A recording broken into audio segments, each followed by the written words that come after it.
Welcome to the stream, viewer. I am here, even though might seem like I wasn't going to be because it's very late.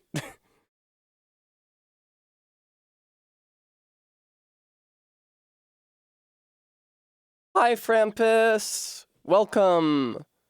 You're the first today. What would you like your special prize to be?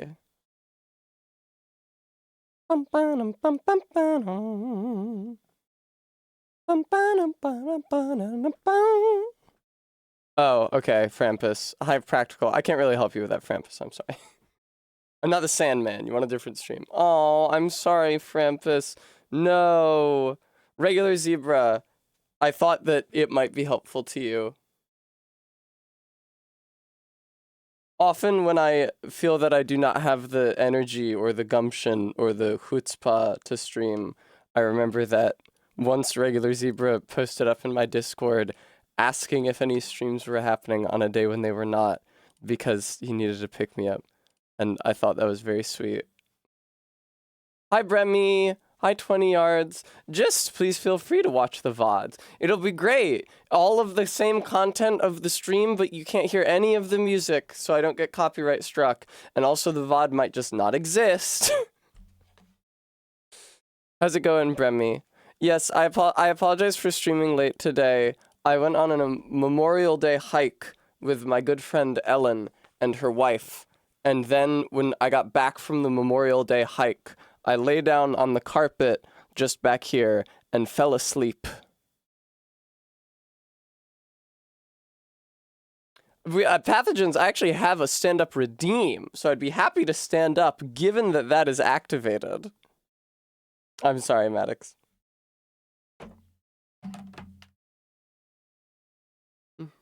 Fucking go off, Phoenix Wright music.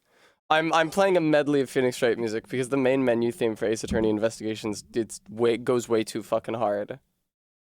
Oh sure, I'll hydrate.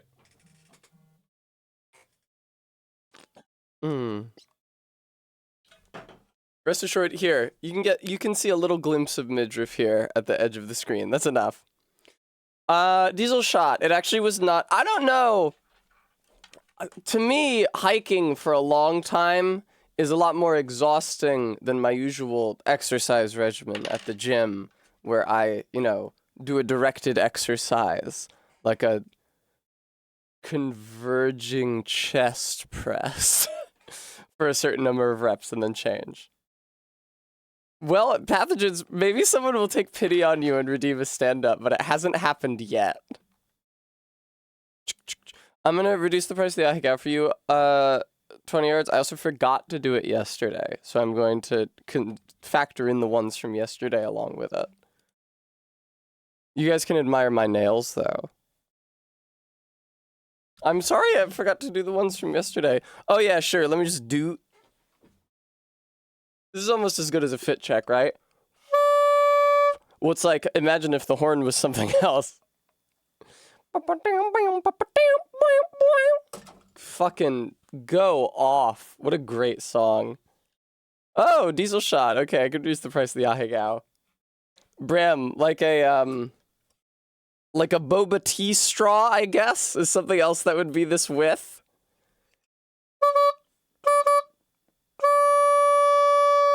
That's not really in key, is it? Was this even a note? MK's always telling me what note this is, and then I forget immediately. Imagine Tez blowing fat vape clouds. Mercifully, I don't vape. It's like, the Mitski song. Here. I don't vape except for when I'm missing you.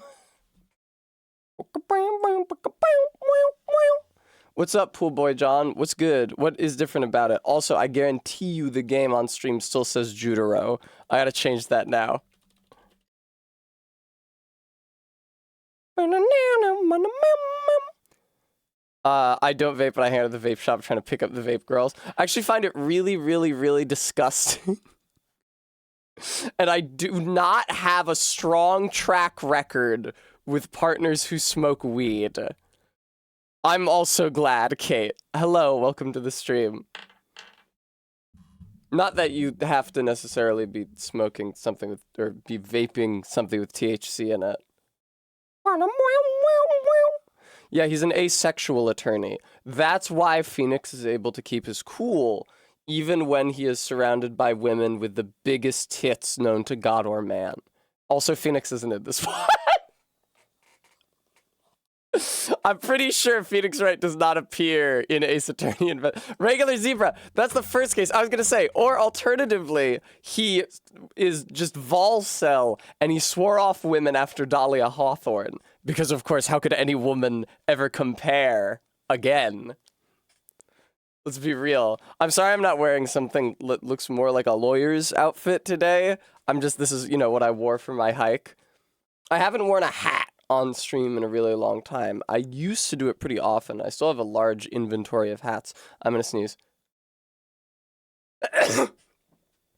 Gist, is that in the first Ace Attorney Investigations? It's not in the sequel that they only just released an English language version of in the collection that I've purchased for this stream?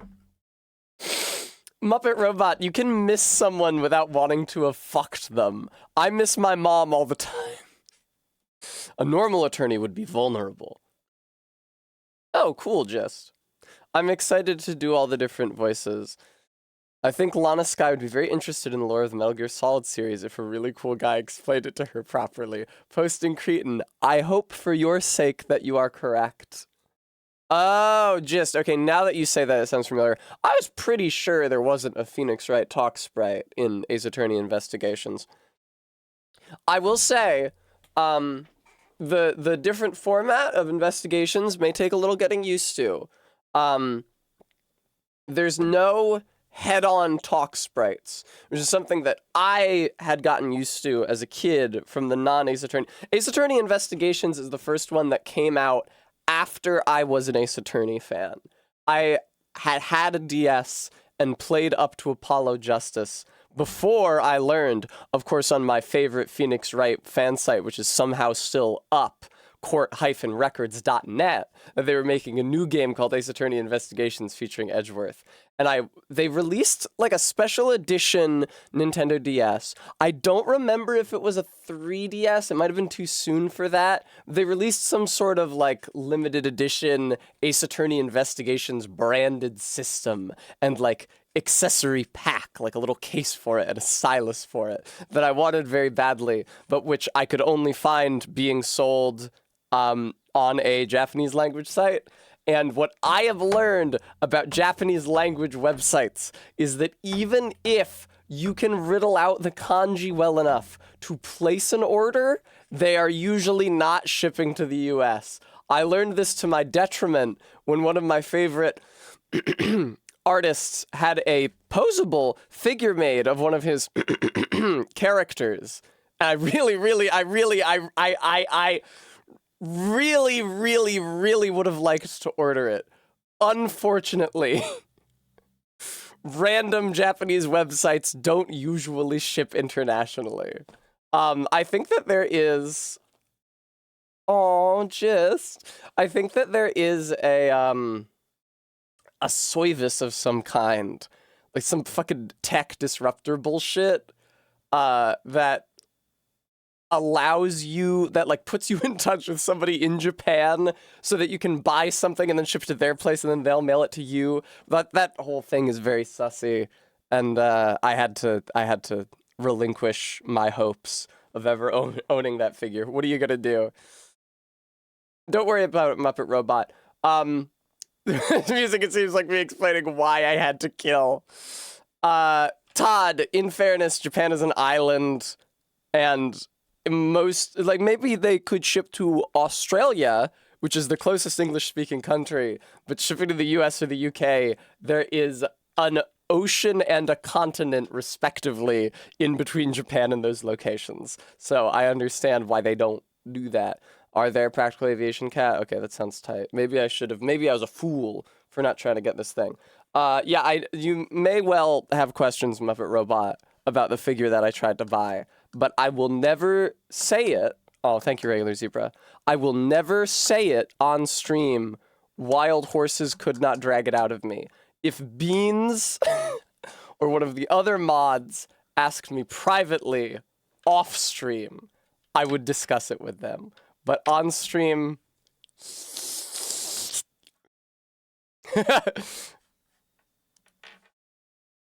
Thank you. Yeah, I guess I'm in a good mood. I don't know. I don't really feel like I'm in a good mood, but it's nice to hear that I'm smiling. I fucked up. I should have put some caffeine powder into my water bottle before I started streaming, but I neglected to. I did get exercise, and exercise is supposed to be good for you emotionally. Oh, I saw a dog. There were so many people at the hiking trail today.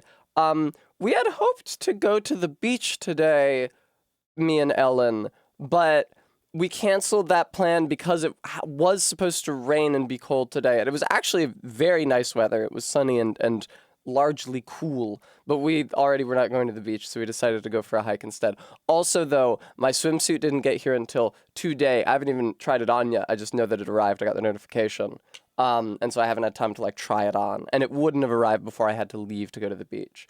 Thank you, Practical Aviation Cat. I am fit. I assume you mean in the American sense and not in the UK sense. Because that would just be weird. I will have a treat now. Oh, and great news. I verified that the sound alerts. Oh, I initially read that as you're a fit old bird and heard it to the tune of your grand old flag.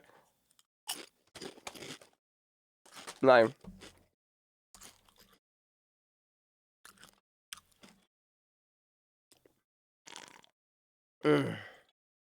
God, it is so nice between yesterday and today playing video games that don't fucking ruin my computer when I try to click out of them. I can click into Ace Attorney Investigations and I can... Uh-oh. Oh shit, okay. Yeah, I'm clicking on options. You can't see them, they're behind me. Maddox Infittent Kent, thank you for the $5 donation. Hi, Barry. Hi, Barry. It's good to see you, Barry. Hi. Hello. And then I can just click back out into a different window and do whatever. Here, look. Oh, that's not a good example. Here, look. Oh, whoa. And then I click right back into the game. It's no problem. She's fit, parenthesis, British. Okay, Barry. Thank you. I don't suppose you could bring me something with caffeine in it, including maybe just the G Fuel powder, and then I could put it into my water bottle. I fell asleep after I came up here. I got home from hiking and I ate pizza. I said to Barry, well, I have to go upstairs to stream now, and then I laid down on the carpet and I fell asleep. I was debating canceling stream because I was feeling so tired, but then I slept for a short time and I felt able to stream. I may have partied last night. I was kind of brushing past that aspect of my exhaustion. I was like, oh, I went for a hike. Oh, it was such a long walk with my friend Ellen. I was worn out. I woke up early. I did also party last night. It was not a hiking party. It was a drinking party. It was a very good friend of Barry's and a marginally good friend of mine. Is moving out of Philadelphia. And so we had a party to bid him goodbye. And his girlfriend was there. Yeah! Thank you. Was it a drinking hike? Unfortunately, no. Although I don't think that would have been illegal necessarily, or at least nobody would have caught us. There were people drinking with their cookouts at the park. It was a nice day. As I say, I saw a dog. There was a couple down by the river. Fucking Baldur's Gate 3. There was a couple down by the river, and they had their dogs with them. And they let one of their dogs off of its leash, and it just went fucking nuts swimming in the stream. Just, like, paddling around like crazy. It kept on making these weird, like, croaking noises, like, blah, blah, blah, which I think was because it was getting water in its mouth, and then as it swam, it started, like, biting the water. Presumably in vengeance. That was a great animal, and it warmed my heart to see it. Yeah, all of Barry's drinks last night were very good. I approved of them. Barry and I were discussing the merits of. She has these. What the fuck are they called, Barry? The rocks glasses, for like one of those short glasses that where you put in is drink on the rocks. You put it in there. And she said something about putting whiskey in it, and I said this is going to sound deranged and obsessive compulsive, but I don't feel like whiskey makes sense in those rocks glasses because they're sort of spiraled. There's like spiral ridges going up the outside of them. I said that if a glass contained whiskey, the lines should go straight up. This is just how I feel.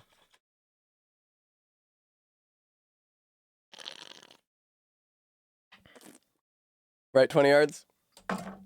Where my other deranged personages at?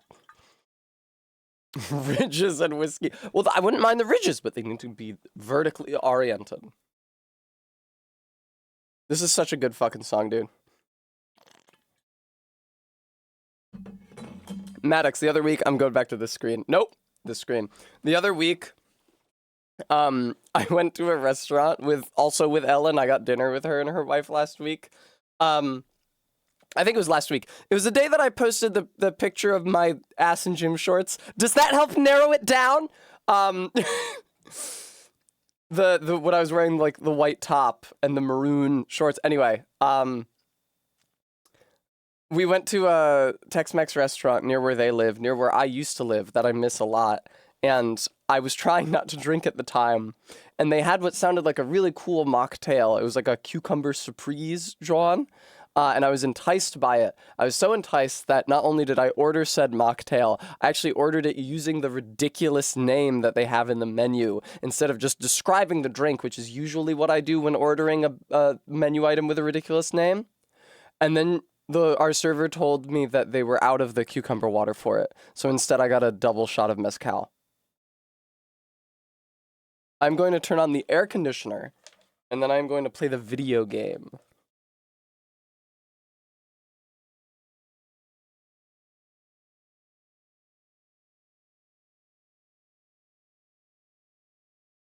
Yeah, kind of a hot one, just a little bit of a hot one. Not not an obscenely hot day here. Let me crank this volume. I gotta hear it over the AC now. Let's play Ace Attorney Investigations. I love this song! This is such a good song, dude! This is like the best song in any Ace Attorney game.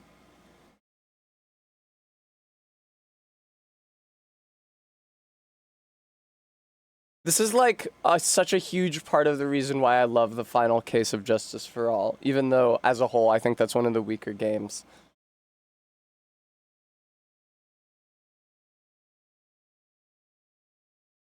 It really is not that good, Justice for All. I like the finale. I know Just doesn't like the finale. Hi, MK. And it's still a good game. It's just not one of the better ones. The other Ace Attorney games are better. I don't know how I feel about Investigations. I don't really. I think I literally only played Investigations once. When it came out, which was what year? Ace Attorney Investigations DS. I'll put in. Wow. International release in 2010. So that was why I've not played it in 15 years. I couldn't remember what year it was.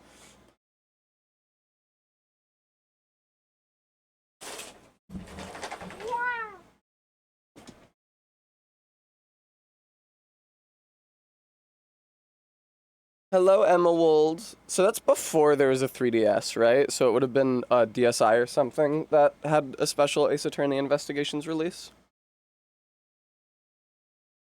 All right. The perfect time for the music to fade out. Thank you. No, don't start a new song. Okay.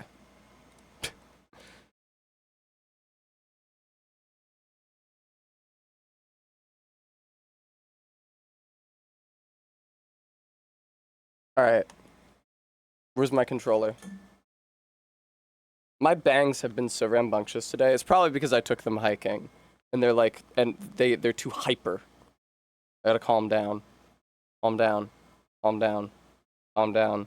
This is the opposite of affirmations. This is deformations. Hi, Muppet Robot. Oh, you are saying hi to MK. You've already been here. Oh, it's a bank holiday here, too. No, wait, did I just start Ace Attorney Investigations, too?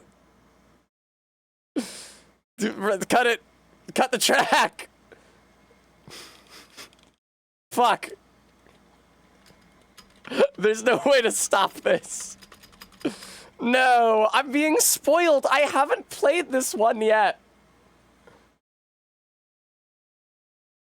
I kind of hate the higher res graphics. Welcome, Mr. President. Oh yeah, they could actually show some like spoilers for the first game, so. Close your eyes and just keep the stream on. Yeah, in fact, everybody just... Health warning. Some individuals may experience dizziness. Oh, this game supports an autosave function.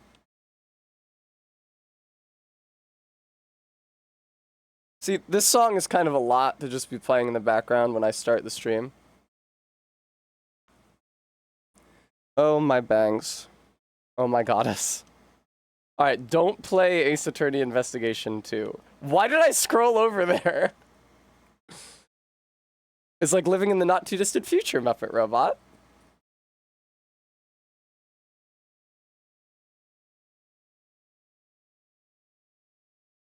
March 4... Wow, I'm back! Wow! I'm back! Oh, can you not hear it? Shit. I could have sworn I had an audio source for this. That's alright.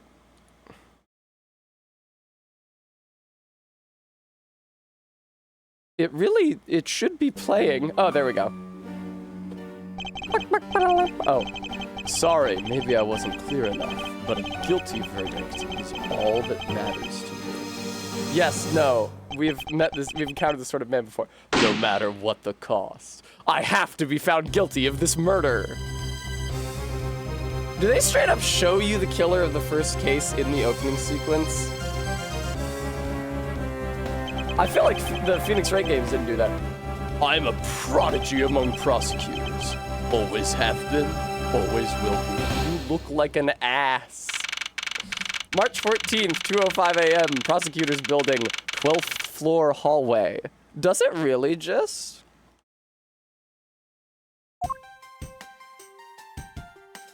Yay!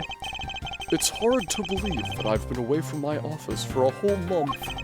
I hope Detective Gumshoe has been keeping an eye on my office and keeping it clean. Sprites!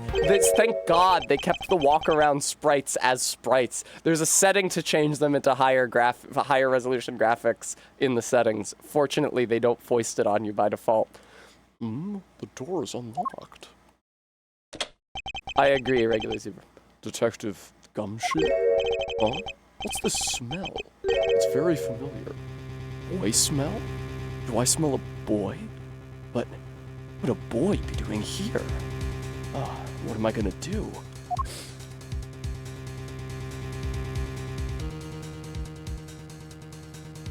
Hey Edgeworth, how's it going? Hi Faith, this is Ace Attorney Investigations. What the? Oh shit, an extremely generic anime man died in my office. It's almost as if he was the victim in the first case of an Ace Attorney game. What's the meaning of this? Who's saying freeze? I don't know how to voice them. You won't tell me who they are. Phoenix Wright is always doing this. Wow, he's so cool. Freeze. Identify yourself. No. Shut up. Yes, we're Edgeworth this time. You've got some nerve committing murder in a prosecutor's office. Fuck you. Is that a threat? Let me make one thing very clear. What? No one gets away with committing murder in my office. No. Committing murder? Sure, maybe. Happens every day. Not here. You've got blood on my copy of Crime and Punishment. My name is Miles Edgeworth, and I work as a prosecutor in my local district. Little did I know that upon my return after a month abroad, I would be thrust, surely, into a multitude of cases in some very frantic and busy days. It's happened before, and I've gotten the person every time. March 14th, 2:56 a.m. High Prosecutor's Office's room 1202. 1202, you might even say.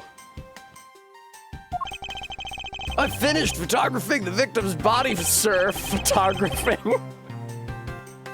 Very well, please continue your investigation. Yes, sir!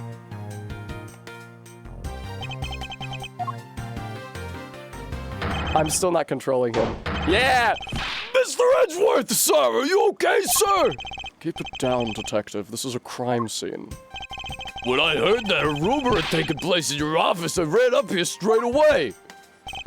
This is Dick Gumshoe. He's a detective with the local precinct. And the one they assigned to handle this murder case for the time being. Barry, I wouldn't want to spoil the games for people who haven't played them, but yes, in at least one case, in at least one game, you get a client who's guilty. You're looking a little pale, sir. Are you hurt? No, I'm perfectly fine. However... Look what they did to your office! It's totally trashed! I'll say, the culprit sullied my floor with dirt rather well. Wow, he truly is the gayest man. No one gets away with tracking mud into my office. No one. Whoa! It sounds like you're really getting burned up over this whole thing. It's great that, unlike in Phoenix Wright, in Ace Attorney Investigations, your player character has a guy whose entire job is to just glaze him. This crime was committed in my office, so it's my responsibility to solve it. Oh, that's just like you, Mr. Edgeworth. Okay, time to do some investigating. Agreed. Our first course of action is to gather relevant facts and leads. Allow me to explain the mechanics of this video game. We must not overlook anything, no matter how small, if we are to find the truth. I'll keep any leads or information we find etched in the forefront of my mind. Speaking of things that pique my curiosity, why of all places did the murder occur in my office? Crime scene, my office. Is it really a coincidence that the murder took place in my office? Oh, I forgot about that effect. Get the nagging feeling this is something important to keep in mind. Yeah, I was wondering that myself, sir. I mean, you can't really say it's just a coincidence, can you? No, not really. Especially because of this. Key to your office? For security reasons, this office's door has a lock built into it. As opposed, what other reasons would there be for it to have a lock built into it? What do you mean, sir? If you think about it carefully and use logic, It should become clear to you. Fucking Edgeworth on Reddit talking about facts and reason. what does he say? In this moment, I am euphoric. Not because of any horny god's blessing, but because I am enlightened by my own intelligence. Logic? By finding the connection between two pieces of information and connecting them, new information is born. Office chastity? That is the end result of using logic. You're a dirty little office, aren't you? Don't let me catch you hosting anyone else while I'm gone. So how do you use it? First, I recall the information we've gathered with left bumper, and then I connect them together with Y. What the fuck are you talking about, sir? Now, to use left bumper and recall the facts. It's a puzzle piece icon. Crime scene. My office. The office key. Connect.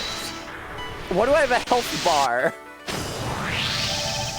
For security reasons, all prosecutors' doors are outfitted with locks, which means it would have been hard for the murderer and the victim to get in here. Ergo, it's impossible to dismiss the location of this crime as mere coincidence. Chunibyo Miles saying this all out loud exactly. I mean, yeah, sir, I know all about left bumper and the Y button. How do you think I solved so many cases? That's exactly what I was thinking, sir. There must be a reason why someone infiltrated my room. What was the killer after? Edgeworth really does talk like the kid in school who got a thesaurus and thinks using an unusual word for a common thing makes him seem smart. Infiltrate? You're really on the ball today, Mr. Edgeworth. That's some beautiful logic, sir. Yes, well, when you follow leads to their conclusion, only the truth remains.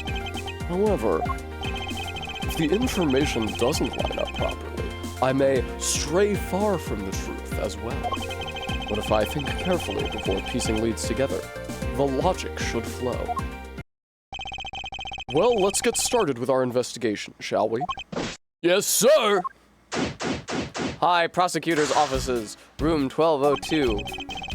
The basis of any good investigation is to examine everything, sir. I know that. When I want to examine something, I simply use A when I'm next to it. I'm not an idiot. Oh, if you ever feel lost and want to talk, just use Y, okay? Oh, look at his face. That's such a good sprite. I'm so glad they didn't redraw the overworld sprites. It's annoying that they redrew the talk sprites, but I'm so glad they didn't redraw the overworld sprites. Look at how well drawn Gumshoe is there. That's a fantastic fucking sprite. The horizontal line for his brow, that whips. Something to try later if I have free time, I suppose. Sorry, I missed your line, detective. Could you repeat that? I'll give you great, precise advice as an ace investigator, sir. Gumshoe just punching random cops. How's it coming along? Please, I need absolute silence. Fingerprint lifting is a delicate art. Well, I never. Well, I never?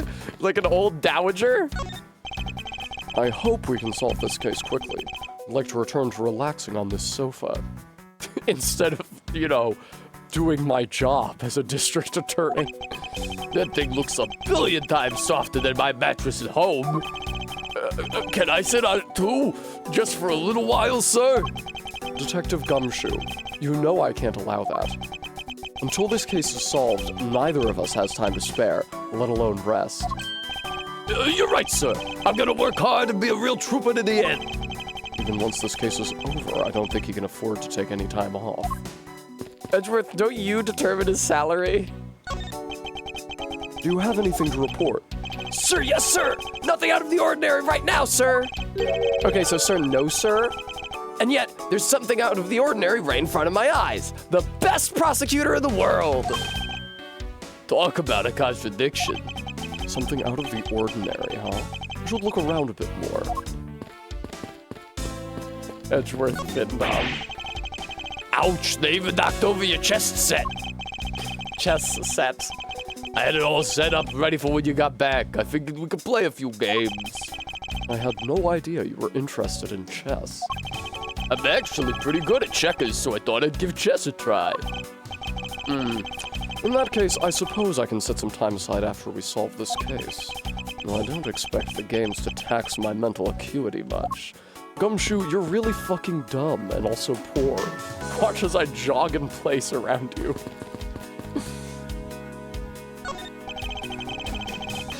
They finished photographing the bodies, which should be alright to examine this area. I won't rest until I've inspected every suspicious-looking nook and cranny. What do we have here? Hey, I think I've seen one of those before. It's a police badge, detective. Oh, hey, I have the exact same thing, actually. What a coinky-dink. Let's take a look inside. Mr. Buddy Faith. Wow. I bet that printing the name multiple times was a lot more important if the screen was at a quarter of the resolution. A tenth of the resolution. It would appear that our victim was a detective, just like you. Victim was a detective. According to his badge and ID, Buddy Faith was a precinct detective. Oh, well, I'm sure whoever killed this cop had a good reason for it. The files are all over the floor, sir. They probably fell during the struggle between the victim and his killer. I mean, Faith, it's his last name. Oh, and I tried so hard to keep this place spotless while you were away. I mean, this just rendered all the time and effort I put in pointless. I don't recall ever asking you to clean my room. Well, I wanted the flowers every day, just like you requested, sir. I just added cleaning to the list as a weekend special. For about half a day every Saturday, I'd come in and clean this place until it sparkled. Does he have a life? Edgeworth, he is in love with you. Please. All right, where's the... Is there a text speed option? I didn't see a text speed option.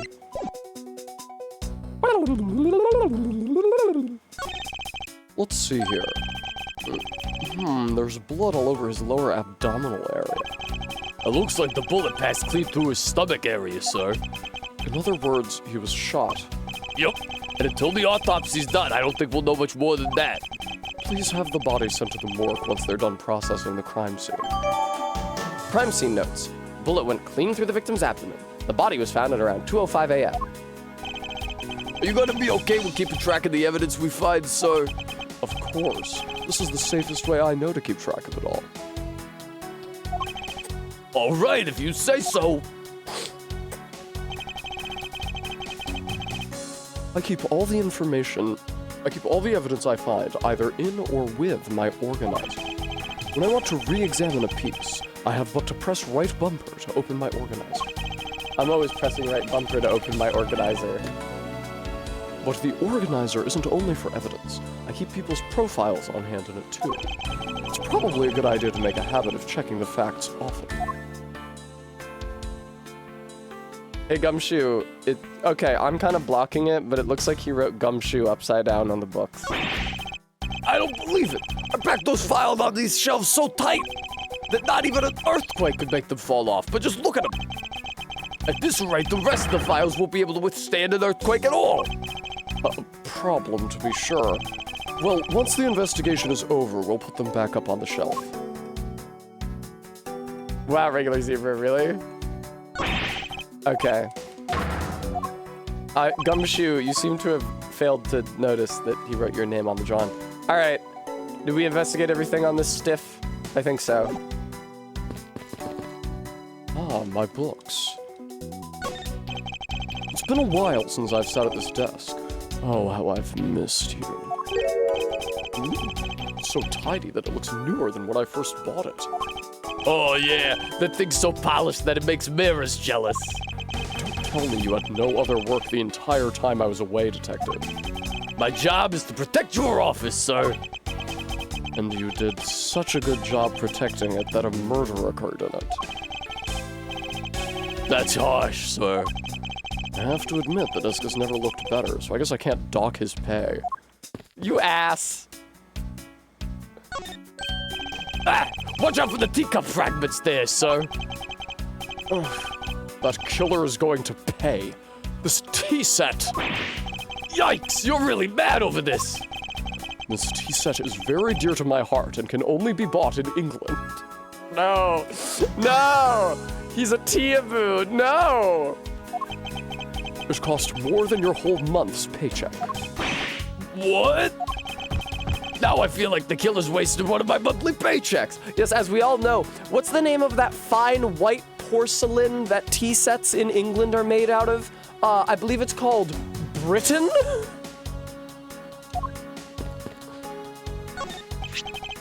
Oh, it's your trophy. The Knight of Prosecutors, right? King of prosecutors. And it's not a trophy, it's a shield. They only send this to the winning prosecutor, right?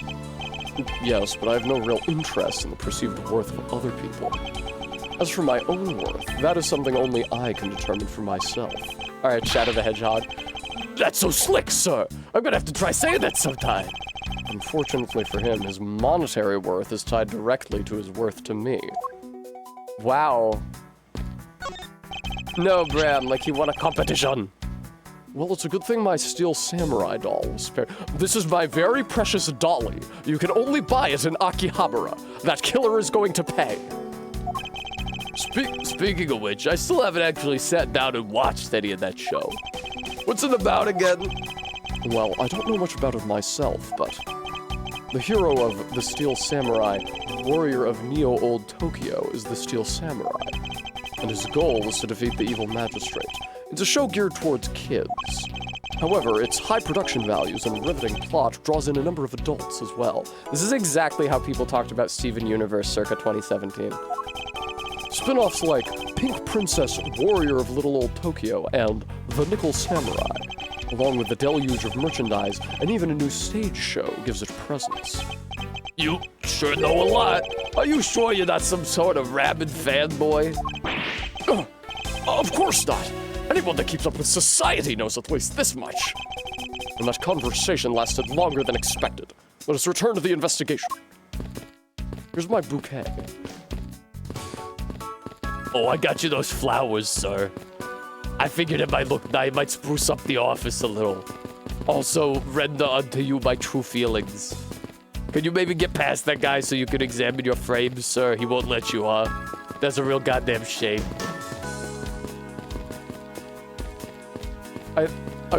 I really feel like this is everything that I can find in here. Can I not leave the room? You called, sir? Notice anything? Is there anything you noticed that you'd like to share, Detective Gumshoe? Just that I rushed over here as soon as I heard there was a murder in your office, sir. The investigation's just gotten started, so I guess there's not much else to say. So, were you the one that found the body, Mr. Edgeworth? Unfortunately, upon my return, I found my office door to be unlocked. And what awaited me inside was this whole messy affair. Ouch, that's rough. Even though I left the security of this room to a certain detective. Sorry, sir. I assume you understand how to conduct investigations, Detective Gumshoe? Of course, sir. I press the Y button. Examine anything and everything with A. By checking various things out, we can gather all sorts of evidence and information. You can see the evidence we've collected with the right bumper. For information and leads, it's left bumper. Are you even a gamer, Detective? That's it. Great job, sir. Deductive reasonable is the way to go. It's called deductive reasoning, Detective. Clearly something you lack. You're such a fucking prick. Proof of my profession. However, I prefer to keep it in my pocket. Okay, you can't present profiles in this one. Gumshoe is only 32 in this game. It's me, Detective Gumshoe. I'm the most grizzled man in the universe. I'm 25 years old. The prosecutor's badge is really tiny compared to my police badge.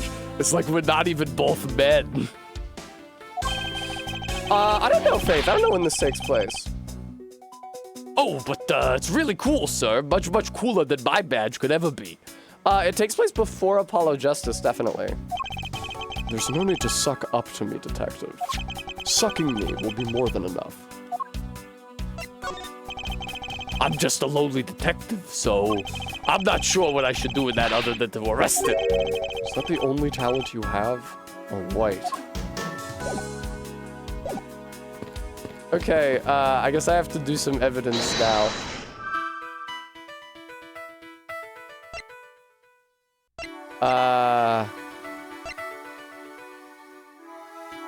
Why did this happen in my office? What was the killer after?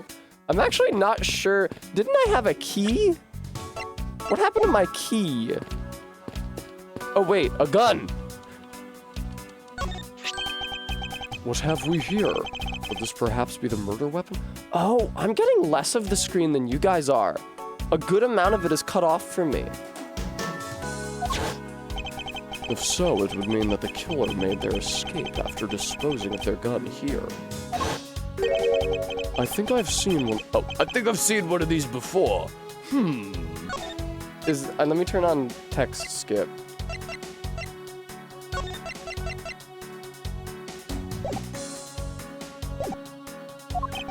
Care to enlighten me as to where? Oh, I know. I was issued the exact same model, I think. Detective, I don't really like guns all that much. I mean, they're really dangerous. now that I think about it, you do see this model around the precinct a lot, sir. I don't use mine much, except in emergencies, so that's why I didn't recognize it. So it's the same type of revolver as the ones used by the precinct's detectives. Okay, now I can probably do some logic. I seem to have gathered a few pieces of pertinent information. Now to calmly use some logic and figure out if any of them are connected to each other. Yeah, Muppet Robot. Gumshoe is a member of the custodial staff who started wearing a trench coat and calling himself detective and nobody noticed. Bum bum bum bum bum bum bum. Connect. Wow. The revolver, the standard model used by detectives. Could it have belonged to our recently departed? Detective Gumshoe, could you please thoroughly check the victim's body one more time? Yes, sir. On it now, sir. Excuse me, pal. Let's see, what do we got here? Mr. Edgeworth, sir. This guy's wearing a gun holster. So it appears that our killer somehow managed to take the victim's gun from him. Victim's revolver data jotted down in my organizer. It can be assumed that this gun is the murder weapon. It was issued to the victim. Let's see what else we can find out about this revolver. As I always say, you gotta look really carefully at each piece of evidence. You can use right stick to rotate an object. There's no such thing as a bad angle. Certainly not when I'm looking at you, Mr. Edgeworth. Use left bumper and right bumper to zoom in and out to get at the nitty gritty. Whoa, is that a horsey? Why am I not allowed to examine the horsey? To think that it's so easy to take a life with just the pull of a trigger. You know, I can't ever see myself really liking guns. Oh, but I love the ones they use at track and field meets to start races. If you take off before it's fired, everybody always ends up following your lead. To chase you down for a false start, detective. And now that you mention it, even when I finish first, I always wind up in last place. Can we check? Yeah, I was gonna say. It looks like only one round was fired from this. LOL Bean. Wow, so the killer killed the Vic with just one shot after wrestling the gun from him? Sounds like the guy knew how to handle a gun, huh, Mr. Edgeworth?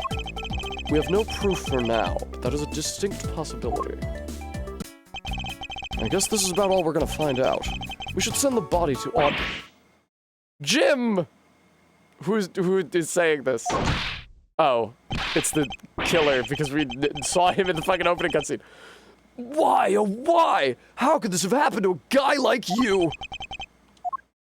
Are you alright? Don't touch me! Leave me alone! Just let me be! Sorry, but I can't do that.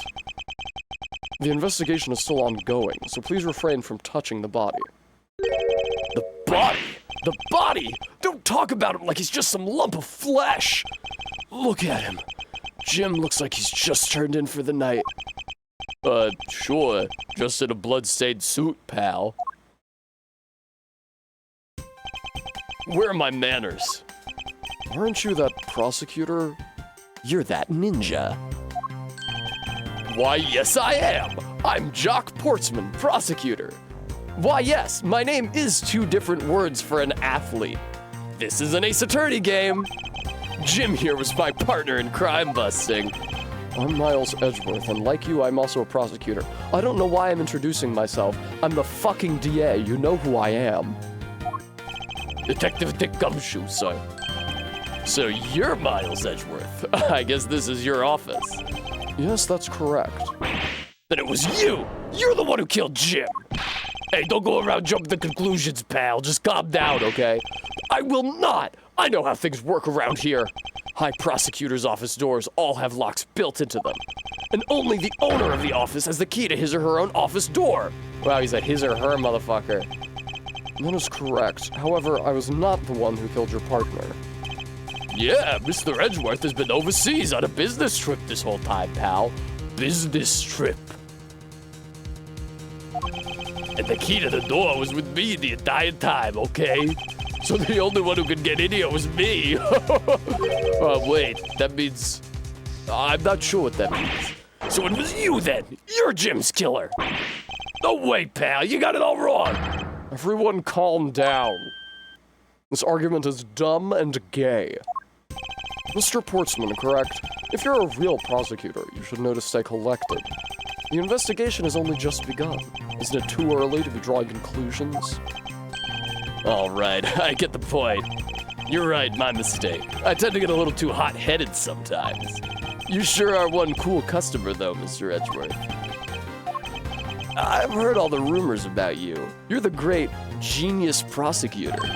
You're something of a legend, you know. Anyway, let's call a truce and work together, okay? Now how about a handshake to seal the deal? A pleasure to work with you. Regular zebra. He has to wear the medal so it's clear that he's an athlete. You guys were conducting your investigation, right? Sorry for barging in like that. Carry on then. It's your room after all. Thank you. I intend to. I just want a little more time to say goodbye to Jim. You there, sir! The fuck? I want you to capture this scene on film for me. My final farewell to my partner, Jim.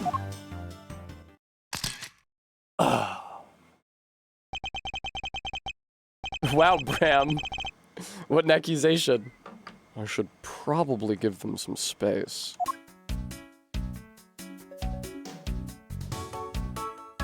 God, that's good. I must have been dehydrated. God, that's fucking good.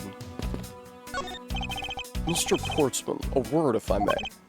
Jim, I swear I'll find your killer and bring them to justice. You wait and see. It'll be for the both of us. Now then, you wanted to talk to me about something? No, that's all right. I feel like I'm interrupting their conversation. How's it coming along? Please, I need absolute silence. This picture is too important to mess up. I'll leave the man to his art. Yeah? Huh? Oh, now I get to investigate this thing. I hope we can solve this case quickly. I'd like to return to— No, this is the sofa. Look at the framed shirt. There we go. Your jacket, sir. What is it doing on the floor?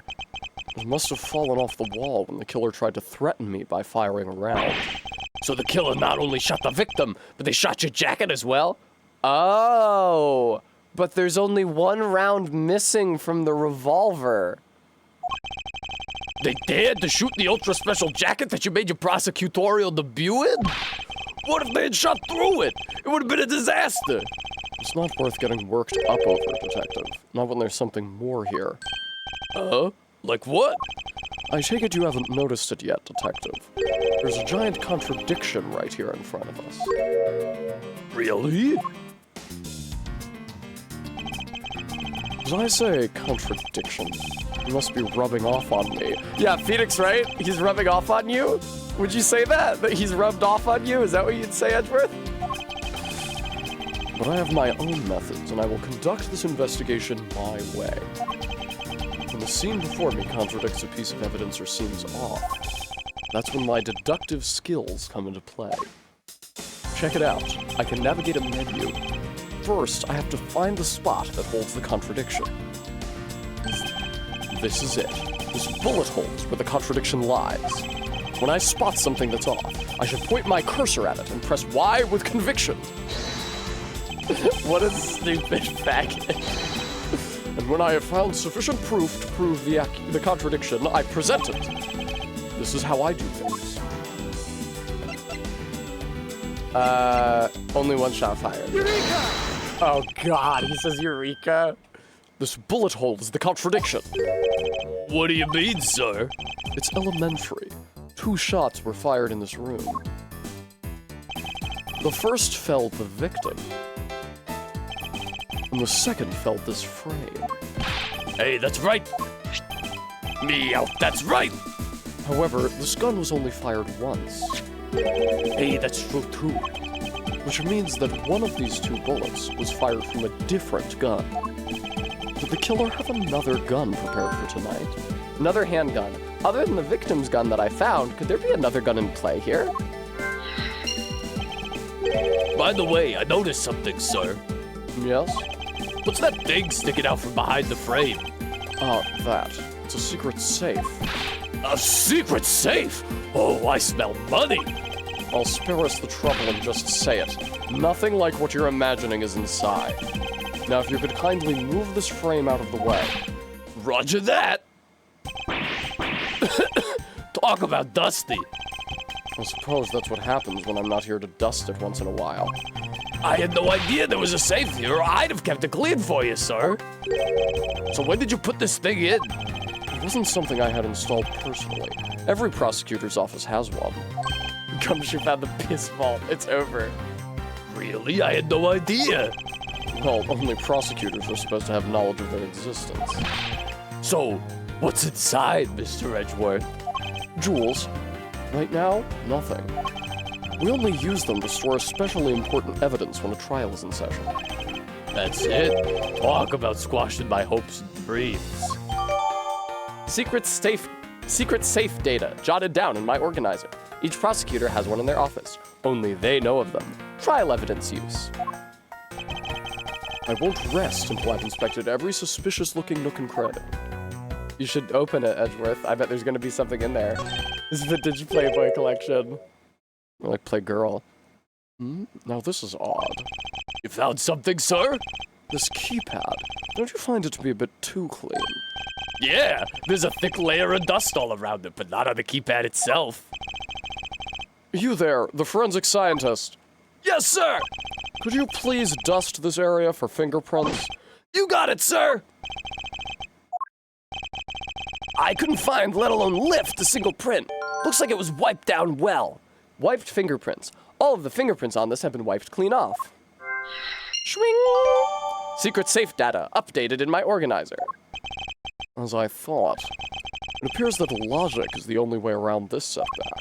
Time to rationally and calmly connect the dots with the information we have. I'm thinking really hard. Another handgun, wiped fingerprints. The other gun is in the safe. Nope. The pieces don't fit together quite right. You shit. Oh, it's what he was after. No, wait, no. But I can't, oh, I can connect these two. Okay, cool. I thought you had to connect one on the left with one on the right, but you don't. They're just all available for you to connect. That's good that the game taught me that. I believe I figured out what the murderer was after. Well, what is it, sir? The fact that the safe was wiped clean of fingerprints suggests that the criminal had at least attempted to open my safe, making the culprit's motive for breaking and entering theft, I believe. Motive: theft? The culprit tried to open my safe. Was the killer's motive theft? I wonder if knowing that the motive behind this break-in was theft changes what the other pieces of information can tell me about this crime.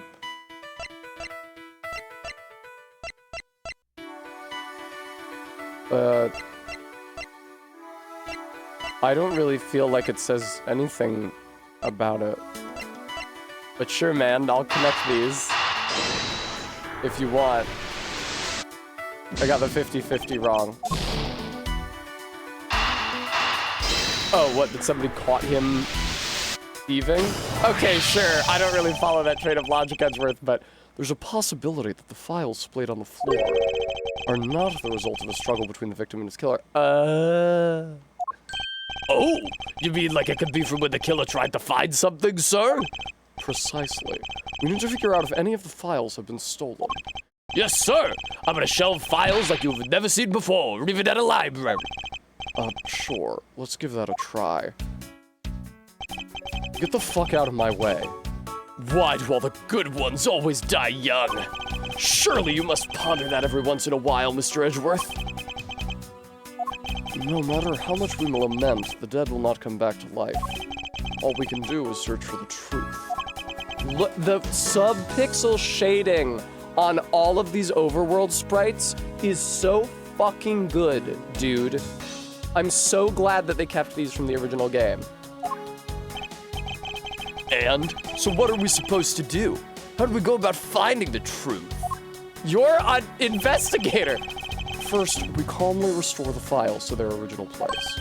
You got it. Here, let me help. So this file goes here, and that book goes there. I'll show you, Bean. Oh, I won't show you, actually. It looks like you can only change it from the main menu. You sure know a lot about where things go, despite it being Mr. Edgeworth's office. Because I'm the one who keeps it tidy, pal, okay? Done. It would appear that the murder was definitely committed here. Ugh, the bloodstains on the bookshelf is still fresh. I suspect the victim was killed in a standing position, hence the prints on the shelf. And then the guy fell onto the floor, right? The blood on the floor is kind of grossing me out. Detective, I don't have the time to deal with your weak stomach right now. But you know I'm no good with blood, sir. I'm certain there's something wrong with this picture.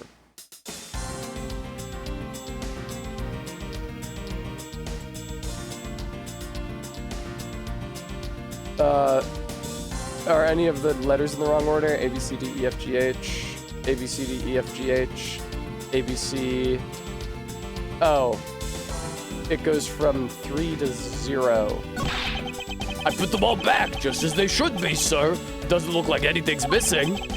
Although it does look like the killer moved the body to flip through my shelves. I wonder if they found what they were looking for. The victim's handprints.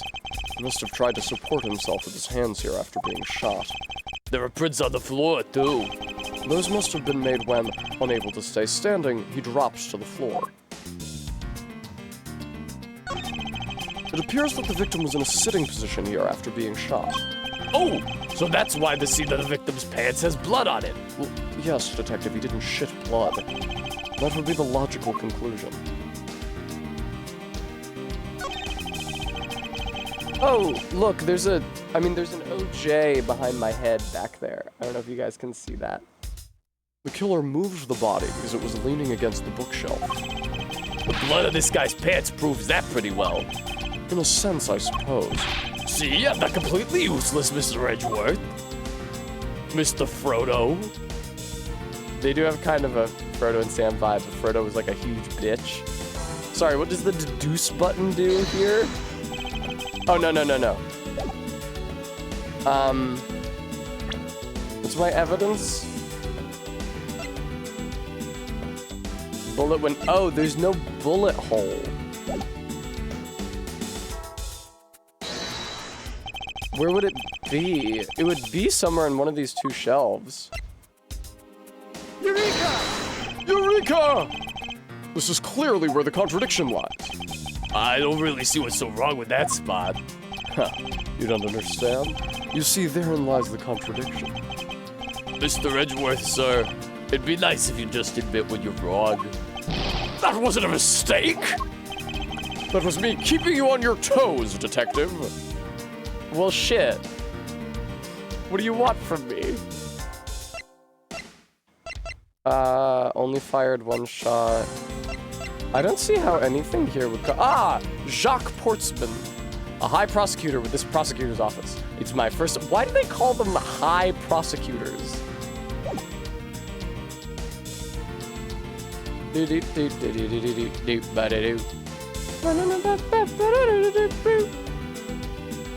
There is some blood over here on the OJ file, but it won't let. He does look like a Zatch Bell character, but it won't let me interact with it. Oh, wait. There's the bullet hole. Oh my god. So this is where the bullet lodged itself after it went through the victim, huh? For the bullet to be lodged so squarely in a file spine indicates that the files were ransacked after the shooting had occurred. Then I guess the victim was moved because it was in the killer's way. Alright, sorry.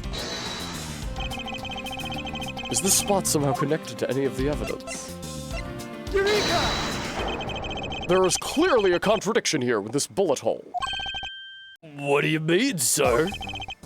You don't see. Faith, I saw one episode of it one time when I was at my grandmother's house and turned on Cartoon Network.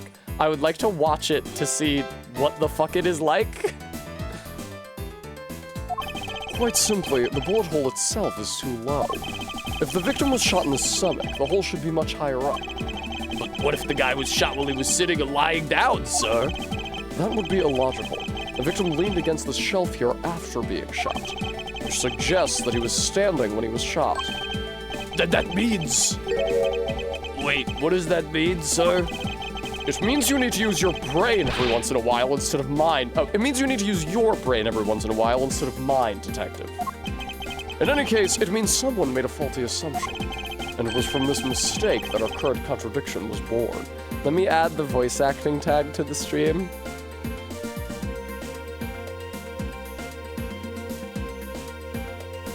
I typed acting in all caps, there we go.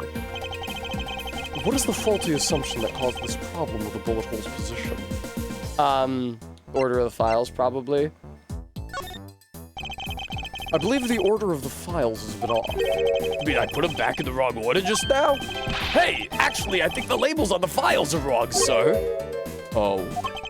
Yeah, you see here how the files that were shot begin with the number 0?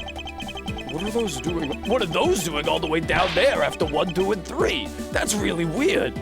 Oh, hi, Cohen. Actually, the way they're organized now is the correct order. They're exactly as I see them in my mind's eye. But the numbers are all out of order. Those white binders are special, so they're arranged a little differently. But from this, we know that the files were not in this order when the crime occurred. Aha, so that's it. I believe the killer made the same incorrect assumption as you just did, detective. Let's rearrange the files in numerical order and see what we find out. Do you think it'd be okay to prop the body back up to how it was before it was moved? They finished processing the crime scene, so I don't see why it wouldn't be. We can do whatever we want to these corpses. It's not like they have souls. If you please, Detective Gumshoe. Cohen, I feel like it's not as well known as the other ones. Sorry, sir. I misplaced his head as I moved him. As I suspected, the bullet hole is now where it should logically be. The killer went through my files first before shooting Mr. Faith, and then put the files back in numerical order. And then put the files back in numerical order, I guess. Exactly, and then proceeded to shoot the victim.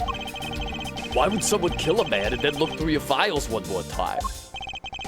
Puzzling indeed. The files were thrown into disarray twice, once before and once after the crime. But why?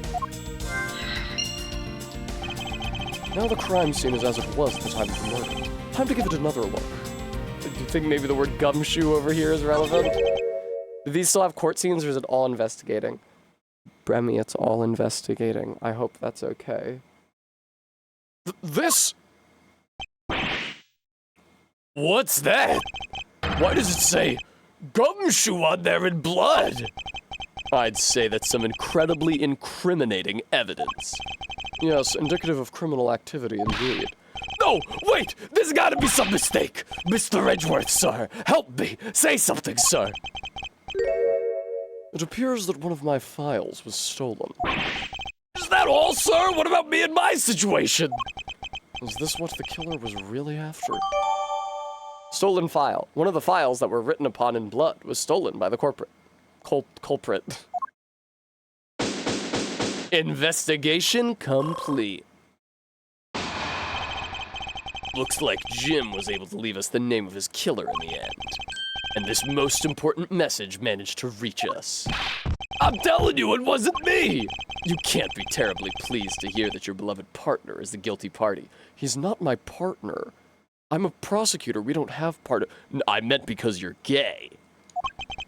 If you're going to accuse Detective Gumshoe of being the culprit, I sincerely hope you have some proof to back it up. Jim's words. They're more than enough, wouldn't you say? If that's how you want to play it, then at least allow me to understand your reasoning. You got it! I don't like this one bit. There's something strange about this man's attitude. And there must be some sort of flaw to his logic waiting for me to dig out. It's great, right, Skull Mandible? Mr. Edgeworth, what are you gonna do? What I always do in court, I'm going to cross-examine him. One way or another, I'll expose the flaw in his logic with this technique. Oh, how do you do that? Can you explain it to me, sir? Which buttons do you press in what order? Maybe some other time. Mr. Portsman, if you're ready. If you don't have time, you could just say so, sir.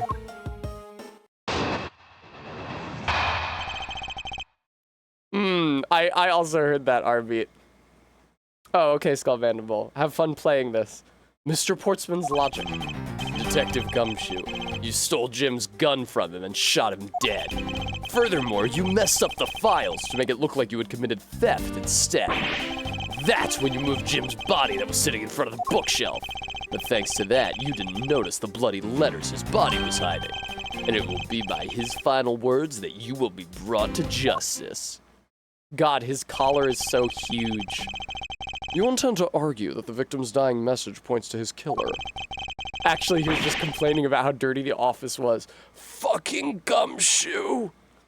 I can hear Jim's voice and he's calling for his killer's arrest!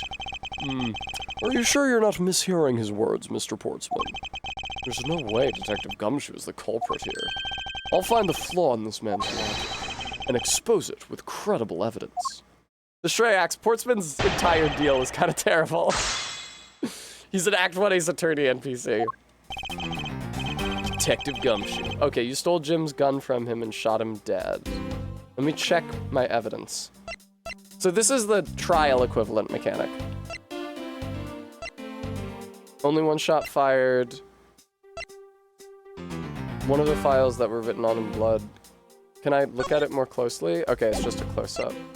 Just a close-up. Donate to the channel, viewer. We wouldn't like me when I'm angry. Further, you messed up the files to make it look like you had committed theft instead. No, wait, that was Edgeworth's voice. Sorry.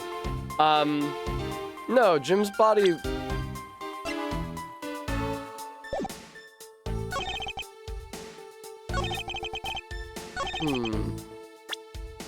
Let me look at this again. I guess it's blocking everything but the word gum. Alright, Tessa, pay attention. Somebody's smoking outside the window. Stole Jim's gun from him, shot him dead. Messed up the files to make it look like he had committed theft. Well, no. You put him back. You had already... Like, the files had already been disrupted and then were disrupted again. But I see that I don't have that as evidence, so that's a problem. Hold it! Oh shit, I didn't mean to hold it. Do you really think it was necessary to shovel my shelves twice to do that? That's true. Okay, maybe his real intent was theft. Hey, are you accusing me of stealing something from Mr. Edgeworth? Nothing he'd miss. It's a possibility. Maybe your salary's been cut so much that life is getting a little too rough to handle. I'll have you know that I eat 3 square meals a day, pal. Alright, so all 3 of them happen to be instant noodles, but... Poor thing. What an evil prosecutor you were paired up with. And what a motive, no?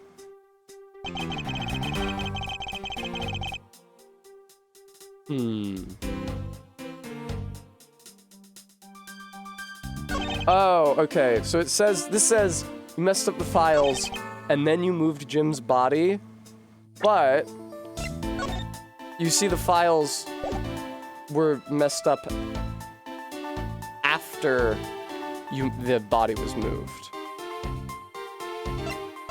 I feel like that's what they want me to hit on. Hi, Beans. I feel like that's what they want me to hit on, but I don't know what they want me to present to do that. Objection! Not that.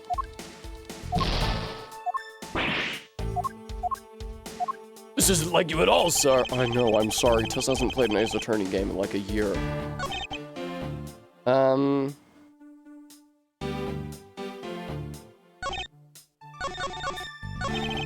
Fuck, dude. Hold it! And why would Detective Gumshoe do such a thing? Because the body was getting in his way. He had to mess up your bookshelf somehow, right? Anyway. Hold it! Why do you think that the killer didn't notice the bloody letters? The body was covering it quite well, wouldn't you say? That's how he missed it. But judging by what I've seen, it doesn't take much for your detective to miss something. Who do you think you are? I am. You know nothing about me, pal. There's a lot a person can understand about another from first impressions alone. Can't say I disagree with him on that point. They're so mean. Why don't you say something, sir? Not you too, Mr. Edgeworth. Despite his lack of attention to detail, I don't believe the detective to be the culprit. Nobody could have overlooked the bloody letters, and I can prove it with evidence. Okay. Yes, there's a gigantic flaw in his logic.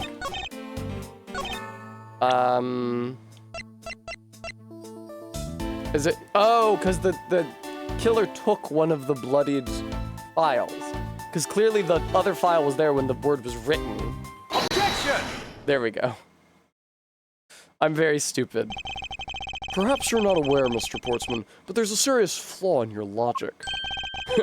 Bringing a bit of the courtroom into this, I see. No problem, I'm game. I can't help but find it odd. Excuse me? Odd that a fellow prosecutor would be brought down by the power of his own office. What are you talking about? Oh, you're joking, I get it. If you have the time to laugh, you have the time to take another closer look at this. Do you still not see? If not, may I direct your attention to the missing file? What? That's impossible! What's impossible, Mr. Portsman? Nothing. The files on that shelf are all about a certain case. When the killer went to take the file after murdering your partner, I highly doubt they could have missed the bloody letters written on the spot. Objection! It's possible that they could have taken the file before committing the murder. I think it's pretty obvious that the file was stolen after it was written on. The missing letters in the detective's name where the file should be is proof. Yeah, I mean, the S is gone and there's only half an H. If Detective Gumshoe really was the culprit of this case, I highly doubt that even he could overlook his own name written in blood on the files. Especially as a detective who can't stand the sight of blood. Ugh, what an awful expression. Fuck this guy. Which means, what exactly? What does that make this dying message? It makes it the work of a criminal intent on tampering with the crime scene. It absolutely RB. That's so low! I can't believe the criminal tried to pin this whole thing on me, sir! I'm gonna get him, sir, you'll see. I'm gonna have him under arrest in no time. Well, Mr. Portsman? Brilliant, absolutely splendid. Logic deserving of Olympic gold, like this one that I have around my neck. Oh shit, I skipped his dialogue. I appreciate the praise, but it doesn't change the fact that your reasoning is flawed. You win some, you lose some. That's how life goes. Everyone's so cheery, even though I feel more dead than alive. Beach volleyball, too. Yeah, but you know, it really is a shame. I really didn't want to have to bring this up. However... What is it this time? Are you still after me, pal? Humor me for a second. Who has the key to this office? That would be me. Mr. Edgeworth just proved that I'm innocent, pal. I have a jacket now. Oh god. That's absolutely right, and I acknowledge your innocence. Then why do I sense that you still have something to say? Oh Christ alive! It's still every bit as annoying as the original animation. Well, I was thinking. Did you know there's one other person with a key to this office? One other person? Hey, you there! Yes, sir! What is it, sir? Would you kindly fetch and escort that lovely young lady here for me? A lady? A female character in this video game? But I thought I was the star. The girl's a member of this building's security. Think of her as a material witness. Security? Did you say security? No, stop it, pal, don't. What's wrong with him all of a sudden? That's my beard. Maggie Beard. I believe she needs no introduction. I've called upon Ms. Maggie Bird, a member of security. Detective Gumshoe, sir. Maggie. Ms. Bird is the security guard on watch tonight. I see. And your point is? My point is that she could very well have used it. And by it, I mean the master key, which can open all the office doors in this building. What? If you're not the guilty party, Detective Gumshoe, and the only other person with access to this room is Ms. Bird. Oh, the translation convention, Bram? How dare you? I would never sneak into someone's room. That's right. I refuse to believe that Maggie's the culprit, pal. It was me. That's right. I did it. Can we take that as a confession, Detective? Well, it wasn't really me, but it definitely wasn't Maggie, pal. So yeah, it was me. If it was, you would have no problems with that, right? Please refrain from flying off the handle, Detective. There's no need for such theatrics. This is an Ace Attorney game. No one's ever been overdramatic. I'm gonna flap my jacket like a bird again. Listen to your boss, Detective. He understands what I'm saying here. That girl was the only one who could have committed the crime, and for one simple reason. Reason for suspicion. It's pretty obvious that Ms. Bird snuck into your room using the master key. I mean, if Detective Gumshoe isn't the one who opened the door, then that leaves only Ms. Bird as her prime suspect. On top of which, she knows her good detective, doesn't she? Making it all the more probable that she was the one who faked the dying message. So you're saying she used the master key? Master key data, jotted down in my organizer. This can open every office door. Its use is controlled by security staff. I don't suppose the safe had a keyhole that she would have been able to open. No, it's just a number safe, damn. Well, now I have to fucking examine this shit. It's the master key to every office in the building. Totally. Thanks, Edgeworth. Very insightful. Thanks, Edgeworth. Very insightful. These poor bastards had to make a 3D model of that key. I don't know if I read his line. That's very incriminating evidence, wouldn't you say? That's what you claimed about the evidence earlier as well. Well, that was then, this is now. The flow of a good match always changes during a rally. I haven't decided what sport I won the Olympics for. Maybe it was tennis. It's all about your reflexes and reaction time, especially for an athlete like me. I wonder if there was anyone else other than Ms. Bird who could have used the master key.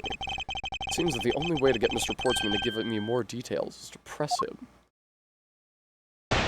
Reason for suspicion. Pretty obvious that Ms. Are you sure Ms. Bird is the only member of security who could have used the master key?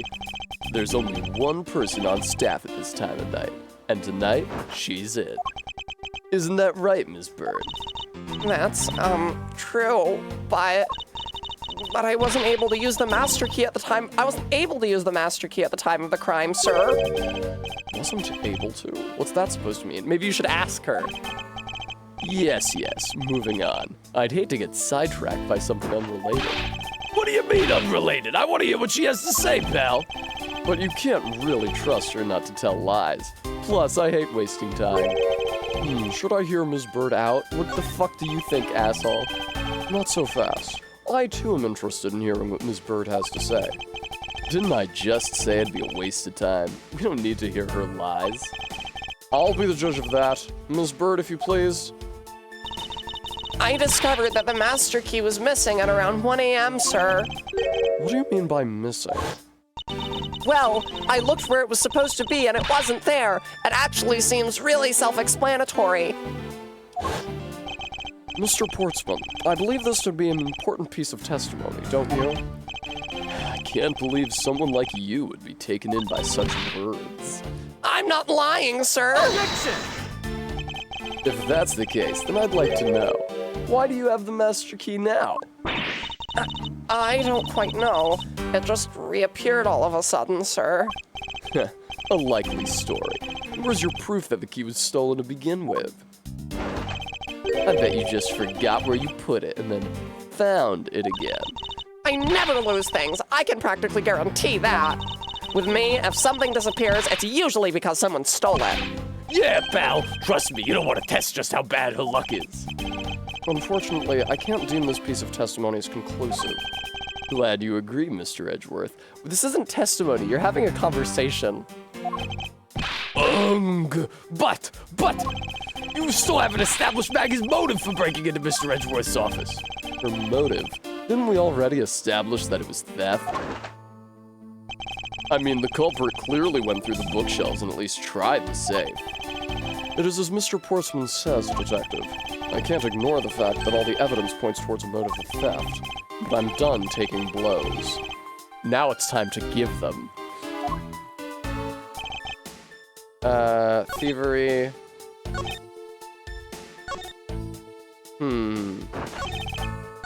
I'll press Hold one. it! I concur that the culprit's motive appears to have been thievery. However, Glad to hear that the great Miles Edgeworth is in agreement with little old me. I'm just a famous Olympian, probably. however, with regard to the investigation of the bookshelves and safe, Hey, good thinking asking for my opinion on the matter. would it be too much for you to allow me to complete a full sentence? Me with my sister, who never lets me finish a fucking sentence. Hold it! I thought we had established Detective Gumshoe's innocence pretty thoroughly. It was just a theory, one hypothesis among the many possibilities. I mean, I had my doubts about Miss Bird from the very beginning. If that's the case, then why didn't you mention her first? Now, don't make that face. See, there goes the truth, running the other way. Let's pick up the pace and see if we can't catch up to it. Sports metaphor. I don't think you're catching my drift. Ah, but we're in agreement that the detective isn't the killer, right? If so, then I hope you'll understand when I say that since she's the only one who could have opened the office door, then that leaves only Miss Bird as her prime suspect. Hold it! Don't you think it's a bit early to be jumping to conclusions? Are you saying there's another way to open the door other than with the master key? Oh, I get it. Perhaps you had a spare made for someone else. I'll have you know I have never made a spare, so what are you insinuating? Nothing. Guess I should have known better than to suggest that someone like you would. On top of that, she knows her good detective, doesn't she? Wouldn't I just... Is there anyone in this district who hasn't at least heard of Detective Gumshoe? Good point. He's practically a celebrity among us prosecutors. Really? I never knew I was so talked about, sir. We're holding our collective breath, you know. Or when you screw up so badly that you're literally chased off the force. Wait, what? Is that true, Mr. Edgeworth? Of course not. That's hogwash. Don't scare me like that. I almost had a heart attack there. Hold it! By dying message, you mean the bloody letters that spell out Gumshoe? I figured that whoever wrote his name must have wanted to frame him. And just the act of choosing his name is proof enough that the two knew each other well. Mr. Edgeworth, what are you waiting for? Hurry up and present some evidence. I'd love to. But first, we should listen a bit more and digest what he's saying. And press him for more information. Wait, still? Hold it! I thought I pressed literally everything.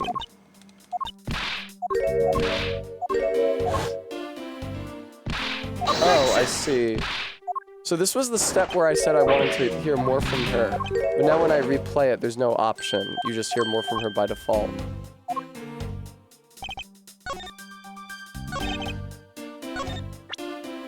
What do I have here?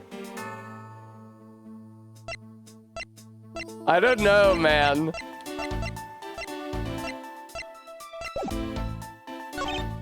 Intent was thievery.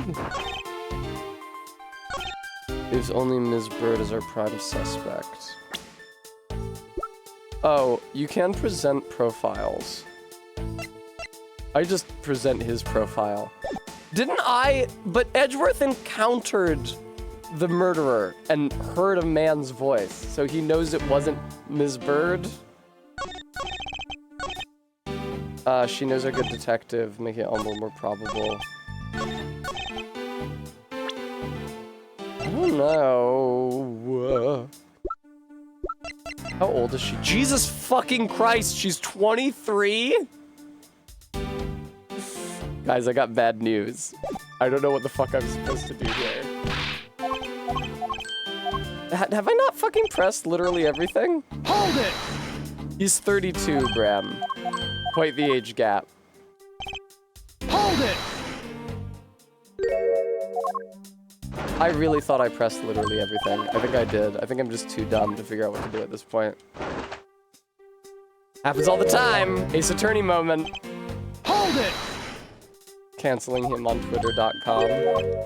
All the women in this are way too young for the jobs that they have. Okay, I pressed him on everything. I do like his pose. It is a present evidence thing, RB. I just don't know what evidence I should be presenting.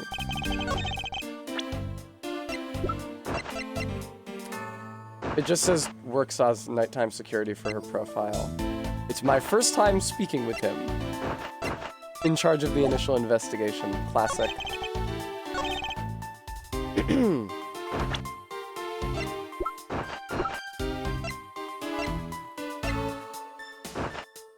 Why would she have shot this guy? God, Jesus. Present the badge, it always works.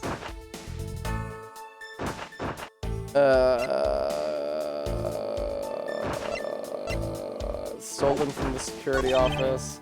Am I just supposed to present... Okay, this is the stupidest thing in the world. But... Am I just supposed to present the key that says it was stolen as proof that she couldn't come in with it? Objection! Yes. Oh, no, never mind. The music didn't stop. I thought the music stopped. Okay. I feel like there's a good chance I'm supposed to use the key, though, because... no, don't. Whatever. I feel like there's a good chance I'm supposed to use the key, though, because I think pressing on the first piece of dialogue is what added the key to the court record. Also, it's not called the court record here.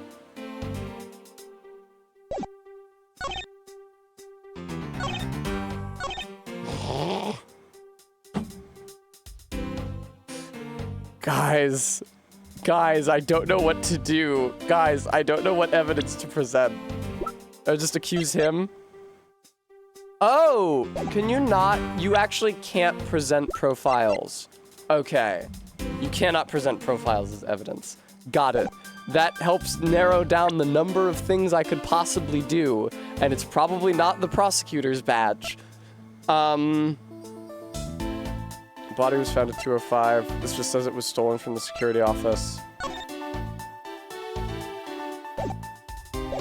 What does he actually say? Fuck, I didn't mean to press. I'm sorry. I was trying to go backwards in the order.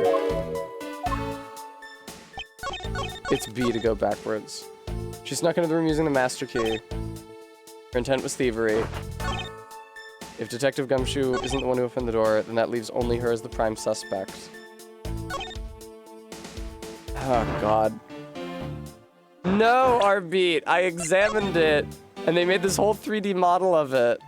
But if you examine the key, it just says it's the master key to every office on the building. It says literally nothing else. There's no blood on it. I feel really dumb. I feel like there should be something obvious here that I'm not seeing.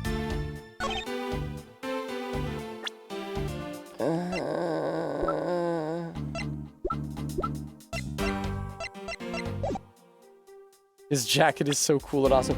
Bean, if the tag was examinable, it would light up, which it doesn't. See, it's not lighting up yellow. I can't, I'm mashing interact, it doesn't do anything. By all means, viewer, if you have an idea, please share it.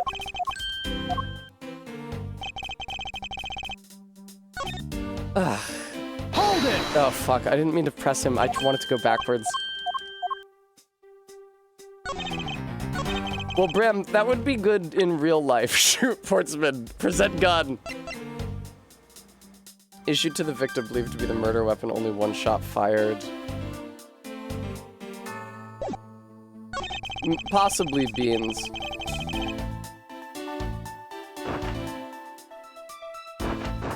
Oh, that's an interesting idea, Helena. I'm not sure if I have a clean way to present that, though.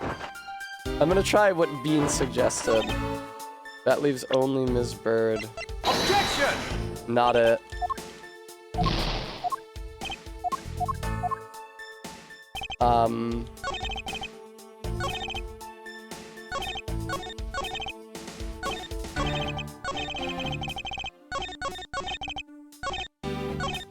If Detective Gumshoe isn't the one who opened the door, that leaves only... He never actually says no one else could have gotten in. Fuck, man. Is there some reason the picture of the corpse when he says only she could access the room? He doesn't say only she could access the room, does he? She says that leaves her as the only suspect. But I can say that leaves only Ms. Bird. Objection! Also not it. That's a great question, RB. I feel like a lot of this could be argued down, but I have to present evidence. Is there any reason why she couldn't have been the one who faked the dying message? Do we have like a video feed of her sitting at her fucking desk or something? Please?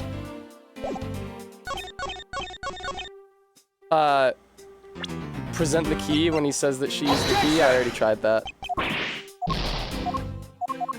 Corpse Guy could be the one doing the thievery. He could be, but I'm not able to present that. Good God, dude.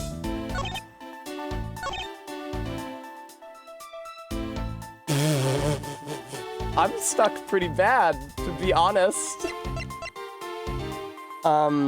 Oh! Only prosecutors know about the safes. So Maggie wouldn't have known about the safe. Jesus dick.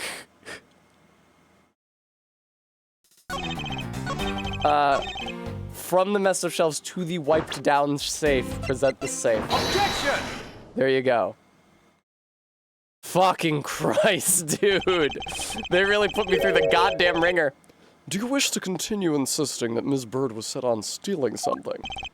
Why not? It's the truth after all. It was also by your logic that we came to the whole thievery conclusion anyway. That may be, but you must also be aware of the fact that the safe is a secret safe. These shoes are Mr. Silly's shoes, the existence of which is only privy to prosecutors.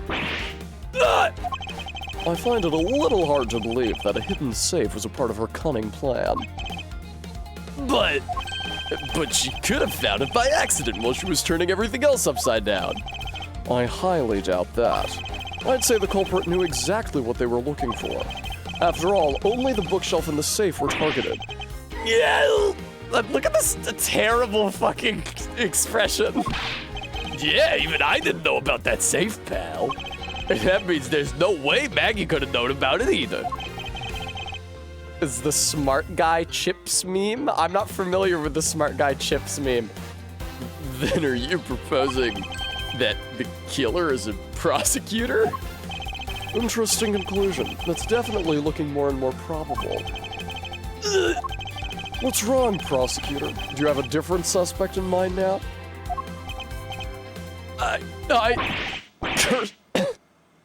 Curses! Why? What made you... What's with the angry face all of a sudden? Why did you have to realize that I 100% killed him, which I'm now going to confess to in front of you and 2 police officers? It's all my fault! What do you mean? It's Jim. He knew about the existence of the secret safes. Okay, here we go. What did you just say? We were partners, like inseparable conjoined twins. That's why I told him. I filled him in on the secret safes. That means... Yeah, I know. I had only just told him, too. Obviously, it was wrong of me to tell him. I still can't quite believe it, but the thief who broke into your room was probably Jim. Now he's claiming that the victim was the thief. And you were simply trying to stop him, weren't you, Ms. Maggie Bird? Excuse me? I mean, you are a security guard, right? That's your job. but killing's going a bit too far, even in your risky profession.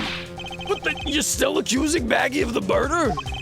Yes and no. I mean, she had stumbled upon Jim, who had probably drawn his gun. I get it. It was self-defense, wasn't it? No, I could never do something like that. Not even as a security guard, sir. Plus, even if he was the thief, he wouldn't have a key to this office. Which is precisely why he had to steal it, wouldn't you say? Wow, look at Jim's shitty fucking expression in this frame. It was Jim who stole the master key. Pretty impossible for a supposedly stolen key to be here with us, unless you retrieved it from Jim after you killed him. Mr. Portsman, are you honestly accusing your own partner of being a thief? I don't want to admit it, but it's the only way for everything else to make sense. Yeah, he was a thief. As you know, honor? Fucking Klingon moment. Now then, I think we're done here. The investigation waits for no man. Would you people be so kind as to see yourselves out? You can't kick us out. This is Mr. Edgeworth's office. Ah, but I'm the one who's been assigned to this case. You're all suspects to varying degrees and therefore ineligible to run this show. This detective has no honor. For some reason, Jim is an orphan boy from Victorian England. Oh, I see what you're talking about, Brevy. Listen, pal, how many times do I have to say this? Maggie can't be the culprit. Detective Gumshoe, calm yourself. But, sir... We have no choice but to accommodate his request, for now. Thank you, Mr. Edgeworth. At least one of you understands. Now then, if you could remove yourselves from my crime scene, I'd be most grateful. Mark my words, Mr. Portsman, we will meet again. If that's a formal request from the legendary prosecutor himself, then I suppose so. Now don't disappoint me, you hear? This is my pose. To be continued.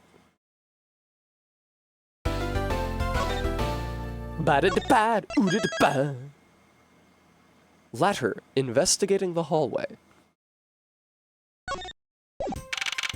March 14th, 4:18 a.m. Prosecutor's building, 12th floor hallway. What is with that prosecutor? I can't believe how rude he was. It was unbelievable. Please maintain your professionalism, Detective. I'm gonna find some real solid evidence proving Maggie's innocence. You'll see, sir. But we've been kicked out of the crime scene, sir. True. So then what now? Looks like my life's fallen into yet another gigantic ditch. Is she looking at the fucking camera? Looks like my life's fallen into yet another direct. Yes, Barry, I could use beverage. Thank you. Not something with alcohol, because I have to do dishes and pack after stream, but something to lubricate my throat, because I'm fucking gonna be doing voices for hours on end. Do not despair, Ms. Burr. We can overcome this as well. There are many other places and things we should be looking into anyway. Hey? Really, sir? For example, this hallway. The linchpin of his argument against Ms. Burr is related to the master key. My go-to mocktail is club soda and lime juice. Oh, I do like the tonic water that Barry has that she hates. In that case, this hallway is the perfect place to look for more information regarding the mystery surrounding my door. Begin investigation. Prosecutor's building, 12th floor hallway. Oh, Maggie isn't trailing after me. I wanted to have 3 idiots. Winston Payne! You're blocked by my body. It looks like you're in quite the pinch, Mr. Edgeworth. To be sure, a murder within the walls of the prosecutor's office is no trifling matter. We must find, apprehend, and punish the killer accordingly, post-haste. Sounds like a messy case you've got on your hands.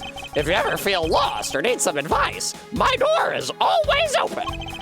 How gracious. I will keep your offer in mind. Where's this guy again? Yeah, they have a basketball hoop in the hall. It's for Gumshoe. What is a basketball? Oh, it's Jacques. Maybe he was Olympic basketballer rather than a tennis player. What is a basketball doing here? Oh my god, what am I gonna do? There's a basketball here? I'm freaking out so much. That's Mr. Portsman's prized possession, sir. I heard he also plays soccer, dodgeball, and even tennis. Not a single one of those sports is suitable to be played in a hallway. Thank you, Maddox. I will have a treat. Basketball is also played on a court. Good point.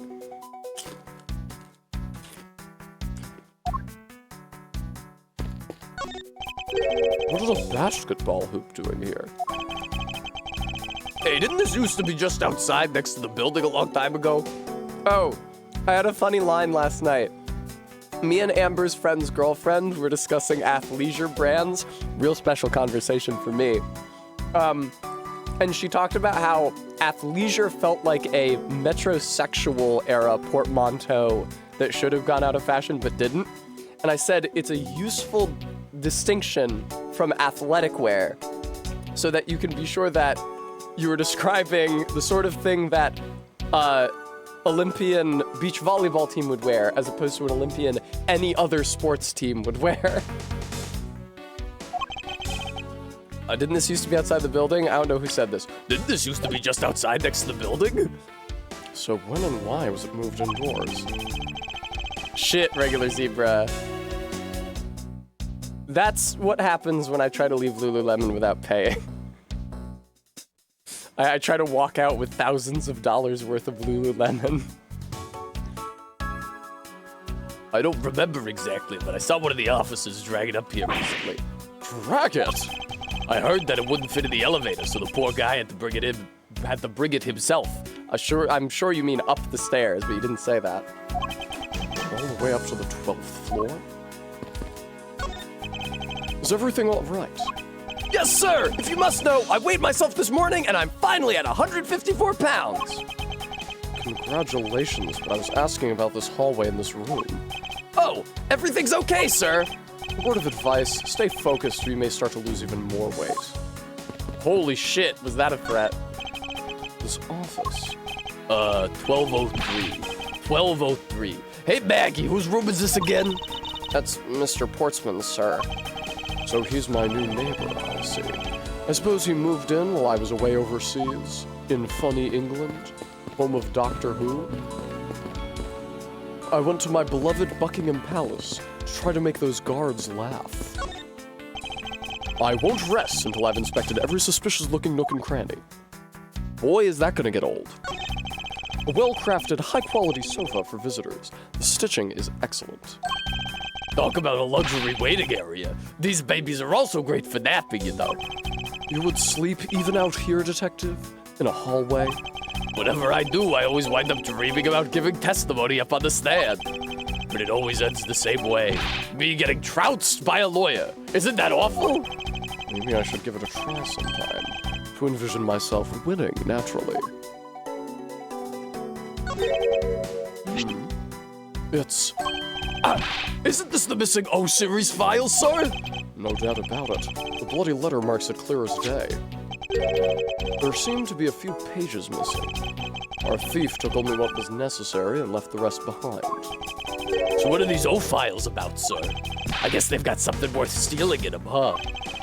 Yay! Giant jar. What's this, sweetheart? It's lemon juice, syrup, soda water, and grenadine. Ooh, grenadine lemonade. Yeah, basically.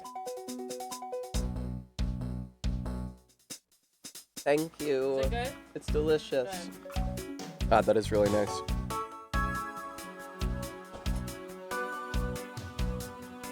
That's fair, Todd. Oh, that's the one from yesterday. Excuse me. Remember when I was streaming Jutaro and I was blocking the character portraits? Fuck, where's the... There it is. Yeah! Bad? No. Move? Yes. The cases within these files are not mine. Huh? They belong to the High Prosecutor that used to occupy my current office. I have my reasons, but let's just say I was charged with keeping them as they were. That means the thief must have also wanted the file for a specific reason, right? It would seem so. Only the pages related to that case from 10 years ago are missing. I wonder why anyone would care about such an old case. Yeah, old cases never come back around in this series. I was wondering if I might speak with you for a bit concerning the case. I've always been a big fan of the courtroom, but this is like a dream. A dream where I'm being cross-examined by the Miles Edgeworth. So much more Chad than that cringe gumshoe. I can't let this chance pass me by.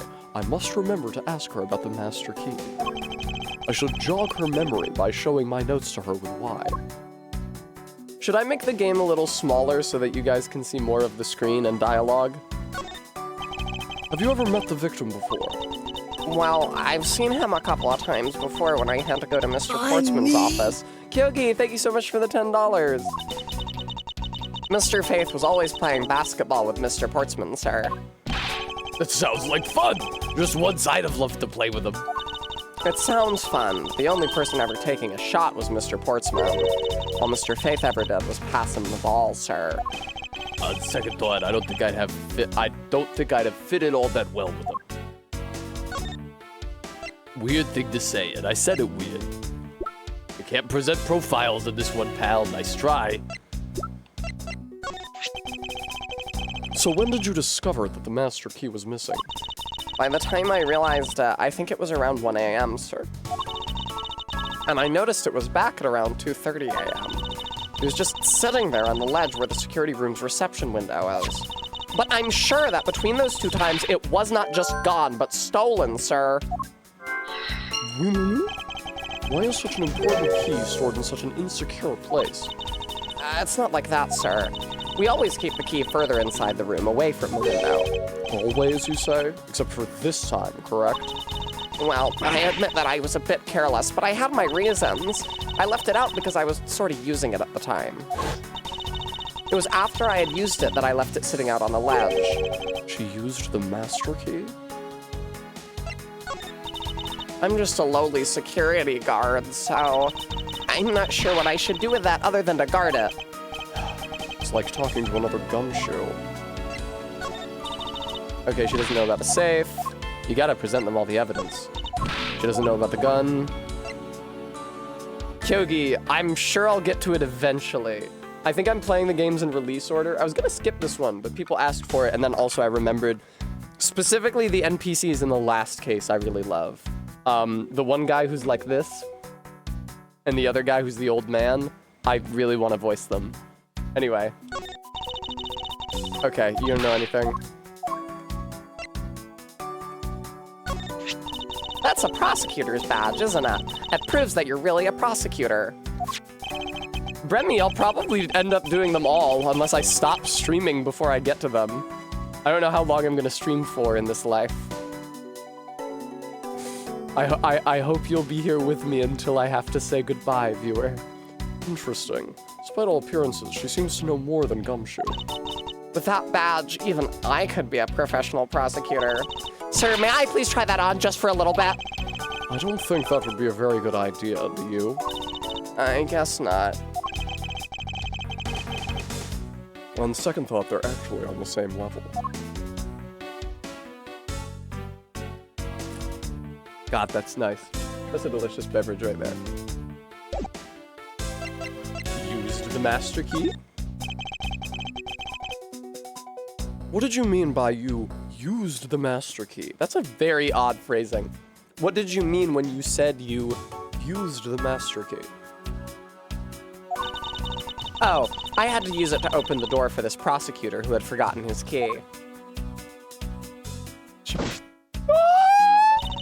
I mean, it's my job as a security guard, right? What is it? That's right, I just remembered. The prosecutor who forgot his key. It was Mr. Portsman, sir. What? Please tell me more, Ms. Bird, quickly. Forgetful Mr. Portsman. It was around 12 a.m. Mr. Portsman had forgotten his office key, so he came down to security, sir.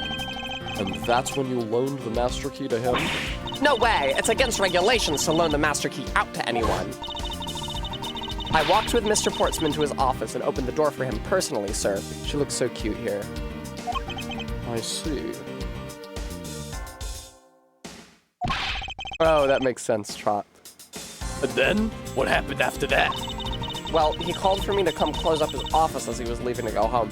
I will say, I understand that the period piece Ace Attorney features the Sherlock Holmes, which I think is stupid, but all these games are full of stupid bullshit like that, and I love the rest of them, so... He called for me to come close up his office as he was leaving to go home. That was around 1:30 a.m., I think. So, in summary, for the sake of one forgetful prosecutor, you used the master key twice tonight. Talk about suspicious. I doubt you can say that you've never left your keys at home, Detective. I think this calls for a thorough examination of Mr. Portsman's door. Ms. Maggie Bird, correct? I've been talking to you for like a half an hour. I take it that you are an acquaintance of Detective? She was under my supervision back when she was still on the force, sir. One day she got caught up in a murder, and things started going downhill, so she quit. But I owe a lot to Detective Gumshoe for introducing me to my current employer. Or so I thought until a few hours ago, right before I was about to clock out for the night. You got caught up in this whirlwind of a case, correct? Don't worry, my whole life has been nothing but a whirlwind of bad luck and failures. I wish I still worked at that maid cafe. Since I was 6 months old when I fell from the 9th floor of my— Jesus fucking Christ! When I fell from the 9th floor of my apartment building and died and had to persist thereafter as a spirit, an earthbound spirit. I've been hit by all sorts of vehicles, gotten sick from all sorts of foods, failed at almost every test I've taken, experienced almost every kind of disaster, and now I even managed to be named a criminal just when I become a security guard. That's a lot to go through in one lifetime. I know, and just when I thought I had finally found my happiness, I wound up getting you and Detective Gumshoe involved in my bad luck. You don't need to worry about me, Ms. Bird, nor do you need to worry about yourself. You can worry about Gumshoe. I will solve this case and prove your innocence. All I ask in return is for your cooperation. Yes, sir, Mr. Edgeworth. You can count on me. I'll do all I can to help. Should I make the game smaller? I kind of feel like I should make the game smaller. Because I'm blocking a lot of it. Well, I can at least remove the jar. Where's the jar gone? There we go. God, the song whips. Be small? No, that's too small. Too small. That's probably the best I can do. Now I have to make the donate bar bigger. Okay. Hang on. I can do that. Let me just find it. Okay. And enlarge. That's too big.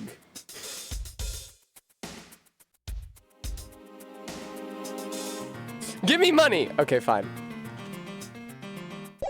Let's go check out his door. I won't rest until I've You are always saying this shit, Edgelord. I called him Edgelord instead of Edgeworth. It's Mr. Portsman's personal basketball hoop. I can't believe you put something like this in the hallway of a prosecutor's office. But you know, it's actually pretty useful, sir.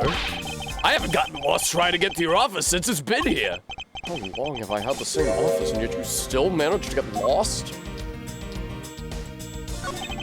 Room 1203. One after Magna Carta, as if I could ever make such a mistake. Never.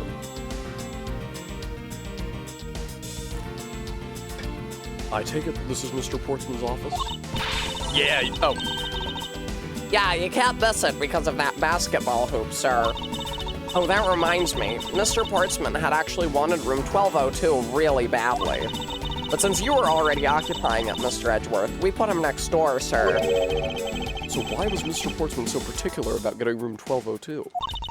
I'm not sure, but I bet it's because of something like his birthday is December 2nd. Yep, that's gotta be it. Can't think of another reason why. I can think of at least 3. Ugh, why am I even wasting time thinking about this? I mean, it seems relevant to the case, Edgeworth. The door is locked tight. But the old credit card trick wouldn't work here, huh, Mr. Edgeworth? This is the office of a high prosecutor, Detective. These doors would be pretty ineffective if the average cat burglar could get through them. Aha! So I guess only a great cat burglar could get in. That must be who our culprit is. Might I advise you to return that conclusion to whatever pawn shop you bought it from? The door. A minimalist yet classy door made out of top quality wood. It's kind of majestic, too. Fits in really well with the ambiance of the prosecutor's offices. Even Mr. Portsman seems dignified, just because he works behind one of these. Nonsense. A man doesn't become more or less dignified because of where he works. Well, he still seems more dignified than Mr. Payne. Mr. Payne? I suppose custodial work can also be dignified. I'm sure that line made a lot more sense in Japanese. I think the time may have come to draw some conclusions. Can you make Edgeworth run faster than this? Yeah, I already exhausted Payne's dialogue. All right, let's draw some conclusions. Why not?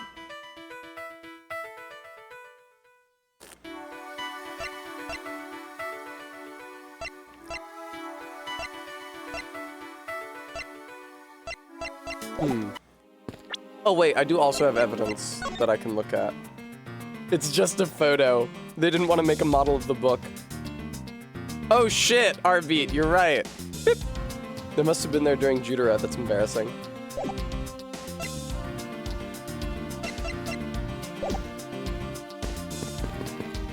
Where are we going? What are we doing? Let me think about things. Master key was stolen. Use the master key. Yay! Ms. Bird, I'm afraid there's a flaw in your story. What? No way, pal. I mean, sir. You said that you locked up Mr. Portsman's office at around 1:30 a.m., correct? However, the master key had already been stolen at that time. Wow. Nothing gets by you, Mr. Edgeworth. You saw that contradiction like a pro. I had totally forgotten all about that. But thanks to you, I remember it now. You're right. It was around that very time that I realized the master key was missing. And? Well, I'm a security guard, sir. I couldn't just admit to losing the master key, could I? So I pretended to lock up his room, sir. You pretended? Yeah, I used my house key and made it look like I was locking up, sir. So in actuality, you never did relock the door then? Well, I thought that maybe I could go back to lock it after I found the key. Come to think of it, I guess the door still hasn't been locked up properly. Mr. Portsman's office data, jotted down in my organizer. Ms. Bird unlocked the door, but master key was stolen, so she could not lock it up. Let's trash his office. Oh, really? They won't let me go through it? Just inspect it? Oh, I do have the ability to deduce if I felt like it. The double deuce. Can I, like...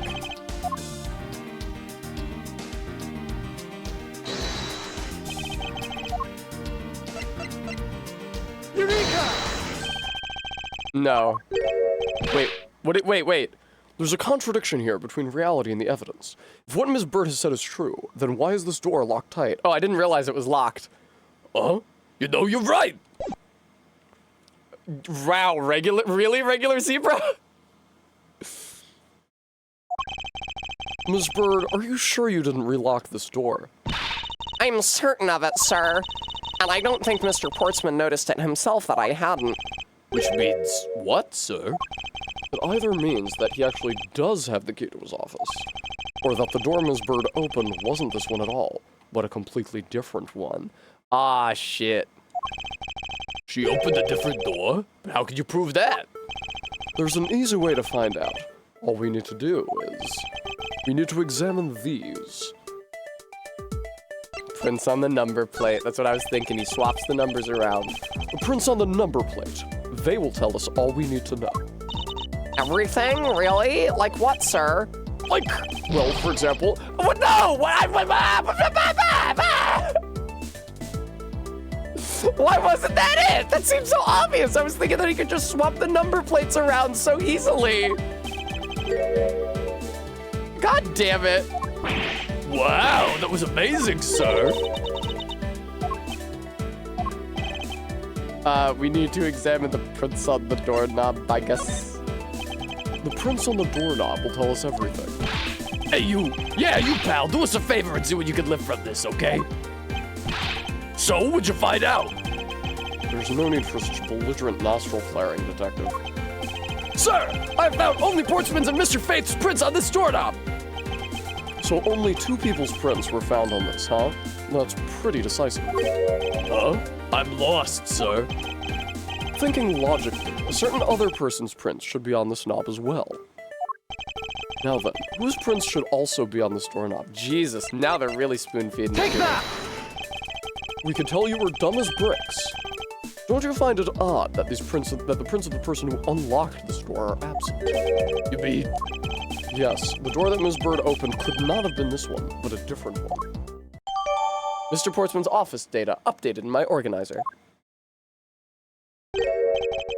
What have we here? I won't rest until I've inspected this basketball. Is this basketball property of Mr. Portsman?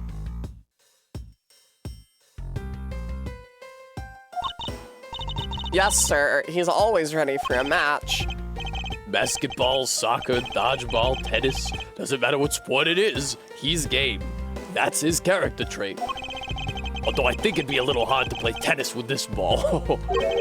That isn't the point you should be focusing on, Detective. You're right, sir. Now I know what I should be focusing on. Bad Mr. Portsman. Somebody should teach him to clean up his toys after he's done playing. I think we've reached the end of this conversation. What's this? Looks like a scrap of paper. I'll get it, sir. Let's see. Oh, there's something written on it. I brought the 3 pieces of evidence by, just like we talked about on the phone, but it looks like you're out. Guess I'll catch up to you later, buddy. Looks like a note from the victim. Yeah, and it's for Mr. Portsman. Note left by victim. Data jotted down in my organizer. A minimalist, classy door. I already said all this stupid shit. What's this? What are you looking at, sir? Oh, hey, how about a game? That's okay, Detective. I just found the position of this hoop to be a little off. Oh yeah, look, it's been moved! Hey, you're right, sir. I guess it shifted when somebody made a seriously sweet slam dunk. The positioning of the hoop is definitely unnatural. I'd better take note of this. Basketball hoop data jotted down in my organizer. All right. Do I need to think about anything? Ooh. Can't examine the basketball anymore. 1203. No. Files in disarray, another handgun. Okay, I don't have any other concepts to connect here. Connecticut. Oh, my door. I haven't inspected my door yet. 1202. These 4 numbers on a number plate alone proclaim this to be my office. Whoops. Hey, those number plates slide right out, sir. They have to be able to take the plate off when a room becomes vacant, you know. Do they? No, they don't. Absolutely not. Although, the idea that it can be so easily removed is kind of... I don't see any signs of forced entry. And according to the guard, no signs that the lock was picked either, sir. Meaning that door was opened... Meaning that door really was opened with a key. Do you happen to ask if any prints were lifted from the doorknob? Apparently, the doorknob's clean as a whistle. Wiped, they think. Whoever this thief is, they did a good job of not leaving any clues behind. Investigation complete. Poking around in this hallway has actually paid off quite handsomely. Looking around. Huh? How so, sir? Detective, you were here with me as we found a ton of evidence. In a variety of different ways. I think it's time we had a little chat with the real culprit of the case. This is no longer 303. We retired the number like a fucking jersey. You know... You know who the killer is? Wow, Mr. Edgeworth. As long as my logic is sound, then yes. The mastermind behind this murder is none other than Mr. Portsman. What? Mr. Portsman? I knew it. That's exactly what my logic senses were telling me, too. I suspected it was him from the instant he accused Maggie of being the killer, sir. That is anything but logical. I mean, it wouldn't make sense that he's trying to foist suspicion off of him. Lady and gentleman, prepare yourselves. Come what may, it's time to knock on truth's door. March 14th, 4:15. Nope. Wow. 5:12 a.m. Do I have, what's the number version of dyslexia? High Prosecutor's Office, room 1202. Mr. Portsman, they've finished processing the bloody letters, sir. Dyscalculia, thank you. All right, let me take a gander at it. Pass it here. Hell yeah. Slam dunk. Sir, please don't slam dunk the evidence. Okay, looking good. You there, take care of this. Roar! Well, if it isn't Detective Gumshoe. End of the line for you, Portsman. We've got you now. Call off your dog, Mr. Edgeworth. Is this some kind of joke? It's no joke. We know, Mr. Jacques Portsman, that you are the guilty party in this case. You must be pretty upset getting chased out of your own room. I'd be mad too. So I guess you can stay. If you promise to stay out of our way. You intend to hide your crime under the guise of a prosecutor doing his job. I can see right through the unsightly, paper-thin mask you wear upon your cowl. No, cowl is a garment, isn't it? Who'd have ever thought it would come to this? Actually, come to think of it, your mentor was Manfred von Karmer, right? The legendary prosecutor who never lost a single case for 40 long years? But there was always this incessant chatter about forged evidence with that guy. Really teaches me that I've got to stay on the lookout for false accusations, you know? Are you done trying to play mind games with me? Because they won't work. The only thing you should be using that mouth of yours for, Is explaining yourself? Hi, Parker boy. although that too will only dig your hole deeper. Either way, your game is up. Well, aren't we full of ourselves? Even though you've yet to prove anything.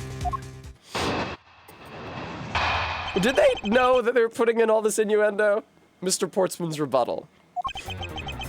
I have no idea what sort of harebrained idea you have in mind, but there's a mountain of evidence that points away from me being the culprit.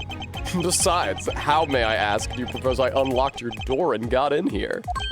Look, I feel bad doing this to you, but I've got work to do, so we're done here. Sorry, but we're not finished yet. Boy, you're stubborn. I suppose you're basing your accusations on something? You have a source for those claims? I'll show you what I'm basing my accusation on. With evidence. Mr. Portsman's rebuttal. How do you propose I unlocked the door and got in here?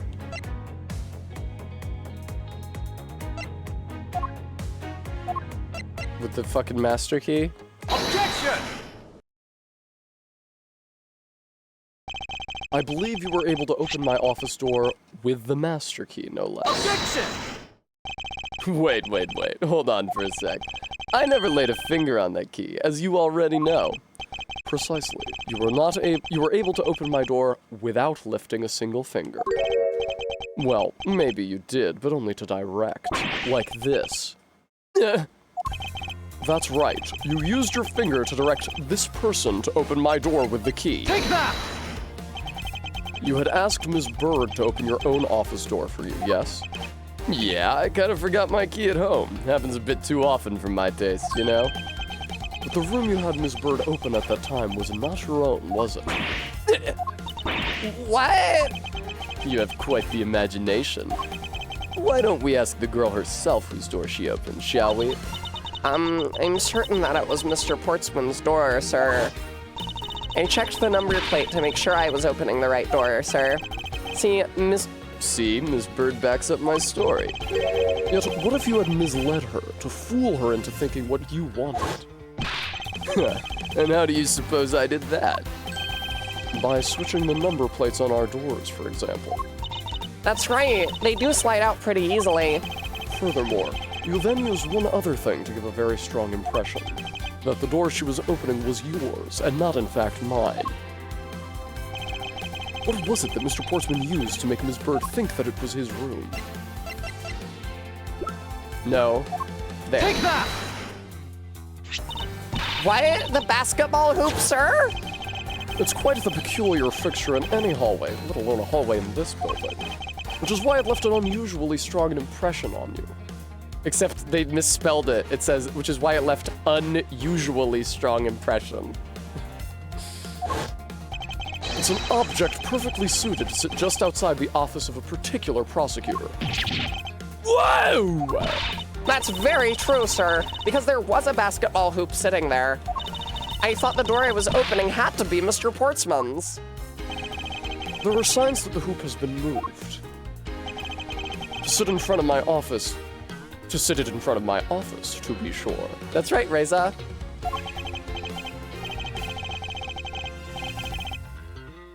What did Bremy say? Whatever. I see. So that's how you throw suspicion on people. Thanks for the tip, cockprint. But I think your conjecture is a little off the racetrack. Fuck me, dude. It's a little off the racetrack. It's sports. It's my thing, is sports. Now you're just spouting nonsense. I had the girl open my office door. After that, I was in my room the entire time. You don't have a single reason to suspect me. So he intends to claim his innocence to the end, does he? I'm as pure and innocent as my jacket.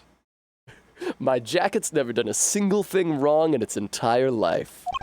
And Ms. Bird is as dirty and guilty as the jacket she wears. My jacket's not dirty, I'll have you know. I just watched it yesterday. Please calm down, for I intend to show who is the one truly covered in slime here.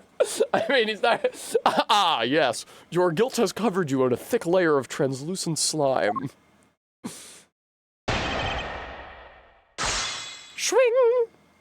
Don't worry about it, Arbeat. You don't have a single reason to suspect me.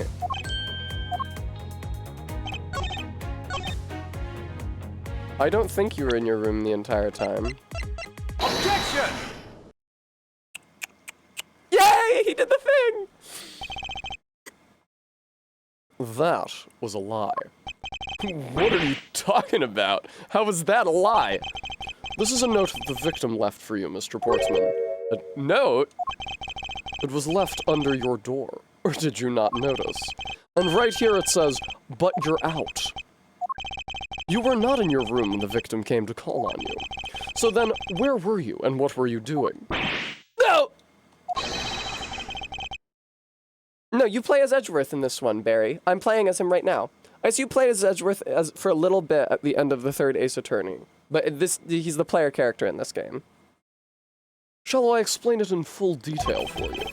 You were busy snooping around in my room, the very room you had Ms. Bird open for you. That's just nonsense! You have no evidence that I made the girl open your door for me. Oh, but I do. I have very decisive evidence. No way! This is proof positive that you had Ms. Bird open the door for you.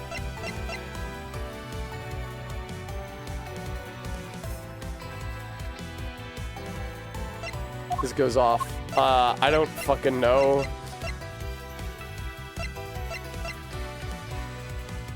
This? Take that! I had your door dusted for prints. My door? What for? Come on, I bet you didn't find anything. You sure are good at wasting time. Stream Elements, thank you for reminding everybody. Guys, I haven't tried to sell you on this yet, but I do need to make money from streaming because the IRS are coming for my thumbs. So if you like the stream, you might consider giving me money. Thank you. Mwah. You're right, I didn't find anything, and definitely not Ms. Bird's fingerprints. Or prints? What do they have to do with anything? Let's put it this way. If she really was the one who opened your door, then her prints should naturally be on the doorknob she touched. Ah! Further, all of the prints on my office door's knob have been wiped clean off. We can only assume it's because Ms. Bird's fingerprints were on it. Don't you think it's time you gave up your charade? We know you stole into my office with the intent of stealing something from me. And Detective Faith found you out. Possibly because he heard sounds coming from a room whose occupant was on leave. Mr. Portsman, you killed Mr. Faith to silence him. And I had the misfortune to return when I did. You had to threaten me as you escaped. As I said when you had the gun to my back, no one gets away with committing murder in my office. I'm me? Money, thank you for the $10. Just what's so funny, pal? Oh, you know, whatever. Well, that look of stiff seriousness on the face of the office's finest prosecutor, as he makes a huge mistake in accusing me, is simply too much to bear. There's just nothing else like it in the world. What? Mr. Edgeworth just explained it all, and he even backed it up. You're the murderer. Stop trying to be slippery and like you're covered in slime, and just admit to the crime already. And as I said earlier, it's also circumstantial, so full of conjecture. Say you checked my doorknob for prints. Well, I can readily confess that I had wiped that knob down well. Hey? I'm a little obsessive compulsive, you see. I didn't want to touch a doorknob that you had touched. What the fuck? Which is why I wiped the knob down as soon as I could after you opened the door. Wow, fucked up. Don't do the crime, you won't wear the slime. After that, it makes perfect sense that only Jim's and my own prints would be on there. You made that up just right now, didn't you? Furthermore, as for the note Jim left for me, do you know exactly when that was? For all we know, he could have left it there before I arrived at the office. Like early evening, for example. Are you saying you failed to notice a note in your doorway? Hey, even geniuses fail at times. I was probably too preoccupied by work-related matters, although that's no excuse. Now that's just a flat-out lie. There's no way you didn't notice a note that size. Yeah, but you can't prove that, can you? Say something, Mr. Edgeworth. Back me up here, sir. I'm shocked that Barry hasn't said, oh, so you're giving Maggie your voice yet. Portsman makes a good point. I can't prove that he didn't simply overlook it. Besides, I have an airtight alibi. Airtight, you say? I only just realized I had one as we were talking. I guess it would have been better for all of us if I had told you sooner. Portsman's alibi. Oh, don't worry, Barry. He's got a couple Tessas. There's another girl coming. Maggie's 23, but that's not young enough for an Ace Attorney sidekick, so we're gonna get an even younger girl in here. If memory serves, you came back to this office at around 2 a.m., correct? And it was then that you had that unfortunate confrontation at gunpoint with the culprit. Aw, baby. But at exactly that time, I was down in criminal affairs. Ask around. I'm sure the other detectives will corroborate my story. It's the perfect alibi. Do you really think it's that perfect? Like I said, I don't care. Ask around all you like. You'll see for yourself. Detective Gumshoe. Sir, yes, sir. I'll go check out his alibi, sir. Be right back. Mr. Edgeworth, sir. I think we're in trouble. It's just like Mr. Portsman said. The guys down in criminal affairs said they saw him at around 2 a.m. You see? All of the evidence points to him being the culprit. But there must be a contradictory point in his alibi somewhere. Rebuttal. Came back to this office at around 2 a.m. It was then that you had the unfortunate confrontation at gunpoint with the culprit. At that time, exactly that time, I was down in criminal affairs.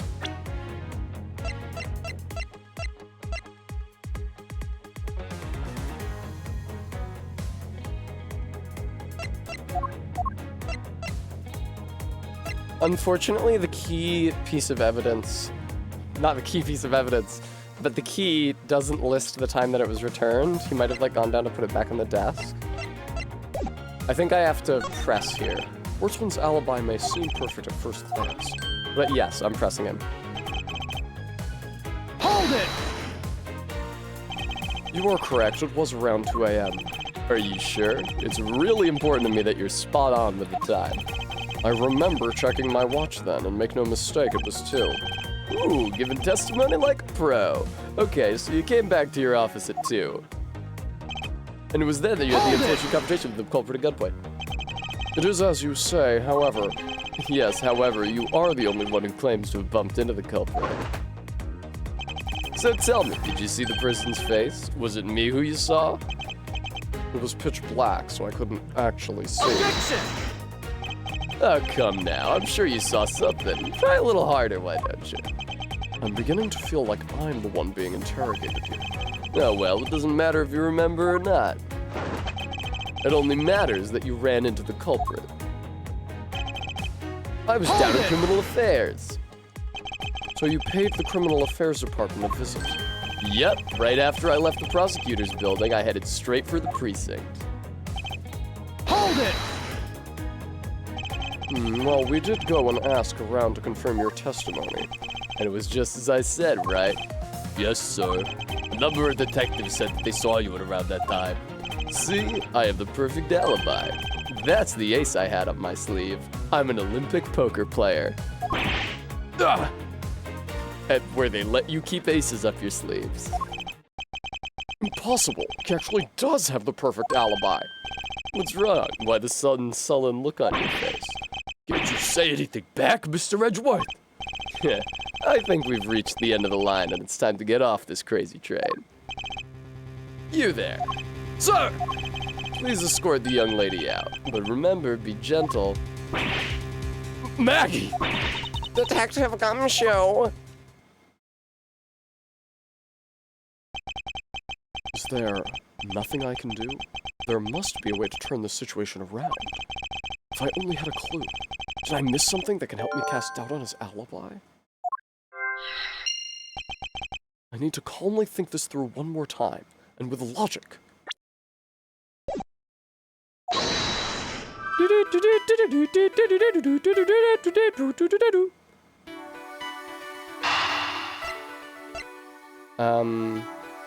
In Mr. Portsman's alibi, there were 2 intruders, which is why the files were in this right price. There we go.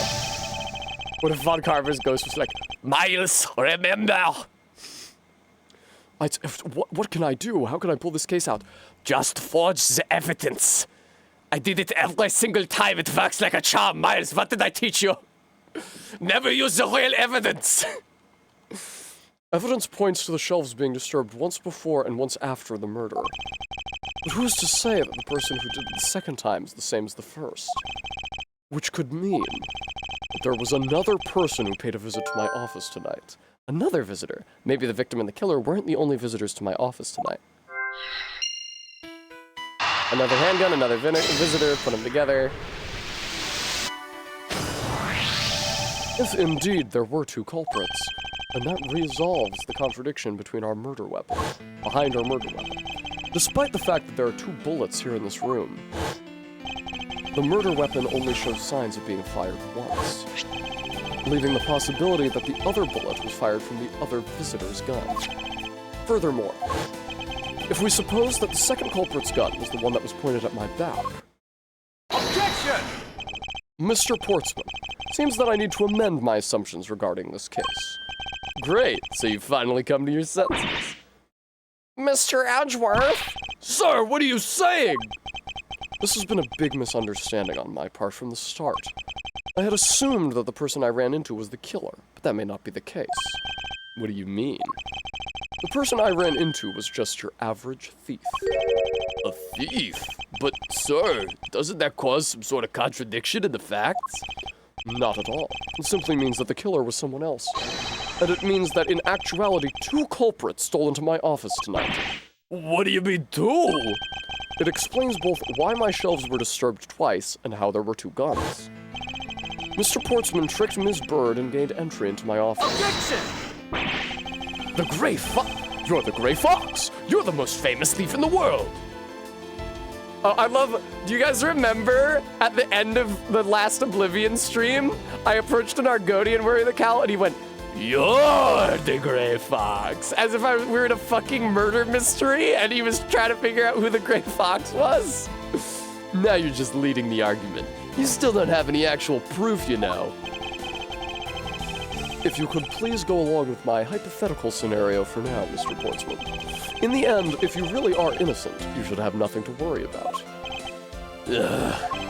Now then, returning to my scenario, Mr. Portsman was out to steal something from me, which is why he checked my secret safe and ransacked my shelves. This is the first time. So then, this would be when the files were put back in the wrong order, right? Correct.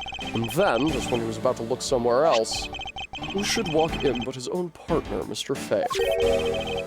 Why did Mr. Faith come into your room, sir? He probably had business with Mr. Portsman, which is why he was in the area. But that's when he noticed sounds coming from my office, would be my guess. Oh, because you were supposed to be away, right? And he must have thought it was odd, so he came into this office to check it out. Correct. And as a detective, that was the right thing to do.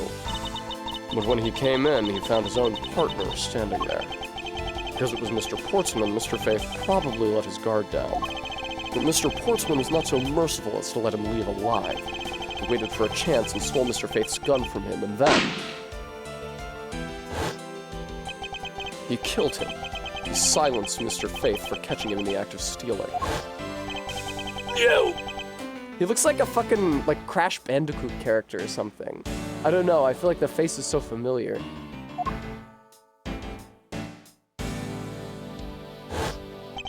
Like Pinstripe Potteroo. This was the moment in which the first shot was fired, the one that landed in my files. Following that, Mr. Portsman wiped the gun down and left it behind as he made his exit. He could afford to do that because he had also left the fake dying message behind. You're such a complicated troublemaker, you know that?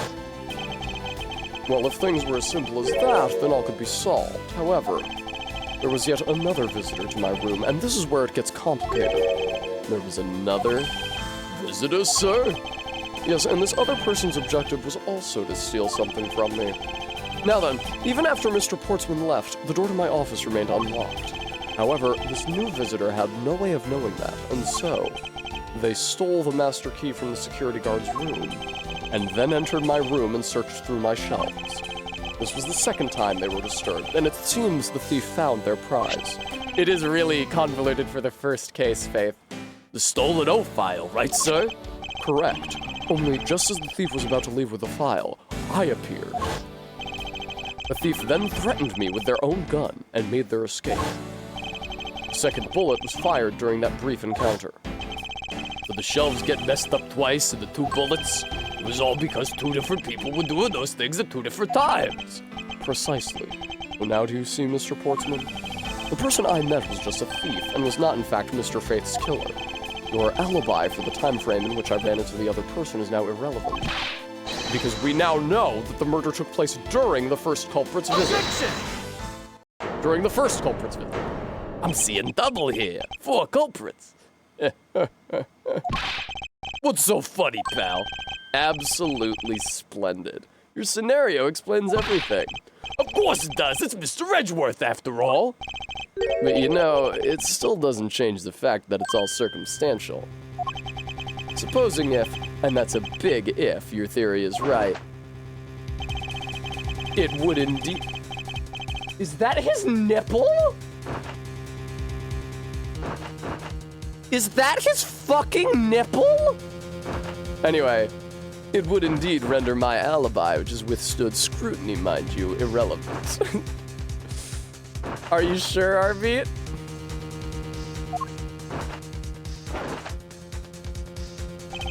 But there's still one defining point in your argument for which you have no evidence. Your supposition that I was the first visitor. Mr. Edgeworth, you can't let him get away with that, sir. But he has a point. I have absolutely no proof at this point. Don't say that, sir. I don't believe this. Don't worry, Maggie. I'll do something if I must. Get my gun. You know something? I find your attitude to be somewhat peculiar, Mr. Edgeworth. If the person you met really was just a plain old thief, then why is that person not your main suspect? That is, if your theory is correct. Ring, ring, ring, ring. Portsman's Alibi, Part 2. That thief you ran into should be a real suspect, wouldn't you say? We should be out there... What is this music? Is this Edgeworth's Magical Girl transformation sequence song?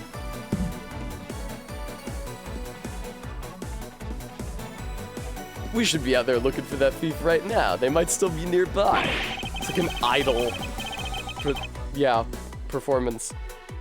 I hate to repeat myself, but as I've already said, I was training in my room. And when Jim came to deliver some evidence to me, why is his name Jim? His name is Buddy. And when Jim came to deliver some evidence to me, I was down in criminal affairs. So I can't be expected to know what happened around here after I left. So you think we should be out there looking for the thief? Brought the 3 pieces of evidence by. I was wondering if it said like a time in the note. Of course! Now isn't the time to be having these dead-end discussions. I don't think it's at all dead-end. I find your alibi to be fascinating. Let's continue where we left off, shall we? No! I know he's lying. I know he was here at the scene of the crime. I just have to find a way to prove it. Portsman's Alibi, Part 2. Oh god, this song.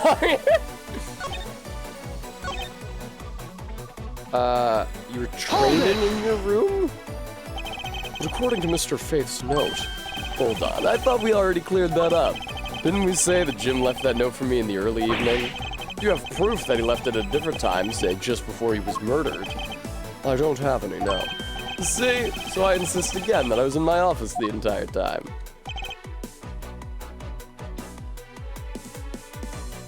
Hold it!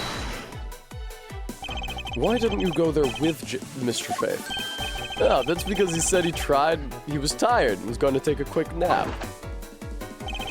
You know those sofas in the hallway? He likes to sleep on those. It's one of his habits.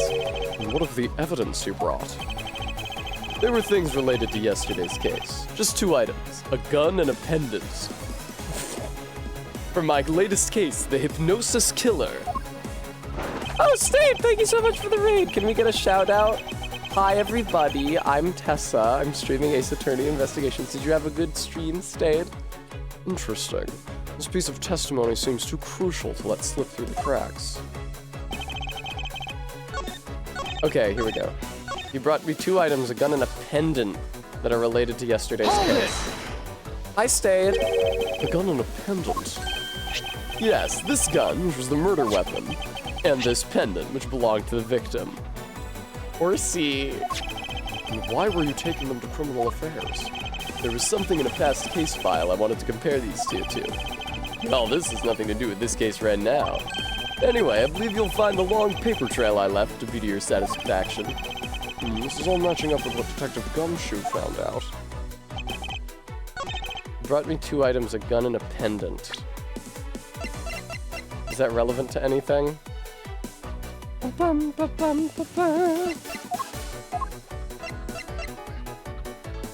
Oh! Yes, it is. It's 3 pieces of evidence he was supposed to bring in, not 2. Objection! Only 2 pieces? I believe the proper phrase here is...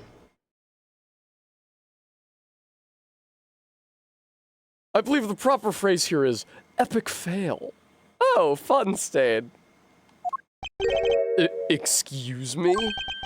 You fail as a prosecutor, Mr. Portsman, as you intend to keep evidence hidden from me. What are you talking about? I haven't hidden anything from you. Well, here's a piece I think you should read, carefully. It says that Mr. Faith was bringing 3 pieces. I believe the proper phrase here is, take the L. Yes, and this is the victim's real dying message to you, Mr. Portsman. I can't believe to get tripped up by simple arithmetic. Where is the missing piece of evidence? It's... You have it, don't you? Only the guilty would make such a face. No, that's not true. Detective Gumshoe! You don't have to say it, sir. I'll pat the guy down from head to toe. With special focus on the crotchal region. Don't come any closer. I'm warning you.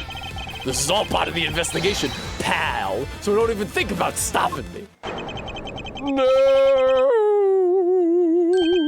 Hey, what's this? You had this on him, sir. Fucking VHS tape. Despite what you said, it would appear that you do have something to hide. Well, why would he hide something like that?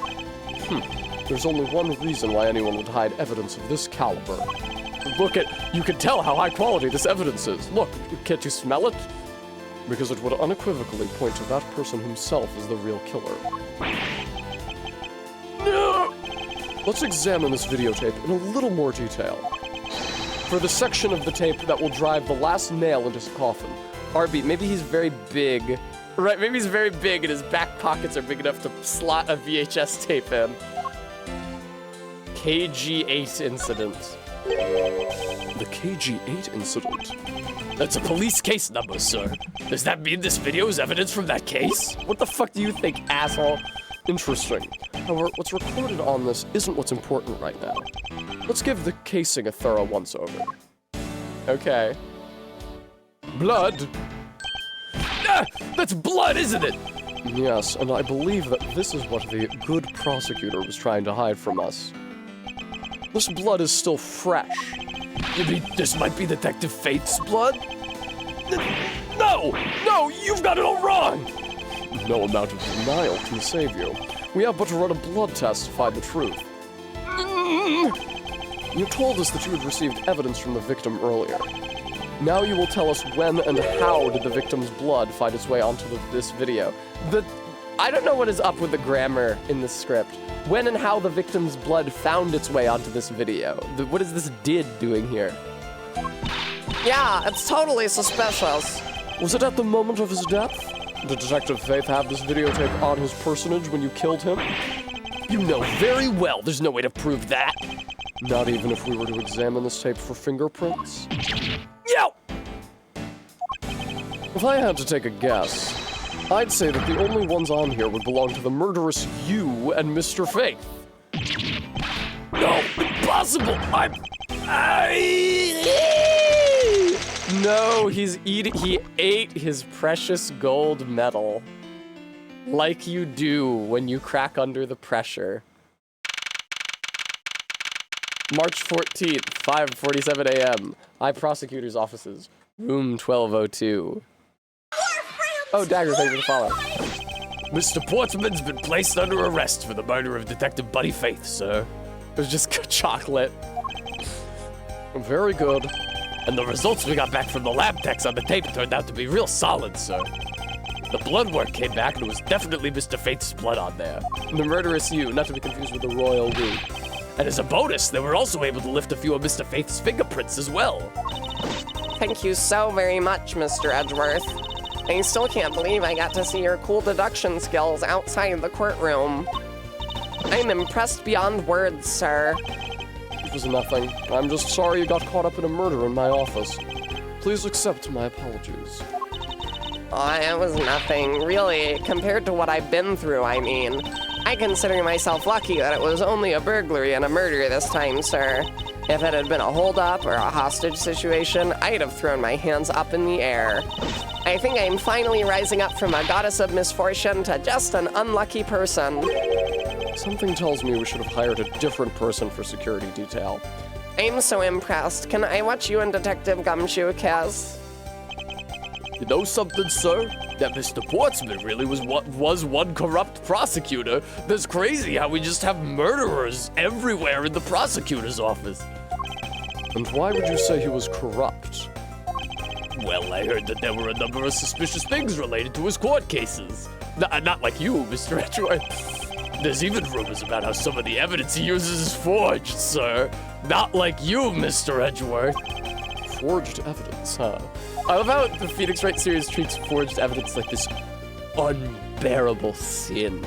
Like the ultimate in lawyer sins. They say he even decided not to prosecute a few cases for some really vague reasons.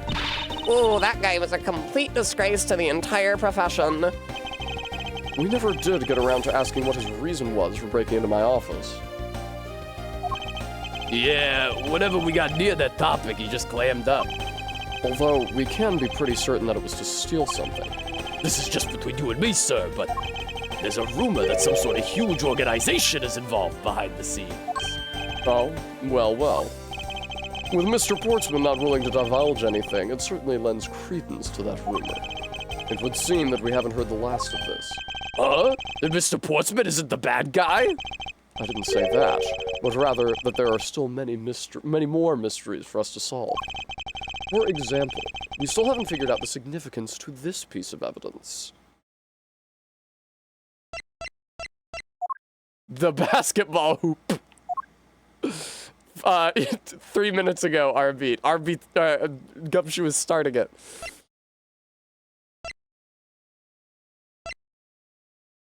This, probably. Take that!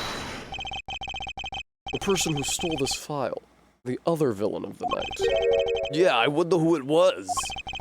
And what happened to the stolen pages? I wonder, who in the world was it that held me up at gunpoint? Mr. Edgeworth, sir! Yes? I came across this while I was processing your office earlier, sir. This card! What is it, sir? Is that a bird or something on there? It's not just any bird. It's some weeb shit. It is the mark of the raven, a three-legged raven. Even you should know what this is, detective. After all of us American law enforcement officers know about Japanese yokai. Oh, it's about that thing, isn't it? That great thief everyone's talking about. Yes, it is the mark of the great thief Yatagarasu. Under the mark of a legendary bird, the Yatagarasu is noble to the end, a modern Robin Hood. The gray fox. Labeled mysterious and Is he Phoenix? Look at his head. and phantom-like, the Yatagarasu appears and vanishes at will. Yatagarasu haunts embassy. The noble Yatagarasu, vigilante of the business world. Vigilante of the business world? Reappears. Although we don't know much about this thief's ultimate goal, we do know the targets. The Yatagarasu reappears. Corporate dealings exposed. The Yatagarasu likes to find and make public evidence of corrupt dealings of all sorts. The theft is always performed in silence and always with perfection. Once a target is chosen, no dramatic calling card or announcement is sent forth. Let's say speedy times. Instead, the chosen corporation is infiltrated without even the target noticing. Mercurial news. Some days later, the evidence that was found is sent out to mass media, along with this single card. Although it has been a while since the Yatagarasu's last appearance, we had to invent some sort of a big antagonist. Hey, Mr. Edgeworth, look, something's written on the back. What? Let me see. It's runes? It seems to be written half in Futhark and half in Pac-Man ghosts, sir. What do you think it means? It's the location of where the thief put the stolen files. Okay, bye, Bram. So the person who stole the contents of the file was the Yatagarasu. No, Artbeat. Yatagarasu. Organization. Quite a few key words are popping up in this mystery. The murder in my office. The return of the great thief Yatagarasu. Some fucking anime bullshit. Looking back, I can't say I didn't see these events coming. I knew that the Yatagarasu, I was saying for years. Gumshoe, wasn't I always telling you? I was always saying, Yatagarasu's gonna come back any day now, it's gonna happen, and now look. But they were heralded by the incidents that began to occur 2 days ago. I read in the newspaper that the Yatagarasu was coming back. Alright, I gotta turn off the AC.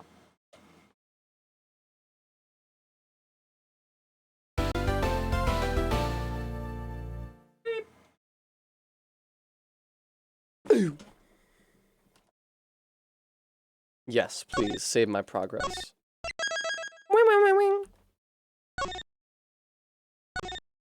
Turnabout Airlines! That Yatagarasu you like is going to come back in style.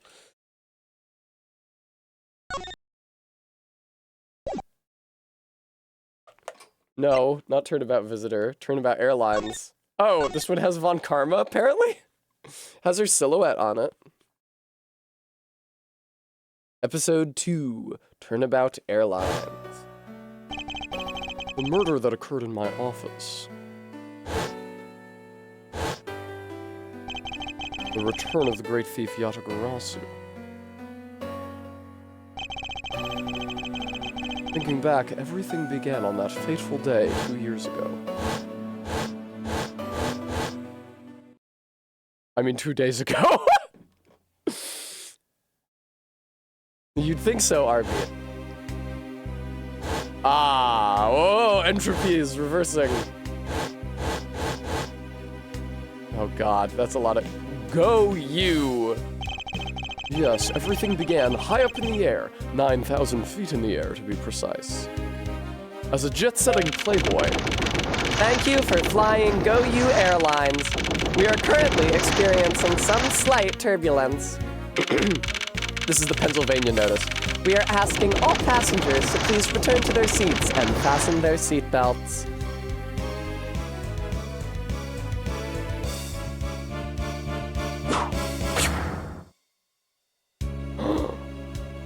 Two days before that one murder, I was caught up in another fucking murder. I was the victim. March 12th, 6:13 a.m., flight G390 first floor lounge. Oh, this is a fancy-ass plane. Arbeat, I think those are supposed to be beards.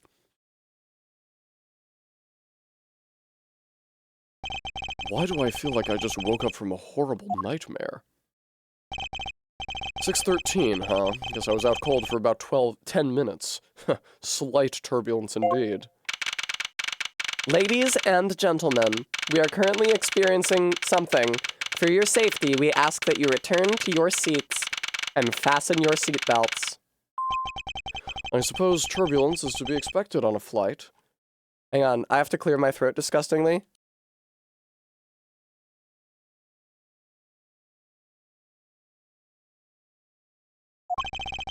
Though admittedly, I'm less than comfortable with anything resembling earthquakes. Shit, I dropped my wallet in this cream cheese. What's this, a travel wallet? But it's not mine. What did someone else's travel wallet end up in my pocket? Ugh, my head. Why won't this headache go away? Is nausea man? I'll take care of this travel wallet later, or hand it off to an attendant. Which attendant? Ugh, from earthquake-like turbulence to an elevator. I have so much trauma. Huh. What am I doing hesitating like this? Actually, I know full well why I hesitate. It was when I was still but a young child.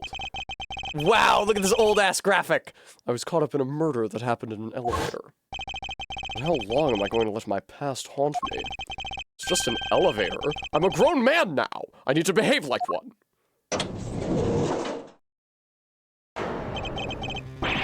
What the? Isn't there a guy in Death Note who looks like this? Oh, no! I'm thinking of Byakuya Togami. Doesn't he look just like Byakuya Togami? What in the world happened? I'm drawn in much more detail now.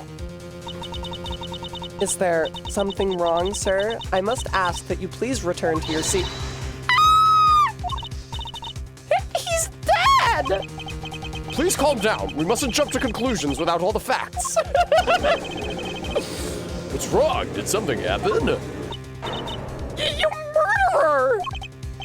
No! You have it all wrong! It wasn't me!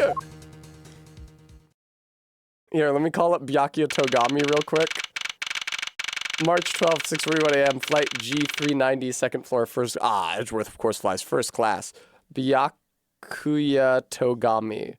Second Byakuya after, on the suggested search after the one from Bleach. Here. Doesn't this guy look just like... He's from Funny Danganronpa. Doesn't he look just like the murder victim? Like, exactly? Everyone, I am sorry to interrupt, but I have an important announcement. I am one of your flight attendants today, Rhoda Taniro. Unfortunately, we have just had a minor accident on this flight. An accident? Don't treat us like we're stupid! I caught a glimpse and it was a murder! What? Murder? What's going on with this flight? I'm boozing, I can tell you that much. Everyone, please calm down. There's no reason to panic. Yeah, Faith, a lot of people like this flight attendant character. This flight attendant character is kind of a standout from this case. This flight will stay on course and make its scheduled landing. We are still currently in the middle of a rough patch of turbulence. So until we are out of this area of turbulence, I ask that you please remain seated. But someone was killed, right? I mean, what about the killer? Let me off. Please, there's no need to feel threatened. We have already apprehended the culprit. Edgeworth. I ask that everyone please remain calm. What the heck is he talking about? Why should we remain calm? My name is Miles Edgeworth. I'm a prosecutor, and I assure you I am not the killer. Being a prosecutor doesn't make you incapable of murder, buddy. Now you listen here. I am not the killer. I simply found the body. Look at the big book next to him that just says law. So you say. However, I am sure that you are the perpetrator of this crime. I swear on my honor as a professional flight attendant. Oh, is that right? I know what I saw. And there's even very strong incriminating evidence to back me up. What kind of incriminating evidence is she talking about? We've already alerted the proper authorities at our destination. Until we land, you will remain in our custody by the powers vested in our captain. I'm very sorry, but please understand our situation. Oh my god. Did they have her bowing like that in all all 8 of the cardinal and ordinal directions? Is Gumshoe on this plane? I don't see him. Your situation? I'm more concerned with mine and the direction it's going in. I'm not about to just sit idly by while I get accused of murder. I'm not sure that's checkers. Is that checkers? I think it's travel chess, maybe? Ms. Teniro, is it? Yes. I was wondering if you might give me a chance. A chance? To do what? A chance to plead my case. And a chance to ask what you meant by incriminating evidence just now. No, fuck you. To accuse a passenger of such a grave crime without allowing him to give a proper defense. Can the professional flight attendant inside of you really call this action righteous? Please, look deep into your flight attendant's spirit. You have a point. Very well, I'll listen to what you have to say. But be wary of what you reveal. I'm afraid you'll only look even more suspicious if your explanation fails to satisfy. I also do not have the time to deal with you all day, so please make it quick. There was a murder. Of course, as you wish. Good. Very well then. Let's get started. You're a flight attendant. The lawyer of the skies. The heart of a patriot, the soul of a flight attendant. I know for a fact that I didn't kill that man in the elevator. What I don't know is what sort of evidence she has up her sleeve. But I'm certain it doesn't fit with how the crime really occurred. What Ms. Teniro saw. Oh, new background. I swear to tell the whole truth as a professional flight attendant. Unfortunately for you, Mr. Edgeworth, I am certain you are the killer. The scene I saw in front of the elevator. It was you, standing there, with fresh blood dripping off of the murder weapon. So, if you would please cooperate, we'll turn you over just as soon as we land. She has sleeves, they're just high. That's it? That's her evidence? I don't think you could ask for a more perfect witness testimony. Wouldn't you agree, Mr. Edgeworth? Not really. It's hardly perfect when there's a gaping hole in it. What Ms. Teniro saw. Can I look at my evidence? Proof of my profession. However, I prefer to keep it in my pocket. This badge's design is said to reflect the relentlessness and discipline of law enforcement. It comes from the authority vested in us as strict protectors of the law and executors of sentences, much like harsh winter frosts and blazing summer days. To wear it is to identify oneself as a prosecutor, but I have no interest in doing so. When Edgeworth is involved, yes, Arbeat. Hi, Lockshield. Travel wall. No. Ms. Teniro, what do you think about this piece of evidence? What do I think about it? Oh, I'm sorry. Oh, that's such a slick animation with her bangs. Why are you apologizing?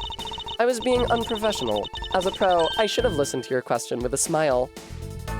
Oh, that twitchy smile animation, that's so good.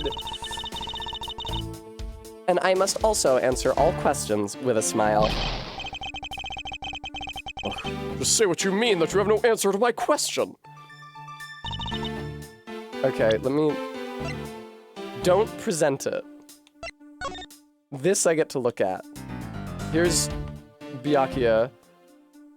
Here's a little mascot that he was presumably bludgeoned with. There's all his money of God knows what denominations. And a couple cards. And he has a lanyard, and he has a little thing sticking out of his pocket. Seems to have been bludgeoned in the back of the head. Is she on the fucking cover of the brochure? For all your dietary needs, best restaurant in the skies, featuring items from the world's finest restaurant. Treat yourself to the cuisine of the gods. Flight itinerary, meals, drinks, movie. At all times shown correspond to our departure time zone. License to love, laugh, maim, and suspense hard-boiled action. Runtime 120 minutes. I'm certain you're the killer. Scene I saw in front of the elevator. It was you, standing there with fresh blood dripping off of the murder weapon. No? Objection! Take a good look at this, which will prove my innocence. No, it won't, apparently. No matter what angle I look at it from, I don't see how it will prove you didn't do it. I must have presented the wrong item.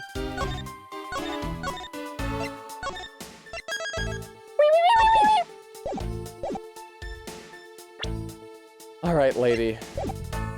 Oh, I guess I'd present, instead of the picture of the murder weapon, I should present what I was holding. Okay. Objection! Ms. Teniro. What is with the yelling all of a sudden? Force of habit. Well, it doesn't matter. Fuck it. Ms. Teniro, you say you saw the murder weapon dripping with blood. Is that correct? Yes, all that blood. Drip, drip, drip. Just recalling that scene sends a chill down my spine. Sorry, but your so-called professional flight attendant training has failed you. What? Oh, that's such a great sprite. She is really, really cute. I'd like to direct your attention to this. Do you know what this is? It's a travel wallet, right? But it looks a little big and bulky. The thing you saw me holding when I discovered the dead body in the elevator. It's this very travel wallet, Ms. Teniro. What? Impossible. Now then, do you still think I'm the killer? That I killed him with a travel wallet? But, I saw blood dripping from the wallet. I know I did. As you can see, this wallet is clearly stained. But if you would be so kind as to take a whiff, I think you'd agree it's only grape juice, because we're not allowed to have red wine in this setting, except for when we are. Ah, then. That's right. You mistook grape juice for blood. The murder weapon dripping with blood does not in fact exist. No! There, that should clear up that pesky accusation. Hold it. Wait just a sec. That is, I mean, even a wallet could be deadly if it was wrapped around something heavy. I demand that you show me what's inside, please. She's trembling, and the tacked on please at the end. Sounds like I've got her. Screenshotting that. They didn't allow me to open it, so I don't know what's in there. There's no need to look inside. Even you can tell from its appearance that it's light. No, I can't be sure of anything until I see the contents of that wallet for myself. She's a persistent one. Suppose we have no choice but to see what's inside. Ms. Teniro, if you would be so kind as to open the wallet and check its contents for me. All right. I usually don't pry into passengers' belongings, but we have no choice here. Grape juice stains the outer cover. True, it was I who dropped it in the juice. However, I didn't do it out of ill intentions. I'm placing you under citizen's arrest for staining this wallet with grape juice. Okay. Can you open it, please? What do you want me to do? Oh, okay, the button. Republic of... Oh, Borginia! Do you guys remember Borginia? That's where the people from the third case of Apollo Justice were from. They have like the silkworm cocoons or whatever. It seems that this passport is all that's in here. As you saw, there's nothing but a passport inside. This renders your wallet was the murder weapon argument moot. Wouldn't you agree? Hold it. Please, hear me out, Mr. Edgeworth. What is it now? Well, I was wondering, whose passport is it exactly? Can I take a look? Why not? I'm rather curious myself. This is... Wow, he looks like shit. Ackby Hicks. I can't wait to find out how that's a pun. Type P. Precisely, Trot. Just as I thought. Just as I thought. This travel wallet belonged to Mr. Ackby Hicks, which makes it the victim's property. Wallet data updated in my organizer. There is but a passport inside. You stole the victim's wallet, didn't you? How dare you! You said it yourself. You claimed to be holding this wallet in your hands when I found you. Perhaps I did misconstrue the wallet for the murder weapon, but it seems that I wasn't wrong about who the culprit is. Wing, wing, wing, wing, wing. Ackby? Like back? I don't know if that makes it any clearer. Anyway, isn't Pig Latin A? Akbe Atshe? As you claimed, the murder weapon is not the travel wallet. However, it is something you stole from Mr. Hicks after you were done with the vile deed. I find it hard to believe myself, but your motive was very simple. You were out to steal Mr. Hicks's money, weren't you? So even though I didn't have the murder weapon on me, you still suspect me, I see. You stood up at the crime scene with the victim's wallet in your hands. How can I turn a blind eye and not suspect you of foul play? I love the way she smiles. The twitch is fantastic. I intended to suck the grape juice out of it to feed my addiction. Okay, what evidence do I have? There is but a passport. Oh, there we go. You were out to steal Mr. Hicks's money, but there's no money in the wallet. Objection! I wonder if I might get a word in, Miss Teniro. What is it now? Ms. Teniro, I wonder if you noticed the contradiction within your own testimony. What are you talking about? Simply put, as you saw with your own eyes, the only thing inside Mr. Hicks's wallet was his passport. If I really was after his money, then why would I steal a penniless travel wallet? Gnurk. But that's right. You, Mr. Edgeworth, you didn't know it was empty when you stole it. You'd like to think that, but that's not possible. What do you mean, it's not possible? There's no way the killer didn't know that the wallet was empty to begin with. Oh, and what makes you so sure? How can I show her that the killer knew the wallet to be empty from the get-go? Take that! If you would recall the crime scene, I admit that the wallet was probably not empty at the time of the murder. That's pretty evident by the bills and cards strewn around inside the elevator. Oh no! I think you've come to realize the problem with your logic.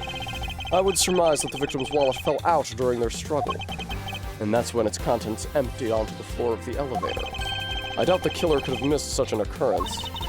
Then you're saying... Yes. According to your supposition, if I were the killer, I would have been going after a wallet I knew to be empty. And since I clearly was not attempting to gather the scattered money, it renders your argument of theft completely invalid. Pretty good, Pixel Pixie. Forgive me, please. Hey, what the heck?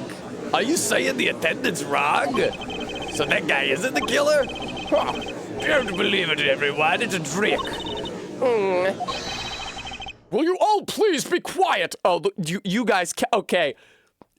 There is an NPC standing behind my camera. I am going to remove my webcam source from the list Keep your eyes glued to the area behind me.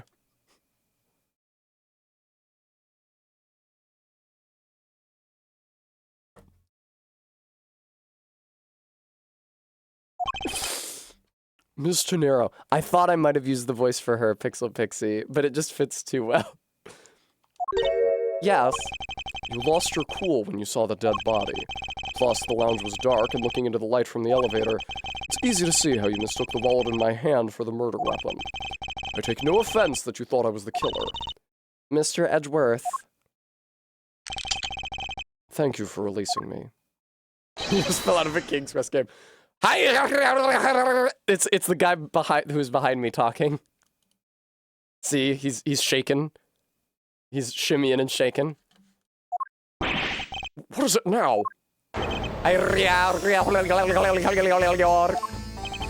Ms. Tenero, if you could please translate, I'd be much obliged. I don't know what the fuck that is. That's not a language. Nice try. It sounds like Borginian, but I don't understand any of it. There's another attendant on this flight who... What the fuck accent you give this fucking dude? What the fuck accent do you give this fucking dude? I said that he is giving the runabout. I don't require an interpreter. I speak English just well enough. You, the attendant. Yes, sir. I want this person to be under the arrest until we arrive at the airport. Italian Miles O'Brien. Hey man, are you maybe the murderer? I'm sorry, sir, but what exactly are you hoping for? What is it you want? I'm finished talking to the likes of you. Please, I would like to hear why you would like him to be held under arrest until we land. You, how dare you try to waste my time? You were the one who stuck your nose into my affairs. I wanted to spend even at least one more second with my precious art. I have no time for other things. I know what you are. I see through you. Insolvent. Yes, I'm pretty sure that's how you say it in English. Well, I should hope I'm not monetarily bankrupt. I don't think that's what you meant. I'm sorry, but I don't think I caught your name. I am Zinklebank II. No. I am very wealthy man in the Borginia. But I am not ordinary rich man. I am an art dealer, a rich seller of beauty. Mr. LeBlanc, what did you mean just now? Pardon? When you said that Mr. Edgeworth was giving me the runabout. I have to explain? Unbelievable. I will say it once and only once. I do not have even a second to waste. Time is money, as they say. Yes, and yet you continue to blather on. I saw it, yes I did. I saw the victim go into the elevator. Going down to the lounge. I'm fucking spraying spit everywhere doing this voice. It was exactly at 6 o'clock. License to Love, Laugh, Maim, and Murder. Hey, it's the movie.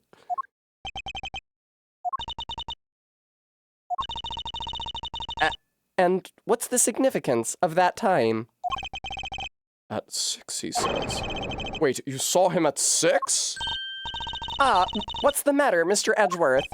He understands, I see. Miss Attendant, what time did you discover the body? Well, it was a little after that patch of turbulence, so I would say at around 6:15.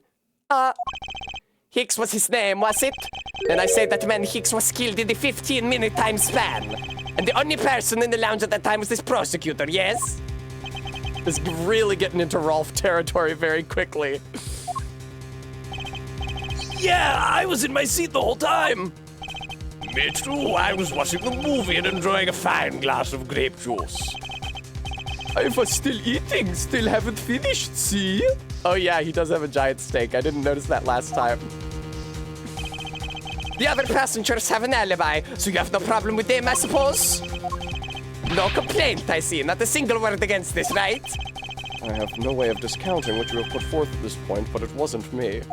Rolf might be from Virginia, that's a good point.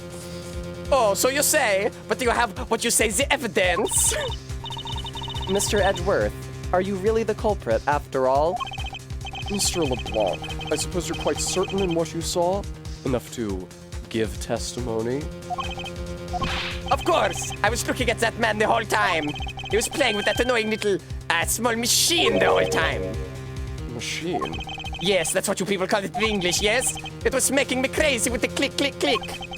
from that description, it sounds like some sort of small computer. I believe what Mr. LeBlanc is talking about is a cell phone. I have to say that I did see him playing with it quite a bit myself. A simple cell phone. A laptop or organizer I can see, but that's kind of low budget. Good God. This case was written before smartphones existed. I hate that noisy little machine in his hand.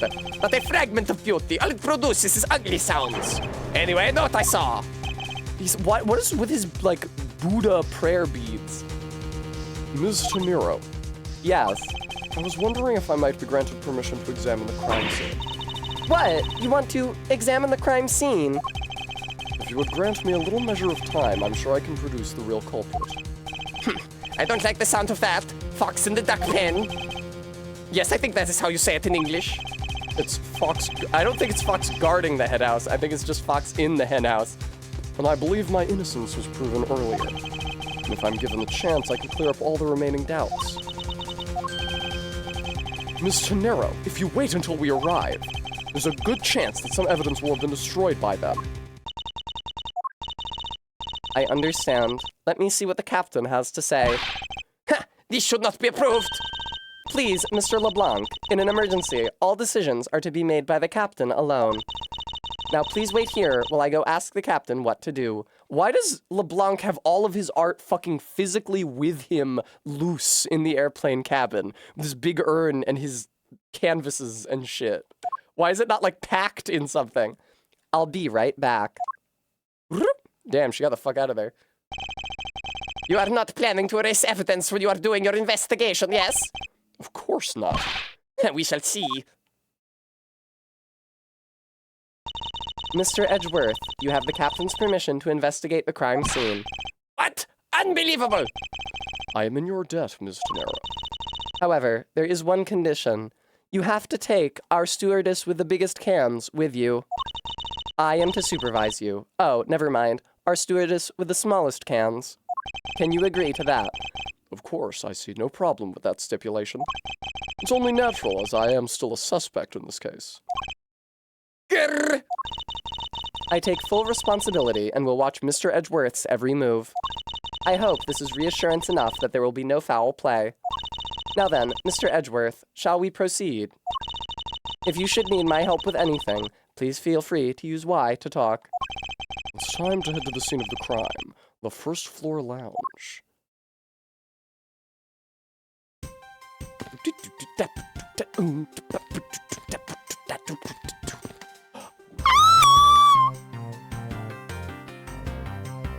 I found her! Excuse me, but may I have a word with you? You there! If you need something, please ask Miss Rhoda over there, okay? Hey, wake up, you! I'm terribly sorry that she's being so rude, Mr. Edgeworth. I know you guys can barely see her back there. No need for you to apologize. I just find it hard to believe she's asleep on the job. Let me show you her sprite. Let me remove myself and everything else from in front of her. There she is. Yay! Yay! Hi, I'm back. If I were her boss, I'd see to it that her salary was cut so low that it was in the red. She won't talk to me still. Oh well. Huh, the sprite makes it look like her whole tits are out, but that can't be right. It's my seat. Look at my big book that just says law. I only help Philip. Unfortunately, I didn't bring anything particularly useful for an investigation. Not as if I'm constantly prepared for such a thing to occur. Ah, my travel chess set. That's right. I was in the middle of recreating a chess game. Just an observation, but aren't there too many red knights around that one lone blue pawn? Nonsense. It simply shows that the blue pawn is no match for the red knight's might. If I may have a word with you. That's true, Stream Elements, guys. If you're enjoying the stream, please consider donating to help keep it running, because I owe the IRS lots and lots and lots of money. If I may have a word with you. This steak, sure, awesome. That's great to hear. However, I would like to ask you a few questions. I was yeah, all time so wouldn't know. Eat or speak. Please pick one. I think he chose to eat. Yes, I can hear that. This steak is so epic, man. Hey, Mitch, how about another glass? Excuse me, but I was wondering if you know anything about the murder. Who about it? How about a glass together? Sorry, but I must decline. I wasn't talking to you. I was asking the cute attendant. I'm sorry, but I'm on the clock right now. And as you know, us flight attendants are not permitted to drink grape juice on the job. Fuck, I fucked it up. But if you need a refill, I'd be happy to bring you another glass at any time. You got it, toots. That's no way to talk to a lady. Oh, don't get near me, you criminal! He said, don't get near me, you criminal. Yeah, grapefruit juice is very different from grape juice, RB. You're right. Two totally different fruits. I'm not the killer, and I intend to prove that starting now. But that's contrary to facts. He says, but that's contrary to the facts. I can understand his English just fine, thank you very much. March 12th, 7:26 a.m. Flight G390, first floor lounge. I want to thank you for your help back there, Miss Tenira. It was nothing. You should thank the captain for granting you permission. And just so everything is perfectly clear, it's not like I like you or anything. I still don't trust you. Your standing with me hasn't changed one iota. She's such a bad bitch. Look at her expression. That's pretty good. I received an order from the captain earlier. He wanted you to know that we reserve the right to stop your investigation if we feel you are not making progress. Well, how would he make that determination? And when we do, he asks that you please return to your seat at that time. So my time runs out at his and his crew's discretion, does it? I have to find a way to discredit Mr. LeBlanc's testimony before time's up. I understand. By the way, is there any place you can think of where the killer might hide on board? I don't think so. After every first-class passenger was accounted for at his or her seat, we made a thorough search of the plane. As for business and economy class, no one can move between those two classes and first class without a staff keycard. And we found no record of a keycard being used at all. Which means that I have a first-class killer on my hands. I fucking wonder if it's LeBlanc, the insane, angry, blonde Italian Buddhist art collector? At least I know that much for sure. And one other thing. No one else has been allowed near this crime scene since the murder was discovered either. Isn't it relevant that LeBlanc and this guy are from the same fucking country since he speaks Bourguignon? Wouldn't that make him the person with the most motive to kill this guy? First floor lounge. Now then, let's get started. But where should we start from? Let's start with Mr. LeBlanc's statements. The crime occurred between 6 a.m. and 6:15 a.m. During that interval, the only person in the lounge was myself, which would make me the prime suspect. However, since I did not kill Mr. Hicks, it means that the killer was around somewhere. The killer was around. New logic point. If we are to believe what you say is true, then yes. The first order of business will be to gather information to win your trust. First order of business will be to gaslight you until you trust me. These bottles and glasses must have been broken by the turbulence. There's quite a bit of broken glass here. Please be careful when passing through the area. Thank you very much for the warning, Mr. Edgeworth. Why did she turn away from him to bend over? However, no matter how kind you are towards me, know that it does not clear up any suspicions I have about you. I wasn't warning you for the sake of clearing my name. This grand piano is the pride of this plane. It can play the music of whatever CD we insert into its CD drive. not a piano, it's more like an overgrown music box. Ah, but its keys to press along with the music, as though there really is someone playing it. Some people have entirely too much money to waste on overly complex toys. These counter windows offer a glimpse of the sky, but these clouds, they tell me nothing. Mr. Edgeworth, you look like you're talking to the clouds. Is that so? Then tell me, what do you suppose I said to them? I don't know, but it looked like a rather one-sided conversation. The clouds, they tell me nothing. There are a few copies of Sky Magazine in the magazine rack. This month's special is an English trivia quiz. It's not a bad idea. I've heard that the youth of today don't know a particle from a participle. Now, please don't go around confusing people with made-up words, Mr. Edgeworth. Who's ever heard of such a silly word as participle? Case in point, you, Zoomer. Glasses and candles thrown into disarray by the turbulence. It's been a while since I've seen this big of a mess. It's terribly embarrassing, but I thought it was an earthquake for a second, and I frantically started searching for gas valves to shut off. I guess the shaking of the plane was bad enough to be mistaken for a real earthquake. What if the plane was so big and so fancy and full of beautiful women? Not that I would know, since I was unconscious for most of it. Yeah, all the travelers are men, and all of the plane employees that we've seen have been women. There's only been 2.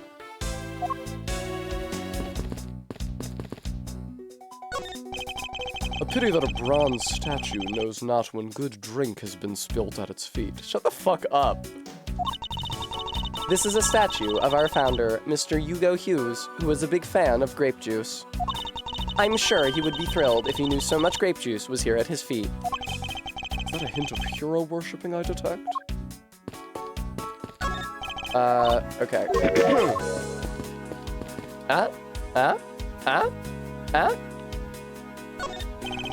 This toppled over chair, yet another victim of the turbulence. Ah, no! Look at all that grape juice staining the back. It may not look it, but this chair was extremely valuable. It was? Yes, it was used when the Rocker Pals came to tour this plane. The Rocker Pals leader sat in this very chair. I'm sorry, but what are these Rocker Pals? I can't believe you've never heard of them. They're all the rage. The Rocker Pals are an extremely popular international band. Yes, I know their name is shit. They added the pals part as they became more popular, especially among teens. Ah, that explains it. Not really one for the music of today. Maybe I should ask Detective Gumshoe about them later. On second thought, I already see how confusing the conversation would get. Fuck that guy.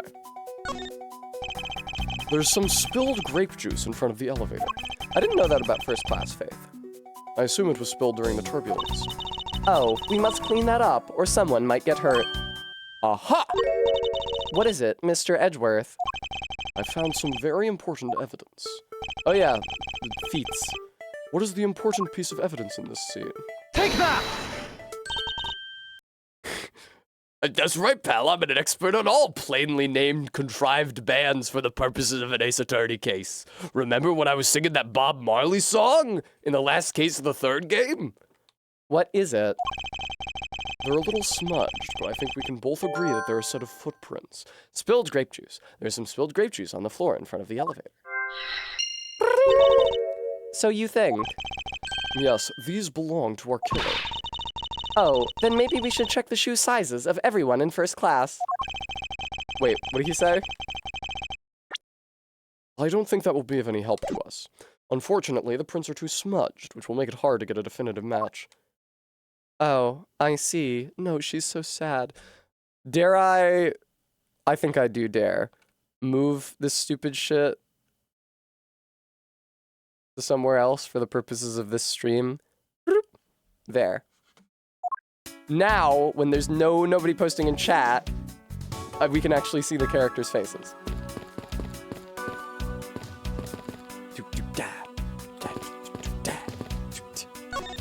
Alright, what's up, man? What floors does this elevator service? How the fuck is there more than 2 floors?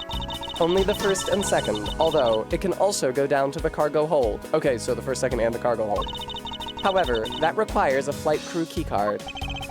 The only floors accessible to passengers are the first and second, huh? I won't rest until I've inspected every nook and cranny. I have to say that every fucking time. Money is strewn all over the floor of the elevator. I would guess it was all in Mr. Hicks's wallet at some point. I wonder what was hanging off of this lanyard. Oh my god, my back has been hurting all stream and I couldn't figure out why. It's because my seat wasn't fully erect. Fuck. Something's missing from this picture. Now if I could just put my finger on it.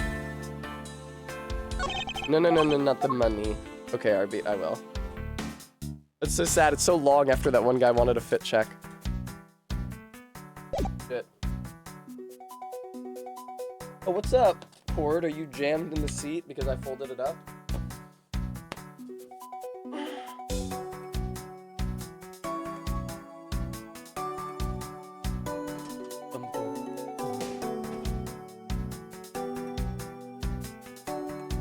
Oh, thank you. I will have a treat. Yeah, I haven't had too many of these chips tonight.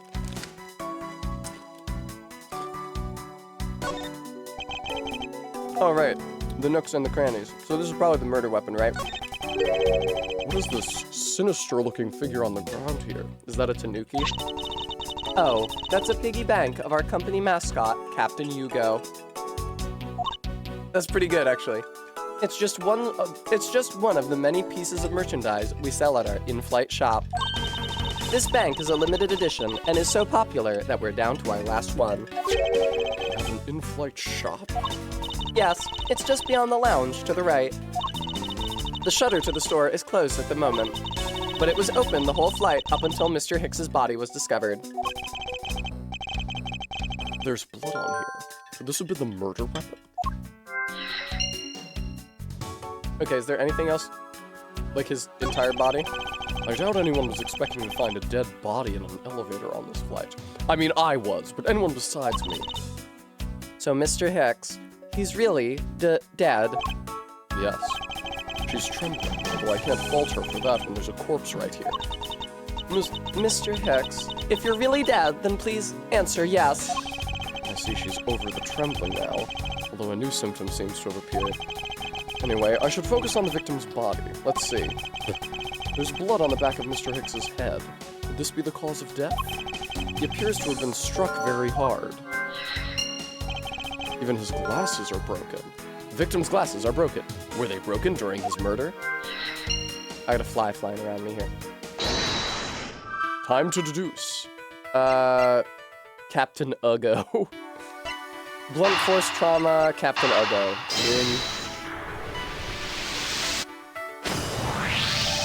A statue with blood on it lying next to the body of a man who was beaten to death. Oh, Mr. Edgeworth, I think I figured something out. Yes, what is it? The way the blood is on this, it looks like it matches up with the wound on his head. Well, aren't we deserving of the master of the obvious title? I wanted to say it. Well, what do you think, Mr. Edgeworth? Don't you think that's worth investigating? It would appear that this figurine is our murder weapon. Oh, I just knew it. I mean, I can't think of any other connection. Perhaps Master of the Oblivious would be more befitting. Captain Yugo piggy bank data jotted down in my organizer. Where was the killer? Unspilled grape juice. His footsteps leading into the store. No! Not exactly a shining example of the perfect light of logic. Why the fuck not? You prick! Is that my beautiful girlfriend I hear coming in? Yes. Okay. Hello, viewer. Hello, me. Hello, viewer. Hi, hello, viewer. Hello, hi. It's like the homunculus in Smiling Friends when it busts out of the egg. Hello, viewer. Hello. Is there anything else here for me to... Ah, his shoes, naturally. There's no grape juice residue on the soles of his shoes, making it highly unlikely that Mr. Hicks entered the elevator after the turbulence. Okay, cool. Thank you. Is there anything else here? Thing on the wall? Captain Ugo on the side. Nothing. It keeps on... So there is the magnifying glass icon doesn't have a check next to it when I'm facing the body. I don't know if that's because it will never have a check next to it or because there's something here which I still haven't clicked on. But it really seems like I've clicked on everything. Edgeworth is really screwed. Oh! My mistake. There's something sticking out of his pocket. Hope you won't mind if I take a look at what's inside. It's a picture.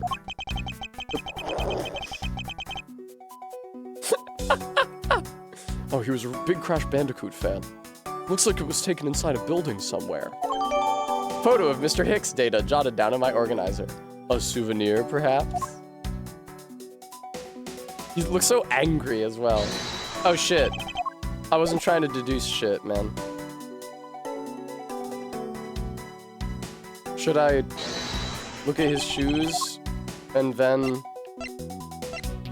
Oh, never mind. The grape juice footprints were a thought, a logical, a bit of reasoning rather than a piece of evidence. Okay.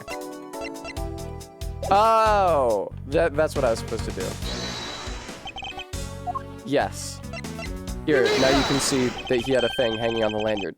Mr. Hicks's machine is nowhere to be found. His machine? His cell phone, Miss Tenero. So I guess because it's not here... Yes, I think we can safely deduce that the killer took it. Missing cell phone data, jotted down in my organizer. The victim supposedly had one, but it has gone missing. Did the killer take it?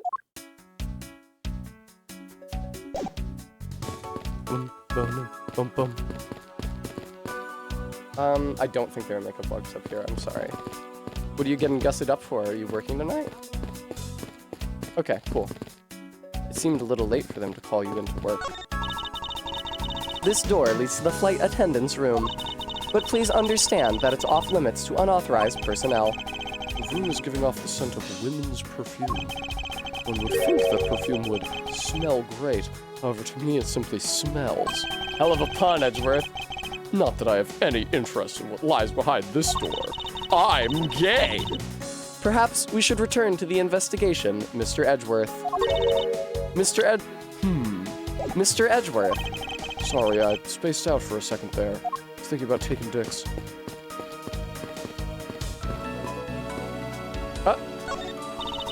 The in-flight shop is just beyond these shutters, but we don't have permission to open them, so I'm afraid I must leave them closed.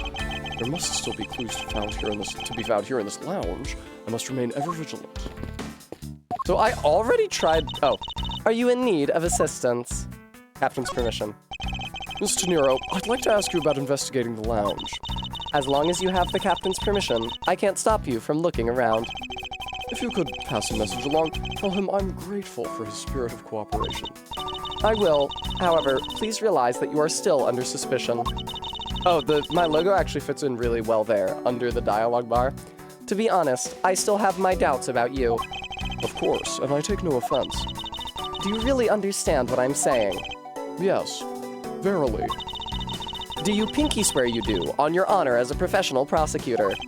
I pinky swear I do on my honor as a professional prosecutor. Well, I guess that settles that. I feel my honor as a man slowly diminishing. Did you notice anything? I was wondering whose footprints those are next to the elevator. I'd say the killers, wouldn't you say? Even if they aren't, I'm sure they're a vital clue to solving this case. Oh, maybe there are other clues waiting to be found in other places. Come on now, Mr. Edgeworth. Let's go find them together. A word of advice. Nobody likes a credit thief, so stop stealing my lines. About the victim. I was wondering if you noticed anything, Miss Tenero. Yes, I can't help but notice the sad atmosphere in here. Yes, it is a rather tragic crime. I'll say, robbing the poor man after bludgeoning him to death. Talk about rubbing in the salt. I can't forgive someone who would do this to a passenger of mine. I swear as a professional flight attendant that I will capture the culprit with my own hands. And I promise as a prosecutor to solve this case with logic and deduction. I should go over all the leads I've collected so far one more time. The key to solving this lies at the intersection of my logic and the evidence. Okay. I mean, I already tried to connect. Fuck. No, I wasn't trying to do this. I'm sorry. She is cute, though. Like I said, I already tried to connect where was the killer to spilled grape juice. Victim's body was found inside the thing. She might RB, but I suspect she doesn't.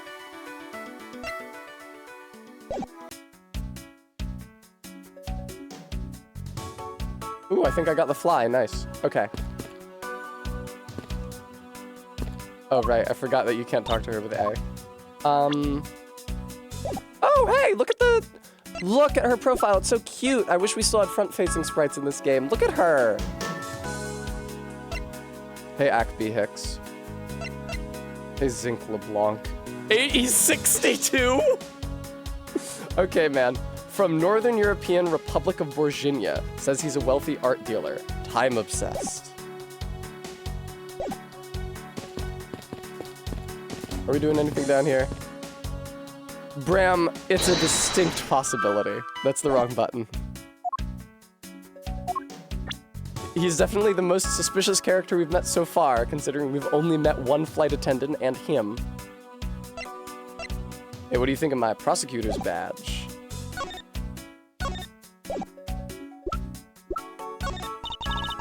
Even if you show that to me, I still cannot allow you free reign. I'm sorry, but I must admit that I still have my doubts about you. Guilty until proven innocent, I see. Okay, yeah. Nothing. But you're on the cover of this magazine, man. You don't want to talk about it? Okay.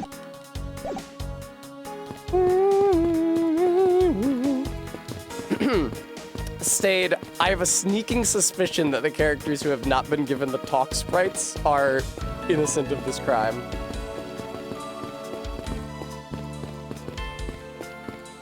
That's okay. That's okay, RB. You were just, you know, completely wrong. It's not a big deal.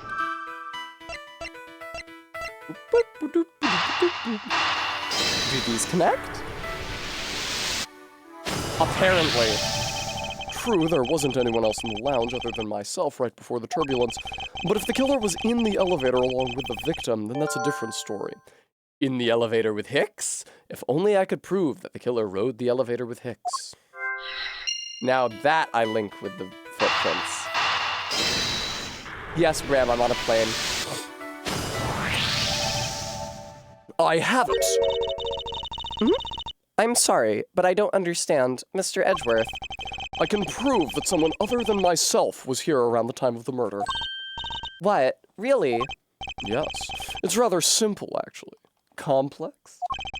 The proof is in the pudding, or rather the grape juice in this case. These footsteps here confess to me this very fact, that someone exited the elevator alive. Seeing as how the victim is dead, that would mean a second person. But couldn't the footprints be from Mr. Hicks himself? Ah, but if you take a look at our victim's shoes, you can see the soles are spotless. Which means... Mr. Hicks wasn't alone in the elevator. In fact, it's quite the opposite. He was together in the elevator. There was actually one other person inside the elevator. Grape juice footprints data jotted down in my organizer. Investigation complete.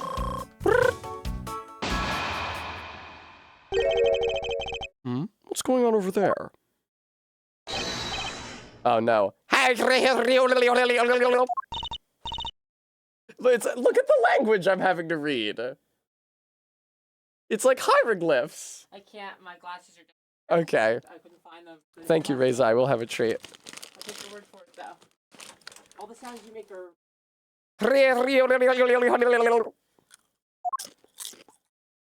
Fuck yes, dude. We're gonna get a talk right for her. Fuck yes, ma'am.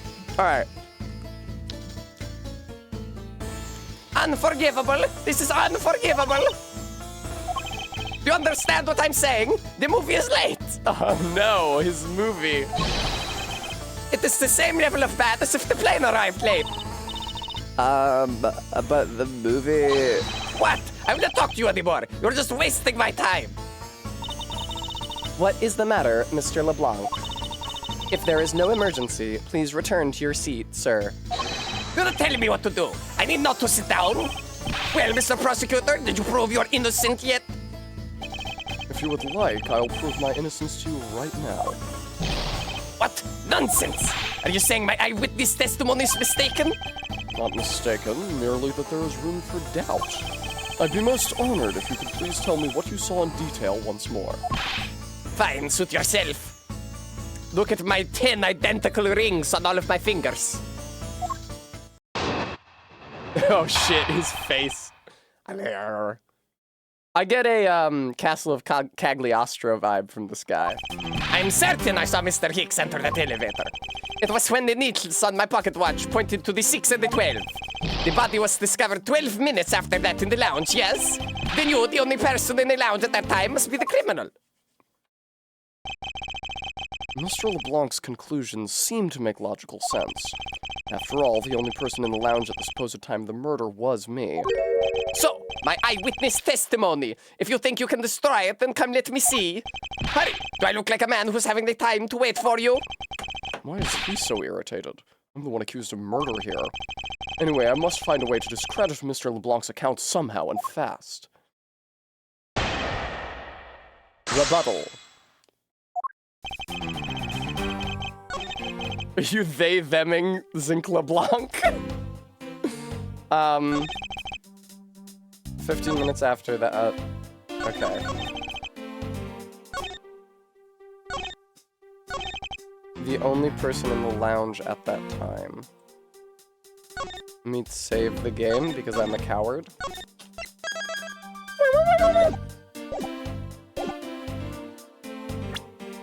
There's someone else in the lounge. Check it out. Objection! That wasn't it. Sorry, I'll try not to do this. The game is pretty generous with the health refills anyway. This is the attire of one enlightened of gender.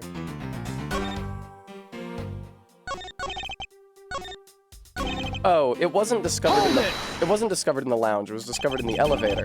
It's true that I found the victim's body at 6:15. And that's when I found the two of them as well. You see? It all matches my testimony. No, it was in the elevator, man. Objection! That's also not it. Come on, you ass!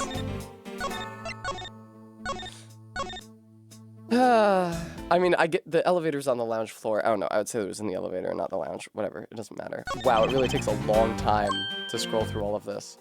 Okay, I think I need to press him, unfortunately. Hold it! Did you see anyone else in the elevator? Mr. LeBlanc, were you able to get a good look at the inside of the elevator at that time? Of course I saw what was inside. And you're sure that the victim was in the elevator alone? Yes, the only person inside was that Mr. Hicks man. That last outburst is a bit too important to let go. Oh, okay. Great, thank you. So you don't present the footprints at you were the only person in the lounge, you present the footprints at he was the only person in the elevator. Objection! There you go. Mr. LeBlanc, What is it? there's a very glaring contradiction in your testimony. What do you mean? Please take a good look in the area in the front of the elevator. There at the spilled grape juice. Yes, and? Will you admit you also spilled it with the blood? No, it spilled itself during the turbulence. But the interesting thing here is the set of grape juice footprints. Footprints? Yes, the ones that lead from within the elevator out into the lounge itself. It's evidence that proves that someone other than Mr. Hicks exited the elevator alive. Oomph! Yes, Barry, correct. It might impact their rating. It might negatively impact the rating of a game that already has women with heaving H-cup breasts spilling out of their tops, to say the name of an alcohol. There must have been another person in the elevator with Mr. Hicks. Now then, I'm done playing games. Why don't you tell us the truth? Thank you, Stream Elements guys. If you like the stream, please consider donating so that I can pay my back taxes, please. Can you please translate for us? Yes! Viewer, here she is. Here she is, viewer. No way. That's totally impossible. I guess is what he said. Thank you, Arby. No way, that's totally impossible. I know there was no other person in there I saw with my own eyes. If you want to know what I think, Mr. Edgeworth, I don't think Mr. LeBlanc is lying to us. I suppose she's right. Doesn't seem to be lying. Then what does it mean? What about this contradiction? Mr. LeBlanc, please, just once more, will you recall the details of what you witnessed for me? Manerg! Exactly what you look like, Saris. I was very upset when Mr. Hicks passed by my seat. I was always checking the time over and over again. I happened to follow that man with my eyes when he passed me, and I saw clearly into the elevator he was entering. But I swear there was no one else inside, no one. I'm sorry, Faith. I'm sure she'll return as needed to translate. Mr. LeBlanc, if you would please calm down. What? Dare you two have an issue?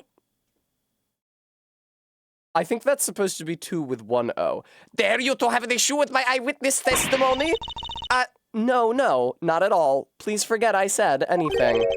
Yet again, he doesn't appear to be lying. But I can't let this testimony stand as the truth. Woman. Odd line weight on the outlines on these sprites. Why were you... Hold it! Oh, fuck. I meant to say why were you upset. I pressed on the wrong thing. Why were you so attentive to the time? Because something unforgivable was happening. Come to think of it, you were yelling about something unforgivable earlier. I was giving a complaint to the attendant about the movie's starting time. Return back to me my time in money. You understand the point. Movie? Is he talking about the in-flight one that's mentioned in the magazine? A summary of the plot and its start time. Interesting. Line weight is a little wand of Gamelon at times. Brutal. They were supposed to show License to Love, Laugh, Maim, and Murder. I cannot see that movie in my country. You can only see it on international flights. Jesus, why? What is in this movie? I looked forward greatly to that movie. I checked my pocket watch whenever possible so I would not miss it. In my country, they don't allow you to watch a movie where the actors die on camera. I even set my pocket watch to the destination time when I came on board. So my watch is not wrong, it matched the schedule. But the movie was so late, very, very late. A movie you can only see on an airplane. That's awesome. I know, Todd. There's bottles of wine in the movie. It is outlawed in my country for indecency. Your pocket watch. I'd like to ask you a little more about it if that's all right. You checked your pocket watch many times. Right. It's always set to his destination's time. But the movies are shown at the departure time zone time. Objection! Airplanes are currently the only way to watch Megalopolis legally. Really? Mr. LeBlanc, you said this just now in your testimony. I was excited to see Adam Driver in greatest role of life. Airplane exclusive movies sound like a terrible idea. Someone has absolutely tried. I even set my pocket watch to the destination time when I came on board. Now, if your watch has been set to our destination's time zone, it would mean that your watch is displaying the time of our destination. Shut the fuck up, Edgeworth. I want to see the WoW Platinum. I paid for this flight to see Shia LaBeouf forced to eat out pussy of Aubrey Plaza. Yes, and the correct time is worth its 6 cents. I would like you to take a look at this. Well, instructed to. Impelled to. Barry is being funny. If you would believe this Sky magazine, clocks on this flight run in accordance with the time of our departure time zone. Of course, the movie schedule was also created with that in mind. Ms. Teniro, for confirmation's sake, what time zone is this flight aligned to right now? Why is she called Teniro? It looks Portuguese. The character design does not make me think she's supposed to be Portuguese. Why have they given her this name? Is it a pun somehow? What's her first name? Rhoda Teniro. Well, we made a short stop at a transfer point. That's right. It was in that small Asian country, the Republic of Zhang Fa.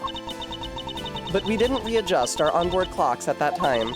So right now, we are still running on Borginian time. What? The time difference between Virginia and our destination is 9 hours. In that case, it's only natural that your watch would be out of sync with the schedule. Ah! Oh god, what was that sprite, dude? Further, with your analog watch set to our destination's time, it would appear to be running 3 hours fast when compared to the flight's onboard clocks. It also changes everything about your testimony. And you can bet 1 million cents on that. In light of this information, it means you saw Mr. Hicks 3 hours prior at 3 a.m. Oh my god. How did he not understand? Oh my Jesus Christ. How did he not notice that it was 3 hours between seeing Mr. Hicks leave and the murder happening? This should clear up. Watching a movie. He wasn't watching the movie, it was late. This should clear up all the remaining accusations. Please let me talk to the flight attendant again. Please let me talk to the flight attendant again. Why is her skirt so much shorter as well, may I ask? The top thing, one assumes that her top is designed for a woman of less generous proportions. Why is her skirt so much further up her thighs? So this basically widens the time frame for the time of death, right? Yes, as Mr. LeBlanc saw the victim enter the elevator at 3 a.m. Both of the skirts have a split on the side, Todd. It means that the time of death could be anywhere from 3 to 6:15 a.m. The question, Oh, he was probably sleeping. That's why. the question now is, where was Mr. Hicks during that span of time, and what was he doing? I've got something to say. And you are? Yeah, I'm Cammy Meal. I'm a flight attendant. And what is it you wish to say? Well, I think your story is a little different from how I remember it. What do you mean, Cammy? I saw Mr. Hicks sitting at his seat at 5 a.m., you know. What? How can you be so sure of the time? The airline has a sliding TNA scale to meet collective quota. Not enough T? Your uniform needs to bring more A. Are you suggesting that her uniform didn't have enough T? Oh, that's right. He pushed his call button while we were parked at the transfer point. A message from Captain Yugo. This flight will be making a brief stop to refuel and transfer cargo in the Republic of Zhang Fa between 8 and 5 a.m. We ask that all passengers remain on board at that time. Thank you for your cooperation. The stop we made for refueling and cargo transfer in Zhang Fa, correct? Yes, it was from 4 to 5 a.m., according to our clocks. And during that time, did any of the passengers leave, or did any new ones board this flight? No, not a single person got off or on in Zhang Fa. Cammy Meals is yes, Faith. Sorry. What about the flight crew? The few who were handling the cargo transfer might have temporarily gotten on or off. Look at her! Look at her! Look at her! Look at her! But eventually everyone, including Cammy and myself, came back on the plane. No, we've left the talk sprites. So basically, I can assume that no one left or got on since our initial takeoff. I'm sure that I will have the opportunity to interview her at some point. I'm certain. Interesting. I should keep that in mind. Refueling in Zhang Fa data jotted down in my organizer. Yeah, and I answered his call. Can I see the refueling in Zhang Fa thing? Present for our readers, superb class juice to 10 of our lucky readers. The Mediterranean has to offer in our aromatic and fragrant. Very good, Arby. She is not. I can tell you, Mr. Ackby Hicks was there on his seat when we took off again at 5 a.m. Ms. Meal's testimony jotted down in my organizer. Alright, then that puts the time of the murder between 5 and 6:15 a.m. Okay, Now, what time did you come down to the lounge, Mr. Edgeworth? I remember coming down here almost as soon as we left the Republic of Zhengfa. You were here the whole time from 5, yes? Then you are the only one who could be the killer. Mr. Edgeworth, were you really here in this lounge the entire time from 5 a.m. onwards? Unfortunately, yes. But then, how do we explain the footprints? Is not that obvious? This man waited for Mr. Hicks here in the lounge, waited to kill him. Then he put the corpse into the elevator. That is when the turbulence happened. My eyewitness testimony may have been mistaken, but what time I saw Mr. Hicks enter the elevator on the 2nd floor does not matter, because the entire incident concluded here in this lounge. Everything happened in this lounge. Is that what you really believe, Mr. LeBlanc? Do you have another idea? I simply feel that there is something out of place in the scenario you presented. Is there something that can tie this crime to a location other than this lounge? The footprints leading into the store, probably? Take that! These footprints, in which direction do you think these are headed? That would be the in-flight shop. Correct. They are headed in the direction of the shop. But they look disconnected. They end all of a sudden. You're right to point out that they do not form one continuous trail to the shop. However, there is another piece of evidence that connects the shop to our crime scene. Besides the footprints, what else points to the in-flight shop? Oh, this thing. Take that! The murder weapon, this little piggy bank, is sold at the in-flight shop. It is sold there and only there, and is not displayed here in this lounge. How, then, did it find its way here? Don't you find that a tiny bit suspicious?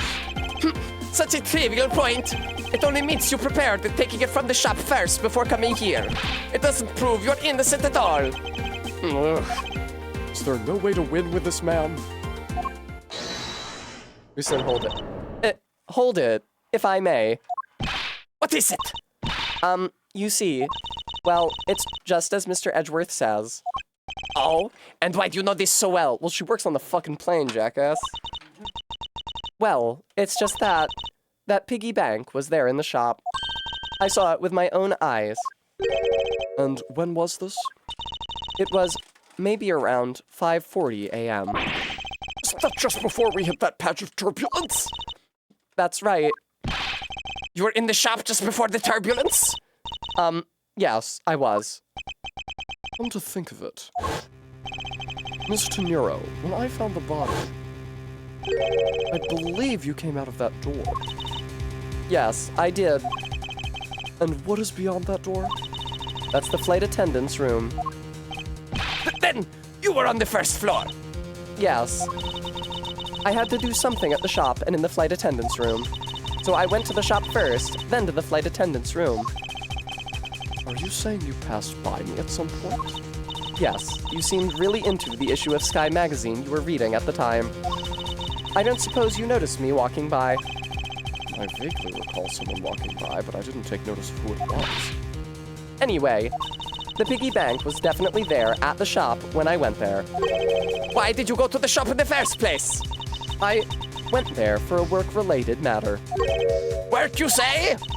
Yes, the upkeep of the shop is also one of my responsibilities. Why did you not say anything about this until now is what I want to know. Oh my god. Guys, look, hang on. There's a really weird graphical glitch happening here. Shit! No, the scroll wheel scrolled through the Okay, I think that's fine. There, okay. Guys, check this out, check this out. Look at the pixels that are running down LeBlanc's front. I'm making it bigger so it's more obvious. Look. They're the line, the border between pixels is shifting back and forth as he runs through his animation cycle. What the fuck is that?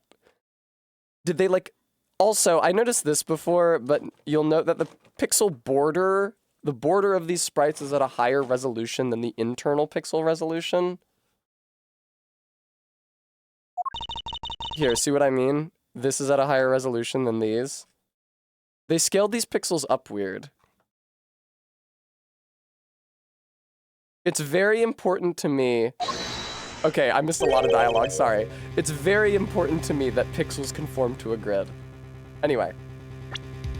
Alright, what was the dialogue? Work, you say, the upkeep of the shop is one of my responsibilities. In any case, I believe it's clear that the shop needs to be investigated as well. Shall we head over there, then? And then someone said, hold it. Presumably Cammy. Edgeworth said, what is it now? What is it now? Aren't you forgetting something, Ms. Rhoda? Don't you need the captain's permission to check the shop? No, I haven't forgotten. But I have already asked him for permission to search the entire plane. So I think we're all right. Huh? That's weird. What is? Well, I just talked to the captain, see? And he says he didn't give you permission to do anything like that at all. What is the meaning of this, Miss Tenero? It means she's lying. Go on, admit that you are. You said you had permission to search all over, but you don't. And yet here you are. You flight attendant! What are you trying to do? Pull the ship over us! The captain's calling for you, Ms. Rhoda. Oh, but don't worry. I already got permission to search the shop from the captain. See, unlike you, I do things the right way. Wow, Cammy Meal is an unexpected bitch. Miss Tenero, why would you do such a thing? Please, excuse me. Looks like I get to be in charge now. She's so petty. Please go back to your seat, Mr. LeBlanc. You're kind of freaking me out. I don't know what is up with your face or your gums, but it's been harshing my entire vibe. Now then, Mr. Edgeworth, if you would follow me, I will be your guide from now on. There's something about Miss Tenero that has piqued my curiosity. But right now, investigating the in-flight shop is my top priority. Dude, I literally just told you to go back to your seat. You're such a freak. Stop waggling your one finger. Hang on. I'm coming down. Oh, I am really mad! You'd better hurry and bring to me some evidence! If you could wait just a little longer while we look into the shop. Don't number the birds before they are born! Don't remember what? I have no idea what he's trying to say. Don't count your chickens before. Yes, you didn't have to explain that to me video game. All I ask of you is your patience and cooperation. Miss Beale, about investigating the in-flight shop. You're of no use to me asleep! Wake up! Why did they draw her like the plane's cold? Hi, what's up? I need you to come with me so I can search the shop. Go on ahead without me. I'll catch up with you later. How has this woman not been fired yet? Unlike you, I actually follow the rules. Like how I sleep on the job and have my areolas showing through my uniform. Very loud. March 12th, 8:32 a.m. Flight G390, first floor in-flight shop. So this is the in-flight shop. It's quite a mess in here. You think? Guess I'll have to clean things up then, teehee. Hold on! You can't clean up a potential crime scene! Oh, thank goodness. I hate cleaning so much. You mustn't rush things here. Must remain cool, calm, and collected. Because this piggy bank was left at the crime scene. There's a very good chance the killer had paid this place a visit. Need to buy a suitcase while I am on the plane. Well, it wasn't sincere faith. She didn't want to clean.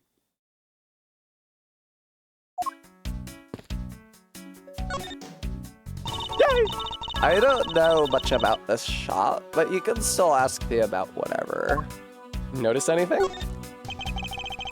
So what do you think about what's happened regarding this case? Oh, I don't know. I guess I think you're not the killer, though, Mr. Edgeworth. I can assure you that I'm here in this shop to prove just... Oh, wait. Did she say... Oh. I don't know. I guess I think you're the killer, though, Mr. Edgeworth. I can assure you that I'm here in the shop to prove just the opposite. I need to remove my camera. I'm sorry. This is too cute. Look at her asleep like that with her teddy bear. I love her. She is really cute. Yeah, but it was me that got you the permission to look around, you know. I'm worried she might be the killer. I don't remember who the killer is in this case, although the footprints leading away from the elevator were clearly not left by heels. So don't forget that, okay? Sorry, the sedatives I took when we landed in Zhengfa are really hitting. How am I supposed to thank you properly if you insist on falling asleep? Well, that would really show your thanks. You see that item for sale over there? Sorry, but you're going to have to make do with my words of appreciation. Ooh, I could show her so much evidence. I just love ketamine so much. Oh, I'd love to have this piece of jewelry. Could I have it? No, you may not! This is a prosecutor's badge! Hooey. And why'd you show it to me? I wanted to prove to you that I really am a prosecutor. And that it's not possible for a prosecutor like me to commit such a crime as... You see that I'm just wasting my time with Cousin Hare here. Did they want to say Cousin It, but they couldn't say Cousin It, so they had to say Cousin Hare? So what's that? Are you gonna give it to me? Her character trait is that she's like money grubbing? Edgeworth trying to pop him with a pin. But I'm not supposed to accept any presents. Unless they're really worth something. Okay. That's my indication that she'll only want to talk about things of significant monetary. There we go. Ms. Rhoda said this piggy bank was in the shop, right? Wise words, Barry. Don't you find her a tiny bit suspicious? I don't think I can say either way yet. There's not enough evidence to convince me that she was lying about anything back there. Are you sure about that? Okay. Cell phone, no dice. Grape juice, no dice. Magazine. Like I said earlier, I was the one that answered people's calls while we were refueling in Zhengfa. And Mr. Hicks was in his seat at that time. What time was that again? He called at around 5 a.m. You were at your seat around then too, you know. I do recall people calling for service at around that time. Even if this turns out to be a waste of time, I must stand firm. I just know that there's a vital clue or two awaiting me here in this shop. Ooh, are you gonna give me my own testimony as a gift? Okay, bye. Beautiful flowers in a beautiful arrangement. I feel cleansed just by looking at them. Well, you're kind of stepping on a few of them, you know, Mr. Edgeworth. Oh, excuse me. Wow, it's fun how Sprite steps out of the way. Inside this display case is a row of lifesavers and life vests for sale. We sell a lot of those when there's some kind of accident or something. But some people buy them even when there's nothing going on. How about it, Mr. Edgeworth? Care to buy one? I sense that this shop is one shopper away from being sued. Can I not examine the John on the floor? Evidently not. What are these? Those are our company's completely original line of suitcases. They're practically flying out the door. That's how popular they are. You should buy one and see how you like it. You won't regret it. Perhaps that's how things work on this flight, but in the real world you try, then buy. No way. But either way, it doesn't really matter. True. Either way, why would anyone buy a suitcase after they boarded the plane? Anyway, see that? Just look at all the Captain Yugo hats painted on there. Cute company mascot, isn't he? You're painted on with a lot of care. Doesn't he look like he's about to jump out at you? Just certainly making something jump inside my stomach. Huh? Oh, I guess there's no fooling your refined tastes. You looked like you really wanted to get one. And I thought I was gonna finally make my first sale, but you saw right through it. Glad that's done though. Never make me try to give you a sales pitch ever again, okay? I never showed any interest in it to begin with. Hee hee, it really is pretty horrible, isn't it? You want to know something? This suitcase was designed by Ms. Rhoda. Ms. Teniro designed this? Yeah, it was a company-wide contest. I wanted to put like an applique with just a picture of my huge tits on the front of it, but it's all politics, man. Well, it does have a very sharp design sense. Sharp. Like stinky sharp cheddar, maybe. I really have no idea why the bigwigs decided to go with it. It's so blah. Ms. Teniro designed this, did she? It's definitely not what I would have expected. The fuck? You okay? I'm fine. Please watch yourself, Ms. Meal. Letting a suitcase freely roll around has got to be a safety violation.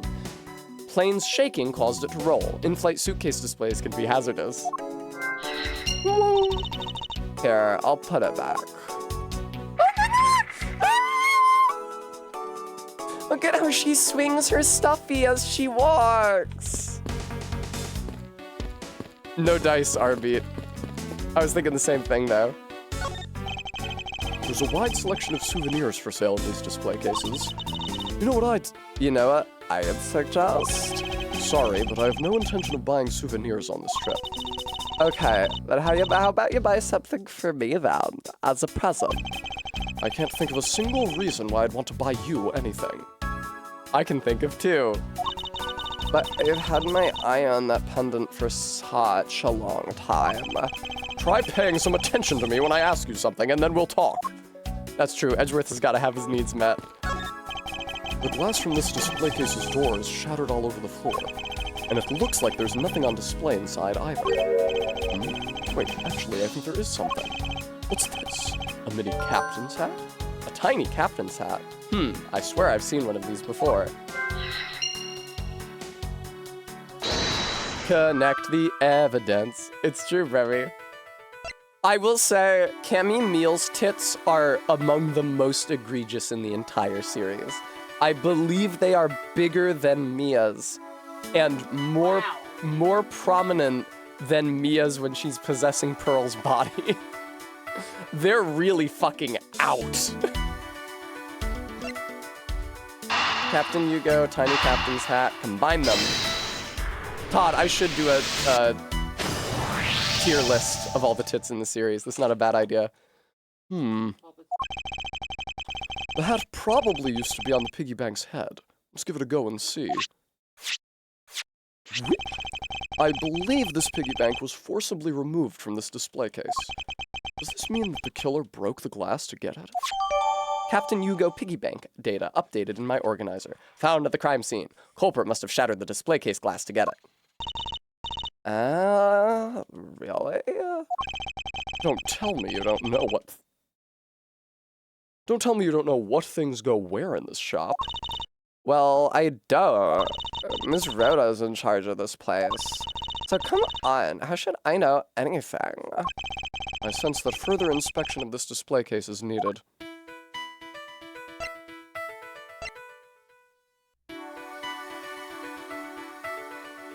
I can try connecting these just in case, but I don't think they're related. Yeah. Taking mental damage from trying to connect two unrelated pieces of evidence. I won't rest until I've inspected all the shit. Oh, Jesus. What the fuck are these? I thought it was a Buddha when it was zoomed out. It really looks like a kneeling Buddha when it's zoomed out. But then when you click in, it becomes this horrible little guy with lapels. Is this the same man as the one portrayed by the statues around the elevator? Oh, it's Kirigan. Yeah, that's a paperweight of the founder of GoU Airlines, Mr. Hugo Hughes. On the bottom shelf, we have the cute one. The middle shelf is the realistic one. And on the top shelf, that's the floral version. Floral? Are you sure about that? Let me guess, you just said the first thing that came into your mind, right? Ellipsis. Looks like hit the bullseye? This game's text could use a little more proofreading. Looks like I hit the bullseye. Thank you, Stream Elements. Folks, I am so desperately poor, and it would mean so much to me if you could give me monies. Oh, Cammy, you want this shit, don't you? The glass on this door is broken. Perhaps it was the killer who broke it in order to take the piggy bank? It's a bit odd that the inside of the case is so devoid of glass shards. Plus, the glass broke rather cleanly. Ah! What is it? I touched the glass, and it cut my finger. It hurts, Mr. Edgeworth. It hurts. Will you suck on it for me? Please tell me you can deal with such a minor cut on your own.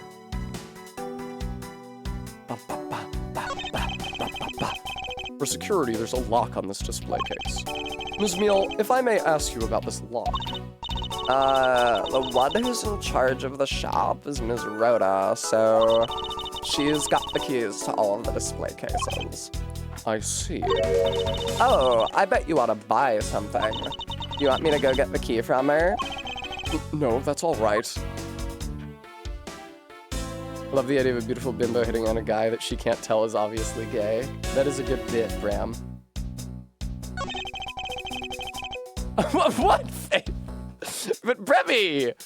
First of all, Faith, it wasn't a lot. Second of all, Bremy, what are you talking about? I didn't do nothing. GoU Airlines related books line the shelf. The history of GoU Airlines, the future of GoU Airlines, the 7 wonders of GoU. Fight on, GoU Airlines. Working name, Yugo Airlines. You Heart. The titles make it very clear that they won't be making the top sellers list anytime soon.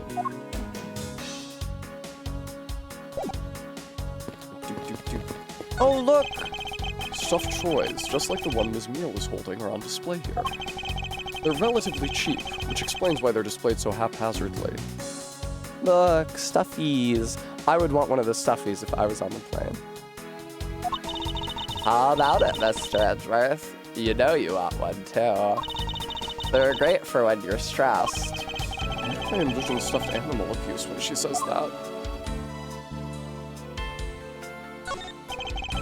There are all kinds of luxury name-brand merchandise for sale in this display case, and they're lined up in just such a manner as to scream, "Buy me!" to any passers-by. Okay. Deduce. Romaine Deduce. Oh, I don't have... Huh. I thought I had a piece of evidence. So, the rolling bag probably broke the glass display case. I thought I had a piece of evidence for the rolling bags, but I don't. I just have the idea about them. Huh.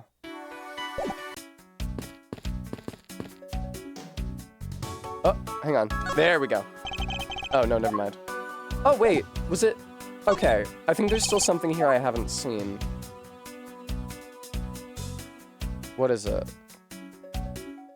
I can feel my voice trying to tend back towards Cammy when I'm speaking normally. Okay, there's still some evidence here that I haven't seen. Is there? I'm not really seeing anything, Edgeworth, my boy. This book? I tried to click on the necklace. What kind of evidence do I even have that I could deduce with? Oh, do they want me to just deduce that the piggy bank fell off the shelf? Judy, thank you so much for the follow. There's definitely something very unusual about this. About what? If the killer had broken the glass to get the Captain Hugo bank, there should be shards of glass inside the case itself. Oh, I see. Yeah, I guess it'd be like that. However, there's not a single piece of glass inside the display case. Nope. No, there isn't. Which means that the glass was broken from the inside out. The piggy bank must have fallen over from the turbulence and right through the glass. Yeah, that's for sure. There's so much glass all over the floor. I'm willing to bet that this hat was knocked off its head at this time, too. Ah, that's nice. Which leads me to believe that the killer took the Captain Yugo bank from here after the turbulence. Turbulence, the plane shook so much during it that it made a huge mess of the shop. Whee! Captain Yugo piggy bank data updated in my organizer. Take your power naps on your own time, Ms. Meal, and listen when I'm talking. Blah. I adore her. But the murder occurred before the turbulence, which rules this piggy bank out as the murder weapon. So you mean the bank's not a real murder weapon? It's a fake? Yes, at this point that is a very real possibility. But then what if the killer went to take Captain Yugo? They broke the glass by accident. The display case is locked, so that's highly unlikely. Yeah, but there's one person who could have. Oh, and who would that be? There's Rhoda, of course. I mean, she's the one in charge of this place, so she has the keys to everything. Ms. Rhoda Tenero, huh? Should I talk to her about Ms. Rhoda now? I don't know much about this shop. About the shop. I cut my finger on those bad pieces of glass. Don't blame the glass for something you did to yourself. Just be more careful. Same to you. You're the one walking all over broken glass. You sure you're okay? I'm fine. Any glass I walk on, I crush. Like this. That's nice. Please be careful around the display case, okay? Wouldn't want you to get hurt. Compared to the glass around my feet, the inside of the case is nothing to be afraid of. After all, no glass fragments appear to have ended up inside. But I guess you can tidy up the case, right? Perish the thought! That was a worthless fucking conversation. I can't present profiles to her. Oh, look at her profile picture! She's so cute. God, I just love her so much.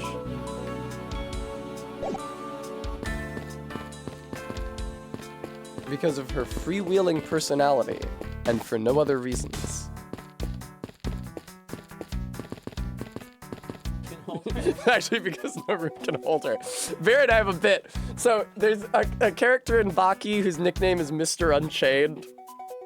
And at one point, a character says, Just explain a little bit about who he is. Okay, sure. Yes, I'll give the context. So, his name is Biscuit Oliva. He's the strongest man in America. And he lives in Arizona State Prison, but he lives in like a luxury wing of the prison with paintings and fountains and fine foods and wines. And he is allowed to come and go as he pleases. His nickname is Mr. Unchained.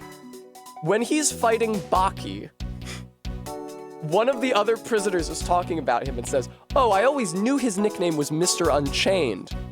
But I always figured that's just because he didn't have to follow things like laws or rules." That's what anyone would think when they hear that nickname.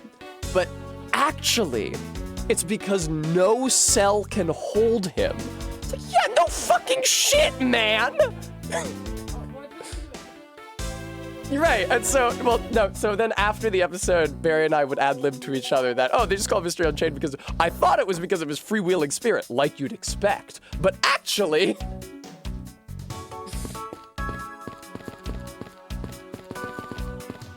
Hello, ma'am. I love her 2D sprite. She's so cute. I wish you could move her around so you could watch her swing the teddy bear as she goes.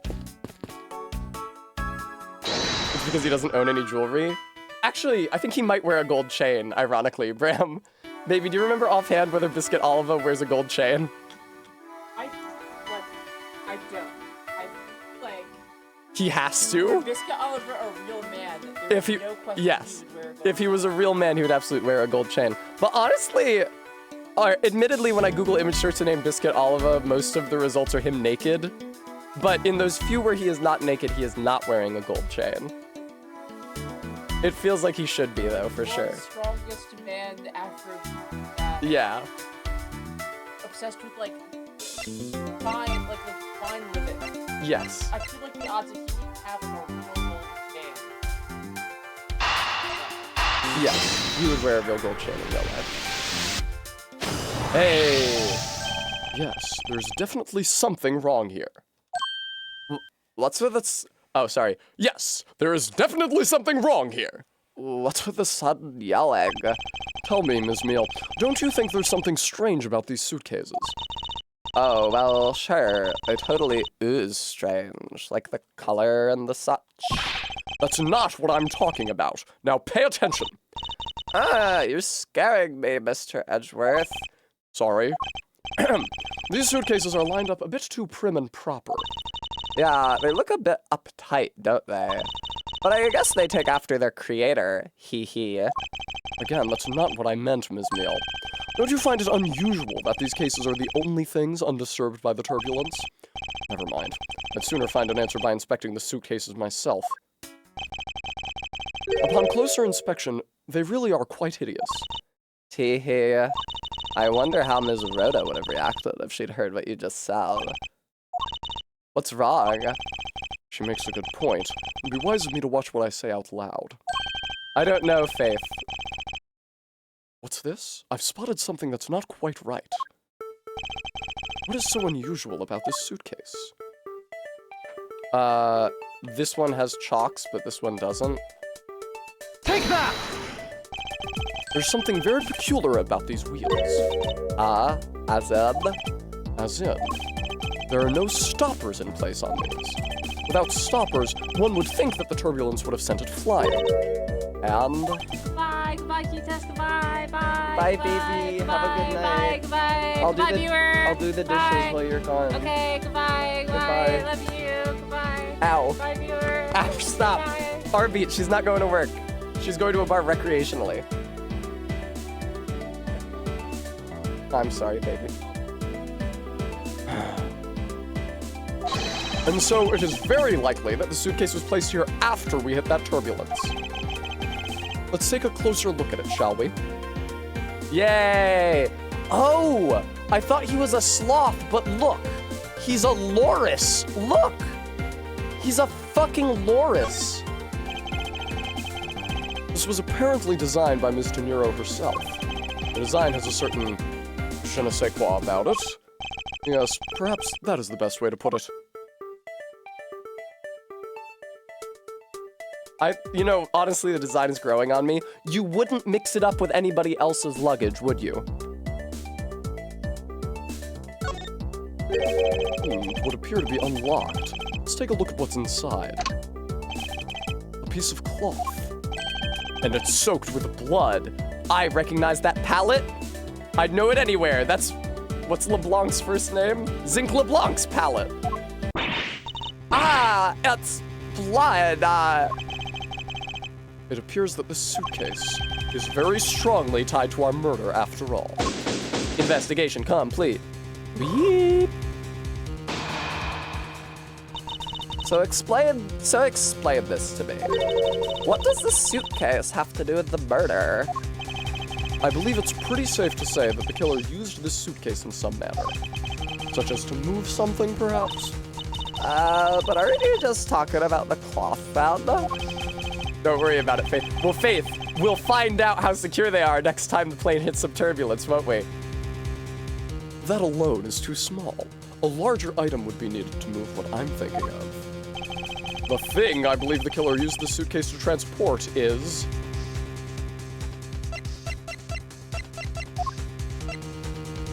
I guess this thing? Take that! Ms. Meal, wake up! Did you say something just now, Mr. Edgeworth? I mean, I don't know, but I don't think that's Oh, this? No, I was just seeing if you were awake. My real explanation begins now.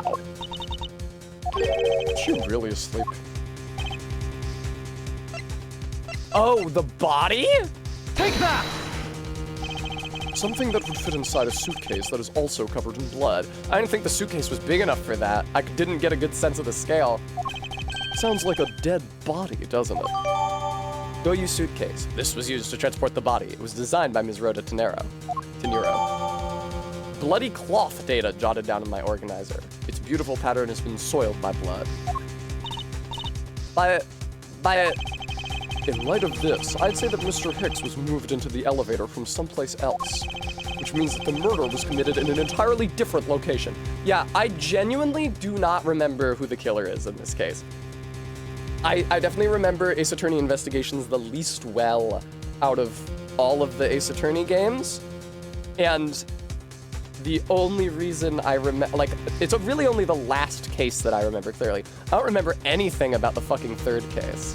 The last case I remember because I has two very evocative NPCs. I don't really remember the plot, but I remember who did it. So you're saying that after moving the body into the elevator, the killer brought the suitcase in here and just left it? Exactly. What is it? Nothing. Just that I was thinking about what Ms. Rhoda said about coming here for something. I think it's Ms. Rhoda. Excuse me, Mr. Edgeworth. Fuck yes, Bremy. Well spoken. I'm gonna assume this is Rhoda speaking. Excuse me, Mr. Edgeworth. Yeah. I wanted to give you a bit more time, but I'm afraid I wasn't able to convince the captain. I'm very sorry, Mr. Edgeworth, but the captain feels that he has allowed you ample time. He says that he'd appreciate it if you could wrap it up here and return to your seat. I understand his sentiments. However, if I'm not allowed to complete my investigation, the crime scene may become contaminated by the time we land. If I must stop, then I insist I be allowed to oversee the preservation of the two sites. Under your supervision, of course. If that's your only condition, then I believe we can accommodate your wishes. I'm here to assist you in any way that I can, Mr. Edgeworth. She's also really cute. Sounds like fun. We can camp out and watch over everything together. I found proof that the real crime scene was not in the lounge. And I have enough evidence to prove myself to be innocent of any wrongdoing. And yet, regarding what Ms. Meal reminded me about Ms. Tenero, I can't allow my investigation to end here. The truth must come to light.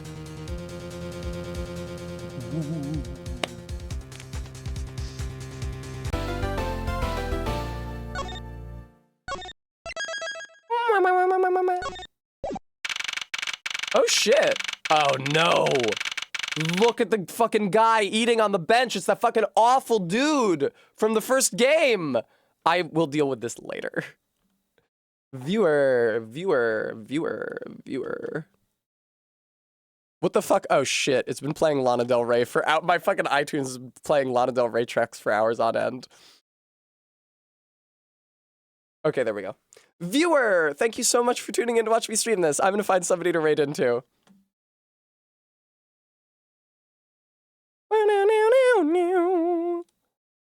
Let's see who's live. Oh, there's actually a good number of people live, unlike last night.